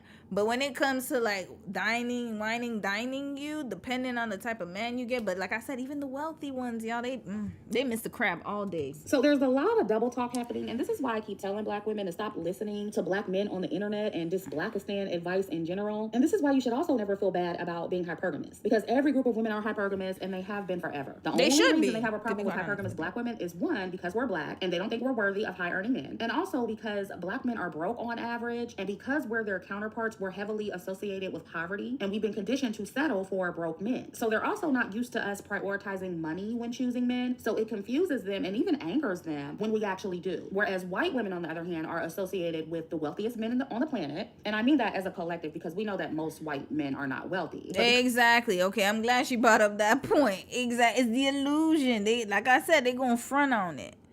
That's what I'm saying. They gonna front. Them men not wealthy, y'all. I see the debt.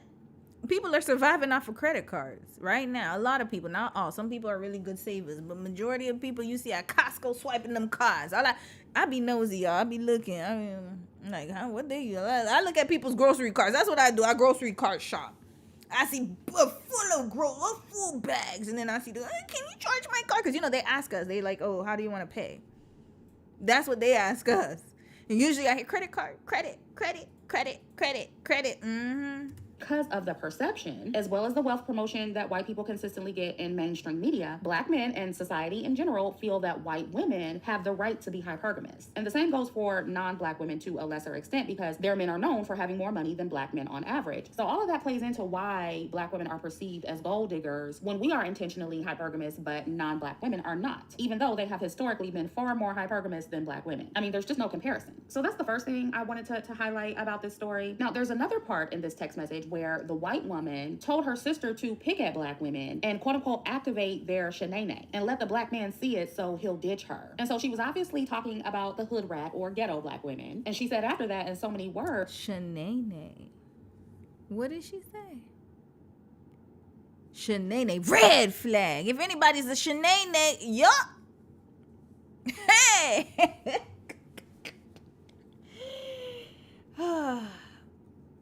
You know what? This is how you know this text cannot be real. I refuse. The reason I'm saying I refuse is y'all gonna get my blood pressure high tonight. She calling somebody shenane. Activate. You don't need black women to do that. You could do that all by yourself. I promise you.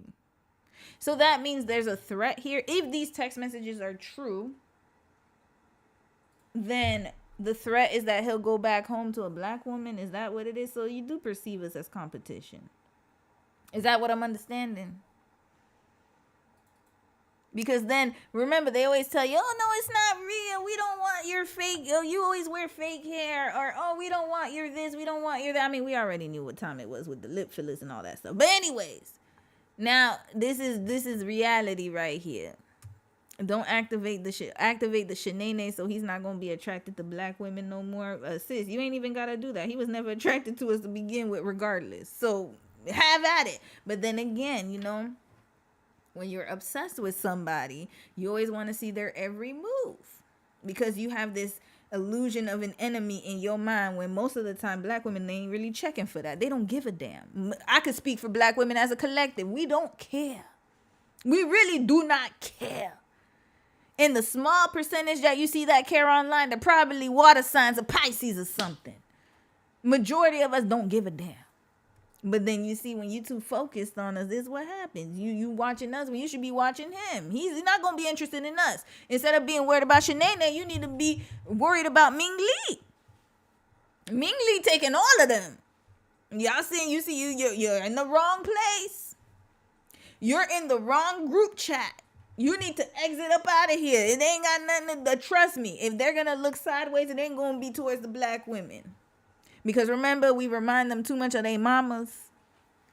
So it's going to be with the Ming Lee or somebody else. Somebody, but mostly them because they snatching them up like Pokemon cards. You see, y'all worried about the wrong enemy now. They taking all of them. And then y'all sitting here worried about us. Here we go. That if the black woman isn't ghetto and she's hypergamous minded, it'll be harder to compete because they'll have the same mindset, which is 100% true. And they will, but they won't want to be with him. They're going to want to be with Brad. Hello, do people not know how this works? If a black woman is hypergamous and she wants a certain lifestyle, most likely she is going to want a Brad. That's literally, most of the time, that's literally what happens. It is very rare you're going to see her hypergamous with, her counterpart. Unless when we talk about hypergamous, are we talking about entertainment and stuff like that? If we're talking about hypergamous like a millionaire, oh, she gonna be with a Brad. Actually, not a Brad. Brad is too young. She gonna be with a Charles is too old. She gonna be with a give me an old name. A Gerald. She gonna be with a Gerald. The one on the golf course. She gonna want to be with a Gerald. Sisters ain't gonna be checking for Devontae. She ain't gonna be checking for a Stefan or somebody like that. She gonna leave him for the non-black women. She gonna want a Gerald. Not even a Brad, a Gerald. I'm telling black women in particular on my channel for a long time that non-black women are extremely competitive with black women. Even if you aren't competing with them, they are competing with you. And they compete with us for everything. For men, especially if it's harder for them to attract men in their own community. Black women are no competition. It's easy because here is no family unit. Oh, there is no family unit. Damn. She said that? Who is this? I don't even want to watch that. They'll come to the black community and use triangulation to provoke black women because they know that black men will put them on a pedestal because they're white and negatively compare them to black women. Just like they're doing now. Because again, if it were black women in this text message, it wouldn't have been received well by black men at all. So Becky knows, especially if she's a bottom shelf Becky, she knows that she can come to the black community and get put on a pedestal by several black men. A pedestal that she cannot get in her own community. And like I've said before, a lot of them get off on making black women jealous, which is why I recommend that black women remove yourselves from the equation and expand your options, because once you do that, you'll find that you don't even have to deal with shit like this. And this is not to say that you'll never deal with non-black women who try to compete with you for non-black men, because that can happen too, but it's not as cutthroat because you'll have more options to choose from overall. And I noticed that white women who date black men, they don't typically try to provoke black women who date out because they know that it'll be harder to get us to care because we're not exclusively focused on black men. And I think they know that we have a different mindset. And this also applies to some light-skinned and mixed race women as well. And honestly, that's why some of them don't like my channel, because it's harder to triangulate a dark-skinned black woman who dates out with black men than it is a dark-skinned black woman who only dates black men. So that's why you see a lot of colorist, light-skinned, and mixed race women have a problem with my platform, because they need us to care about colorist black men for their pedestal to exist. So yeah, that's why I keep telling y'all that these women who don't look like you can be very competitive. Of course, not all, but many of them are, especially non-black women. And they're competitive even outside of men. They also compete with us for visibility in the media. And notice here how she harped on the Shanae archetype. So these women will intentionally try to provoke black women by mocking ghetto black women. And they don't even always do that to... And she didn't even spell it right.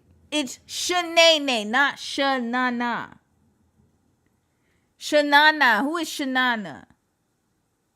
That's not how you spell Shanae. Red flag. Shanae. S-E-S. Yo, it's taking me back to Martin. There was an episode when they asked Shanae how to spell her name is S. Oh no, it's Kilolo. Sorry, Kilolo spell. Yo, that was a lot of stereotypes in Martin. I can't even go with Kilolo, K-E-Y Lolo. Shanae, I think it's either Shanae, S-H-E-N-E-N-N. Yeah, that's how you spell Shanae, Miss Ma'am. You probably never even watched a damn Martin episode in your life. Red flag, but you only know the damn stereotypes. Yeah, go be with the brothers, ma'am. Win over black go on men and be with them. Sometimes they'll do it out of jealousy just to get a reaction out of black women. But if you're not a ghetto black woman and you don't carry yourself that way, it doesn't land. And this is why I don't believe in it. And even if I was ghetto, I don't care. I don't get offended by that, because there's archetypes of ghetto white women everywhere and ghetto Asian women. So if they call me Shanae, I'm gonna call you whatever name I could find wherever there's a Roseanne. Let me call you Roseanne then. I'm gonna call you Roseanne. I have no problem doing that. Shut them right up. Yeah, I'll go down the street where I see the illicit activities happening. Or I'll call you all types of names. Don't play with me. I'm too fast though. I'm too quick. I don't get offended by that stuff. Black women giving white women or anybody the ammo to use that stereotype against us. That's why honestly I don't have white women in my everyday life who try me like that, or non-black women in general. There's not a lot that they can throw up in my face. I don't wear hair that looks like theirs. I'm articulate. I'm not loud. I don't fly off the handle and act crazy when I get upset. I take care of my body, and I also don't even date black men anymore. So there's nothing to poke. I thought she dated black men. Hold up. What happened to Chrissy? Chrissy used to be pro-black as hell. And then she was still like kind of dibbling, dabbling. I remember she had what happened to her man? Oh, she stopped. Oh, damn. Because I remember when I was watching her from a long time ago, when she was doing videos before it was about black women representation. And then her and Cynthia G went on this awakening. Like they had a movement. And then all of it, because Cynthia G was very pro-black before. I remember that because she used to mess with that. I need to get off YouTube. I've been on YouTube that long. She used to mess with this guy named That N-Word with tattoos. Because my sister used to watch Robert Lord, the truck driver. And she's like, oh, you should listen to what he says. He talks a lot about some good stuff. She was messing with him. Robert. Yeah, that's his real name. He changed his name to Robert Perkins. I remember. That N-Word with the tattoos. Yeah, she was pro-black as hell. Then she just switched up her stuff. Because she was dragging Umar. I remember she dragged Umar. That's why I started following her. Oh, boy, Chrissy. Okay, Chrissy, I thought she had a black boyfriend. I remember. Okay, I guess it didn't work out. Okay, sis is all. Oh, she done left. I think she was dabbling. And then she just went full throttle in there. Okay, that's what's up, sis. I mean, hell, who am I to say anything? There we go. Okay, I'm all for it. Jealous of. So non-black women, they don't tend to try me like that. Unless, of course, they feel some type of way about me dating a white man. But honestly, that doesn't happen often either. And if it does, it's just passive-aggressive behavior that I can ignore. But this is why I keep telling black women that... Wait, she's dating a white man, too? Black women, they don't tend to try me like that. Unless, of course, they feel some type of way about me dating a white man. But honestly, that doesn't happen often. Oh, she with a white man now? Oh, Chrissy. Oh, wow. I'm shocked, y'all. I wish I could go back to her videos. Yeah, I never thought she would. She's always been very neutral, though, about interracial dating, but I never thought she would actually do that because she was very much like, okay, it's okay if you do it, but I'm not going to do it, but I still think this, that. She used to be teetering in the middle. Okay, and if it does, it's just passive-aggressive behavior that I can ignore. But this is why I keep telling black women that class, leveling up, expanding your options, being multicultural as a black woman, that's why it's so important because I feel like what this white woman is saying in the text message, it only really matters if you are a black woman who exclusively dates black men and you're trying to lock down a black male athlete who has the potential to be drafted into the pros. And let's just be honest here, the likelihood of that happening for most black male athletes is very low. Even not only that, but they're hoish. Like, why would you want that? I don't know. For me, I've never been attracted to athletes like that. For me, it's like I love a good nerd. I think that's why I ended up interracially dating, to be honest with you, because my interests were just too different. Like, I could see that, like, we're just on two different wavelengths. Except one ex. I would say one ex was the only one who possibly, like, he was black, but he still had a good, like, mindset, the same as me. But it was just, I was moving to Canada, and I was just like, I'm not on that. But, yeah, like, majority of the time, it's just different interests. And she's right. If I'm multicultural, I want to learn different things, I want to go different places, then more than likely, more often than not, it's not going to match the people that I grew up around with and the environment I was in, right? So, very interesting.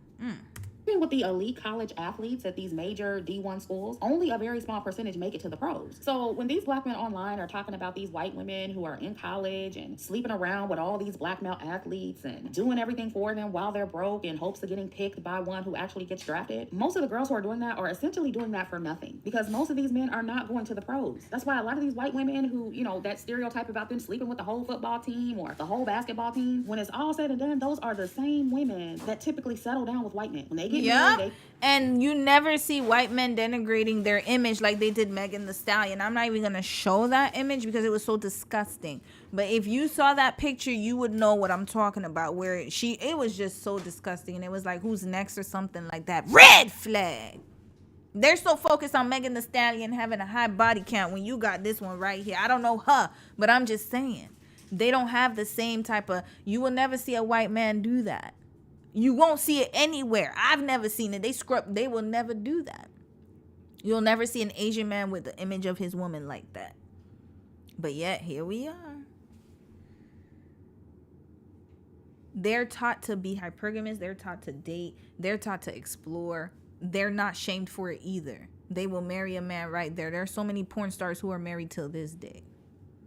There are so many people out there whose wives or whose girls or whose whatever, they had a little past.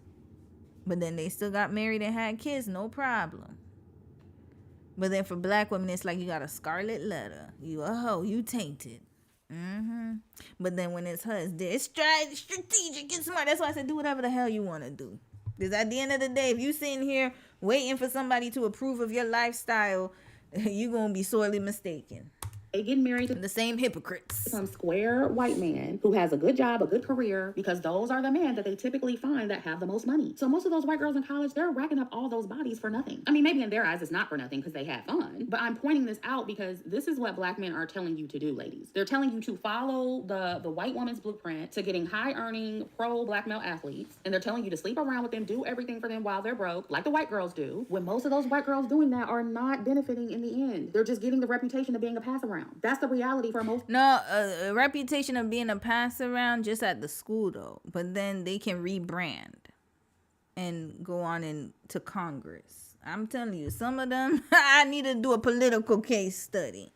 Some of them, they've been around, thugging with their round. They've been out of town, thugging with their round. Yeah, they've been making all their rounds. Most of these women, don't let these men fool you. And even when you look at most of the black male athletes who make it, most who are married to black women, many of whom they met in college. So it's already overwhelmingly black women who are dealing with these men before the come up when they have nothing. Statistically, on average, it's not white women or non-black women who are the come up women to black men. On average, it is black women who are dating them while they're poor. And most of the time when black women are the come up women to poor black men, they don't end up benefiting like that in the long run. They don't. And that's what makes this discussion so dangerous, because black men are making it seem like every black man who starts off poor is going to become a millionaire, when statistically that is false. But to get black women to sign up for being the come up woman to a broke black man, they have to give them false hope. They have to fearmonger black women and consistently push this false narrative that non-black women are more willing than us to date poor black men, so that it's not even just poor. It's poor and not like, this is the problem. So you, again, I don't want to talk too much. Okay, I got to get out of here soon because of time. I don't want to keep y'all too late. We'll finish part 2 tomorrow. But we're going to finish this video off and I'll talk about whatever I didn't talk about today will be talked about tomorrow. I want to say one thing. It's that if we're making it about race, white women, they can afford to date poor.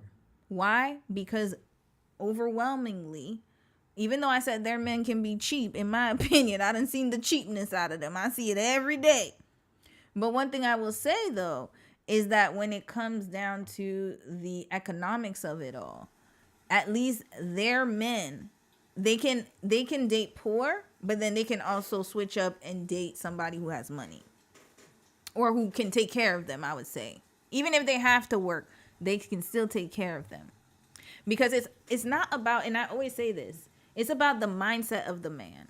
If you don't want to even get an education, you don't want to be better for yourself, no woman's going to change that behavior.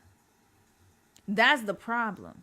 So more often than not, probably not now because I know there's been a decline, but prior to this, they were getting their education. They would be the ones all up in the schools. The black men, though, is not that many, especially not if you're going, I gotta be honest, y'all, this is an honest conversation, and maybe we'll finish it tomorrow. I'll do another video similar to this because this is a good conversation. When I was in university, in my undergrad, the higher I would go, the less of me I would see. There'd probably be like one black guy in my class and then 2 black women, and I'm usually the second one. They are not there in the areas and in the spaces where it matters. Few far in between scattered, but black women are everywhere. At my current job, you'll see a black woman in every sprinkled around.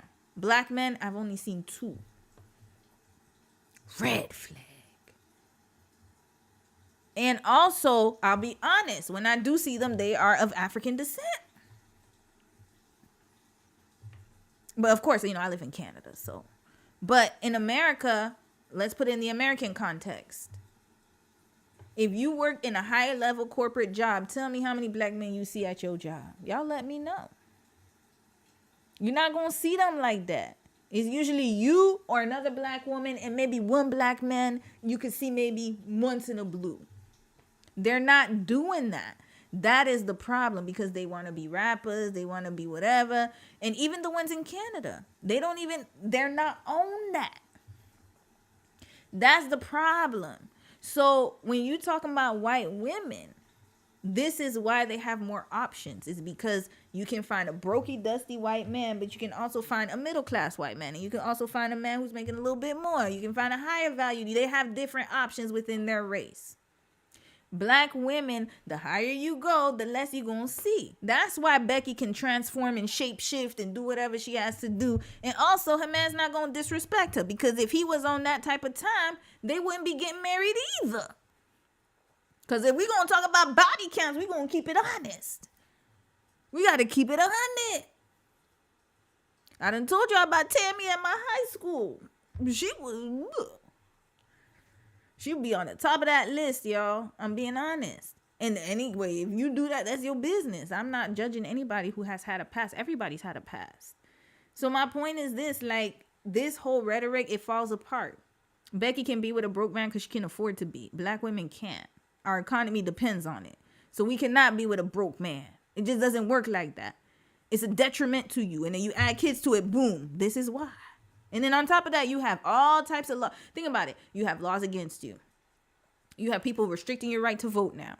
You already have so many of the odds stacked against you. And then on top of that, the person who you're supposed to be with, your counterpart, who's supposed to help you or help the community to be able to get through this little hurdle, you can't even depend on him because he out here sniffing around Becky. And then he wants you to accept him as he is. But then he's willing to spend it on Becky. That doesn't make sense now, does it?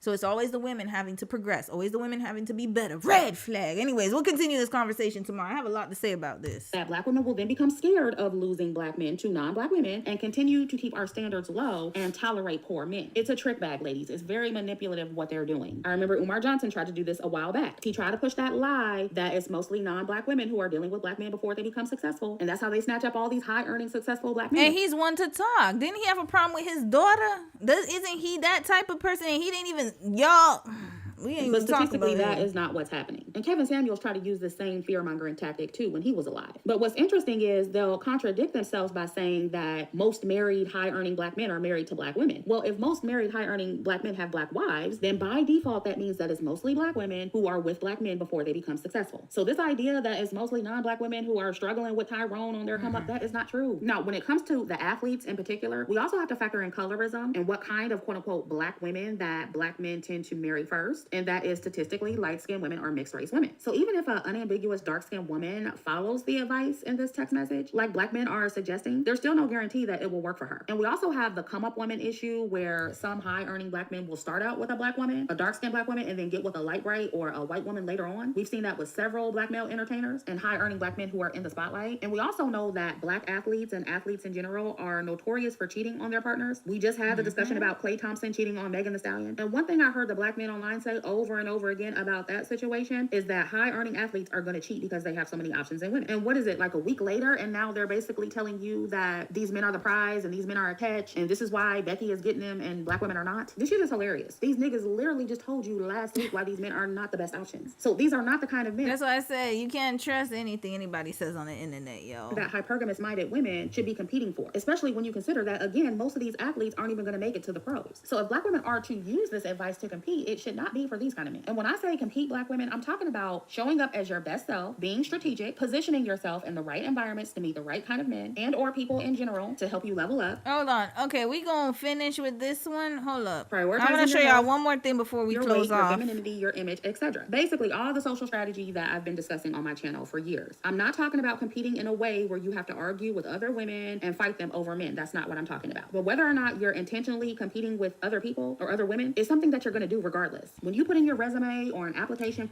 I don't think about competition. I mean, I get where she's coming from, though. Don't get me wrong. I think everything she said here is spot on. But I will say, don't worry about competing with other women. Compete with yourself. That's it. Compete with yourself. Because if I had that mindset, I would be doing everything, like, you know, dieting and all that stuff. And I'm not saying being healthy is wrong, 100%. I think being health is wealth. That's why I'm about to get on this diet plan, get rid of my gut. But at the same time, I just feel like when you're competing, don't let it be about superficial things. That's number one. And number two, be focused on your bag. Be focused on yourself. Be focused on what you got going on. And eventually you're going to attract the right person. And hopefully you can look out for the red flags. But don't be too focused on looking at the image, because I think that's where we go wrong. It's good to appear in a certain way, and it's good to care about yourself. Take care of yourself. Take care of your face, your hair, all that stuff, your nails. I'm not saying that's a problem, but don't let it consume you where you feel like, oh my God, if I don't look like this, he's not going to check for me. Chill. You don't have to worry about none of that. For a job, you're automatically competing with other candidates. Same goes for when you put in a bid for a house or a product at an auction. You're competing with other buyers. Dating is the same way. When a man dates you, he is automatically competing with your other suitors, and you get to choose who is the best option for you. Maybe it's Aquarius in me, but I ain't never look at no damn competition. I just go ask myself, just like, hey, what's up? What's going on? If you don't like me, all right, cool. I got somebody else in the wings. All right, holla at you later, brother. That's it. I never, even for jobs, I've never ever stayed at one job. Like, I'm the notorious job hopper. I done told y'all, this is the longest job I've been at, 3 years. That should say enough. I'm a notorious job hopper. Not only that, but it's like, if you don't want me, okay, I'm going to go find somebody else. I'm going to go find another job. I'm going to go find something else. That's it. I never thought about that. If you don't, okay, oh, damn, sucks for you. You just lost out on a real one. All right, bye. And the same thing applies when you are dating men. You're automatically competing with other women. So competition is just something humans do naturally on a regular basis, which is why I'm a proponent of healthy competition, because literally everyone is competing. I'm too lazy to compete. I'm sorry, y'all. With black women in some capacity. So There's I believe that we should jump in the game to win. Now, what I don't... It's too many steps to win this game that's rigged already. I'm sorry, y'all. It's too much steps. No, I'm just not. Believe, however, is that we should be competing for losers and for one race of men. No, I actually agree with some of what's on this list. If scoring a high-earning man is the goal, aside from tolerating cheating because that poses a health risk. In the 2 years draft, you'll be a millionaire, and all your friends will work hard in school to literally never live the life you live. Yeah, that's the type of time these girls are on. The girls that are in these chat messages. So they want to live. Remember, sis was saying that's what they're gunning for. It's so sweet and rewarding. Like, I'm in Cancun right now. Wait until he finds somebody else. Oh, we gonna get on that before I wrap this up till tomorrow. It's gonna be a continuation. I don't believe that black women especially should be doing any of these other things for broke men or men who quote unquote have potential, meaning that it's a small or rare chance that he'll become high earning, because that's truly who these men who are co-signing this list are trying to convince black women to do all of this for. They want all of you young, attractive, child-free black women who are in college to see this list and do all of this for some dusty black man who quote unquote has potential, when it's a 95% chance that you won't see any. You could never sell me on that. They never could. I'm telling you, I was picky as hell. I'm so happy I kept my standards, y'all. I remember people were trying to get me to lower it, but you know what? Like I said, the higher I went, the less I would hear those people, because they were not around me. I didn't have them in my orbit.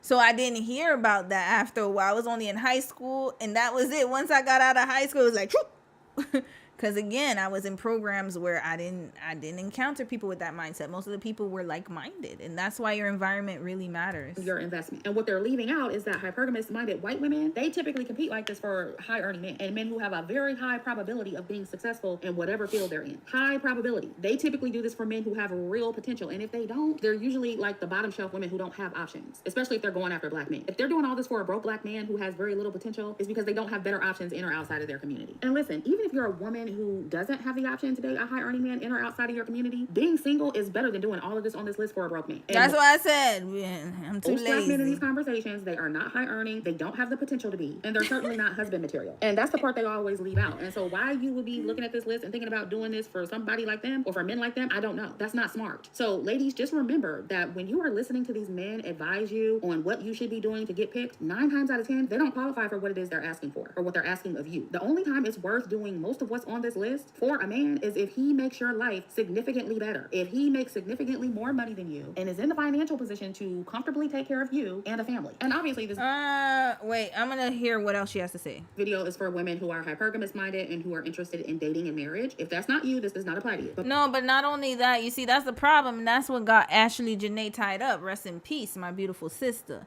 It's and thank you, Chrissy, for your informative take on this. Ashley Janae got caught up because she was just worried about that crazy ass man's finances. But to be honest with you, she should have been worried about way more. So not just finances, but is he emotionally intelligent? How does he treat his mother? How does he treat the women who are not you and around him? Not his sisters. I'm talking about people outside in the wild. That'll tell you all you need to know. How does he handle conflict? Is he always flying off the damn handles? Red flag. He can't control his emotions, which means that he's not going to be able to control it with you. You gotta be careful with that. That's what you need to worry about. All right, this is the last one, y'all, and we out of here. I'm just showing y'all something real quick. Follow me here. Tiki Barber. He looks good, right? He's an Aries, Lord. Well, Tiki Barber caught himself in some damn, he got himself in a love triangle, or not love triangle, actually, he cheated. Remember, he's a black man. He's in the NFL. He even has that smile, that doobie smile. That's what I call it, the Carlton smile. It's not unusual. Yeah, he got that smile, y'all. He looks real happy. And now look at this. This was his first wife, y'all, Jenny Cha. Remember, that's his first wife, y'all. She done started up with him. She's like, we started from the bottom, now we here. They got married and everything. Was with him. She even had kids with him, y'all. I think she had 2 kids with him.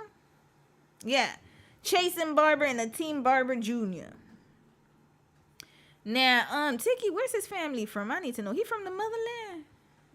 Hold up. I gotta figure out where he from, y'all. I think he has, Atim Kiambu Tiki Barber Sr. Lord. Yeah, he got a whole motherland name. Where you from, sir? I forgot where he from. Tiki Barber. I need to know him and his twin brother. He has a twin brother, y'all. Hold on. Rajon, I think is his name. I don't remember his brother's name. But they are twins. Okay. Tiki Barber's ancestry.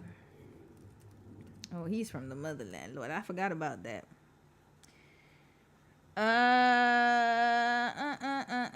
Tiki and Rondé Barber. He is African American. Okay, I think that's just their name, maybe. Yeah, their mom, Geraldine. Okay, I think she just named them. You know, there was a time in the 90s where everybody had, like, you know, the motherland names. Okay, anyways, the point is that Tiki, he had an Asian wife, y'all. She's of Korean and Vietnamese ancestry. This was the startup wife, y'all, holding him down, gave him 2 babies, and he done left her for this one right here. Mistress. The mistress got with the woman he really wanted to be with. So when they tell you, and this is just one of many, we didn't even get on Kevin Hart's old short ass, but he's not an athlete. I'm trying to think of other athletes. There was one we covered recently, the one with the wife who got pregnant while he was with his side piece. This is what they do, y'all. So now he finally got enough money to get the life that he really wanted. So the wife that he really wanted. Here we go. I wonder if she remarried. I know it's going to be hard for her. Oh, Lord. I know she's going to have to be with another brother or something. Them Asian men, they do not play with that. Yeah. I wonder what happened to her. Did she get married again? Did she get remarried? She might have remarried. You know, she could probably remarry a white man or a black man. But Asian man is going to be a hard sell, sis. It's going to be a hard sell. Jenny Chai. They don't got a Wikipedia about her? Okay, here we go. Did she remarry?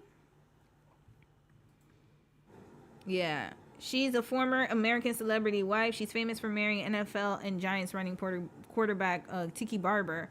Unfortunately, the marriage ended in a scandal with Tiki abandoning and cheating on her while she was pregnant with their twins. Red flag. What else is Jeannie known for apart from being his wife? Okay, no, I don't want that. Yeah. Okay. She was a publicist. She had a whole career. She's a devoted mother who even put her career on hold to raise their children. You see, she shouldn't have done that, sis. You shouldn't have done that, sis. You shouldn't have done that. Oh, her real name is Victoria Joy Cha. Okay. She's from Virginia. All right. Did she remarry? Oh, yeah. You see, she married Hoffman. I think he's a white brother. He gotta be white, y'all. I knew it. Yep. She got 4 kids. Okay, she got kids with her white. I think her husband's white. Jenny Cha Hoffman. Images. Who did she remarry? Why I only see her with Tiki? Where her new husband at? We don't want to see his ass. Bye your cheating ass. Where her man at? Oh, I don't see pictures of him. Okay, I guess she doesn't have any public pictures. But Hoffman sounds very Caucasian. I think she's with a white man. Y'all, I knew it. Oh, here she go. She might have family pictures on Instagram. Yep, I knew it. Because they would accept it. Yeah, they going to accept that. Yeah, they not bad. But Asian, it's a hard sell, y'all. It's a hard sell. Anyway, I'll read a few comments and we out of here tonight. Heather East, Revolution from Within was an old book, but a good one. Oh, Shauna Michelle, hey sis, welcome. I miss Romy's lifestyle content. What lifestyle content? What you talking about? Oh, you've been with me for a long time. Long time. If you talk about lifestyle, no. Oh, y'all could go follow Dom though. No, he's doing cooking now. Yeah, he kind of had a rebrand. Never mind. Maybe I'll do another channel. It's a lot of time though. But we're good. You can watch a lifestyle right now. Mimi's in the room. Okay, hold on. Oh, I wasn't showing up on your page? What? L, you said a white woman choosing a black man is not hypergamous according to society. Yeah, you ain't lying. Yeah, they don't see it as hypergamous. You ain't lying. But in the black community, but then you see like for this is we'll talk about it tomorrow. That's actually a really good point. I'm gonna play another video, but from maybe another perspective of this whole situation. But yeah, from the black community's perspective, he is the most like that's hypergamous. But you're right, for their community, it's not seen as hypergamous. Yeah, you're right. You ain't lying. You are not lying. Jewel, I can't even read what you wrote. Blueberry, you said wealth whispers type ish. Yup. Heather, you said Gloria Steinem is white and was probably talking to white women mainly. Yeah, I think she was. Are you talking about the who's Gloria Steinem? You'll tell me who's that. Oh, the book. Shauna, you said the white man I'm involved with ain't cheap. Thank goodness, girl, because I don't know if maybe it's Canadian. Are you in Canada? In Canada, they cheap as hell. I'm sorry. You'll let me know. Because in America, maybe it's different. In Canada, they are stingy, y'all. I seen the penny pinches. Not saying that they're not going to spend money, but it's not going to be extravagant like you're used to with the brothers. That's what I'm saying. It's not like, okay, no, brothers ain't extravagant either. But what I'm trying to say is that, like, they very much like they watch what they spend is what I'm saying. They're very money conscious. That's one thing I have learned from people here is that they really care about where every dollar goes. They're very good at budgeting. That's what I'm talking about. They're not just going to wine and dine you like that. There's got to be a purpose. Everything has a purpose, right? So yeah, they're the type. I'm telling you, they not going to pay for hotels, y'all. When I tell you, I think it's Canadians then, because they're not going to spend money on a hotel like that. They'd rather just get a camper and camp outside. They will camp in the wilderness on the ground. Like, they not going to do none of that. They're not going to get a hotel if they think it's too expensive. It's true. No, we'll just go on a trip.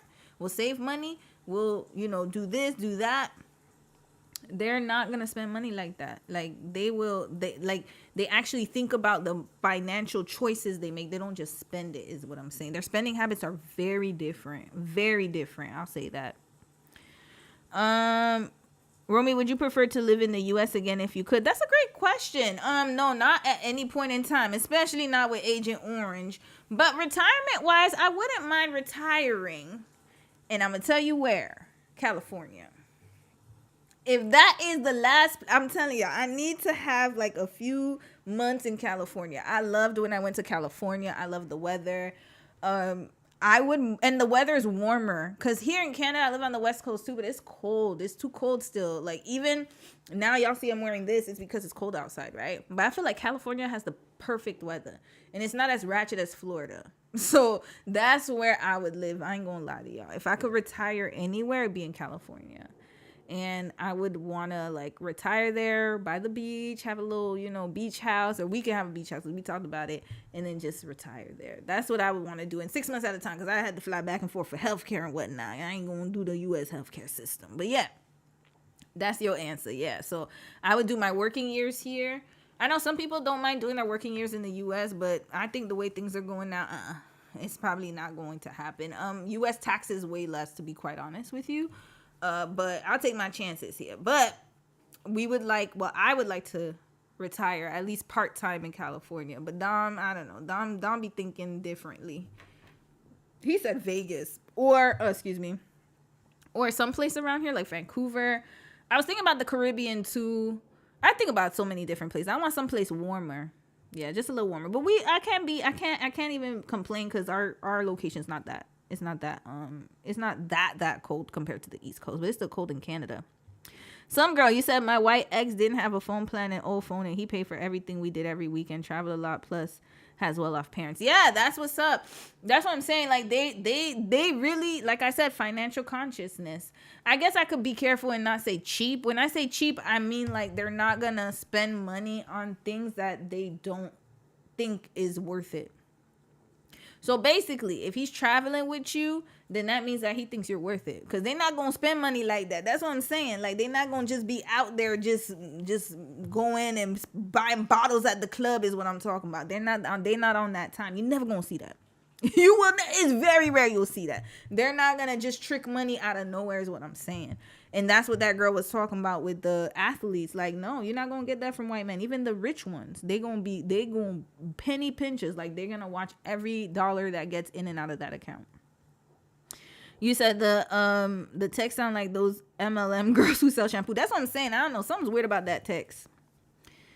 Jewel, fact, Shanae was a business owner. She sure was. She owned Shanae Show Enough Salon. She sure was.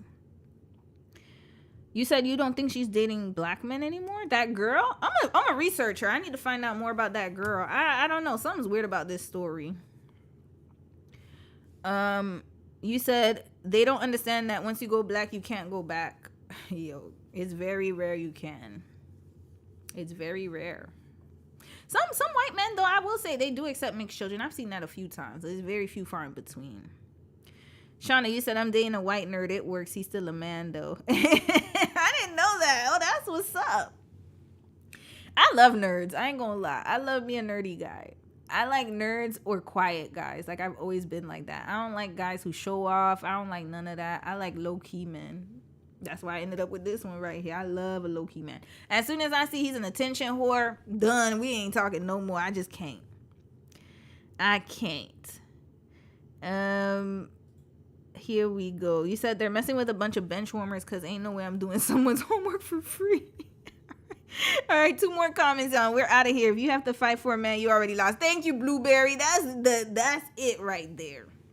I'm not fighting for nobody. I got to save my resources. We already got to fight for so many things already. We got to fight for community. We have to fight for parking spaces. We have to fight for better wages. Women have to fight for so many things that are above a man. I'm being honest. We need to fight for the pay gap parity. That's what we need to be fighting for. We need to be fighting for freedom. I refuse to fight for a man. I'm not. You could go and have him. You're never going to see me nothing but like that. Maybe when I was younger, yeah, I was stupid, but I'm not gonna do that at my old and tender age. I'm too old for that. I got way too much to lose. No, you could go and have them. Good luck, sis. Rosie said Asian sis was like never again. I told you she was gonna go white. She probably wanted to originally, but Tiki had the funds or something. I don't know. Maybe his doobie smile convinced her, but sis was like, nope, right back. Anyways, y'all, have a good night. Thank you so much for joining me tonight. Tomorrow we'll continue the discussion part 2. Also, I'll see if I can find more videos like this, and whatever I didn't discuss today, we'll discuss tomorrow, especially with the hair stuff, because we got to talk about that.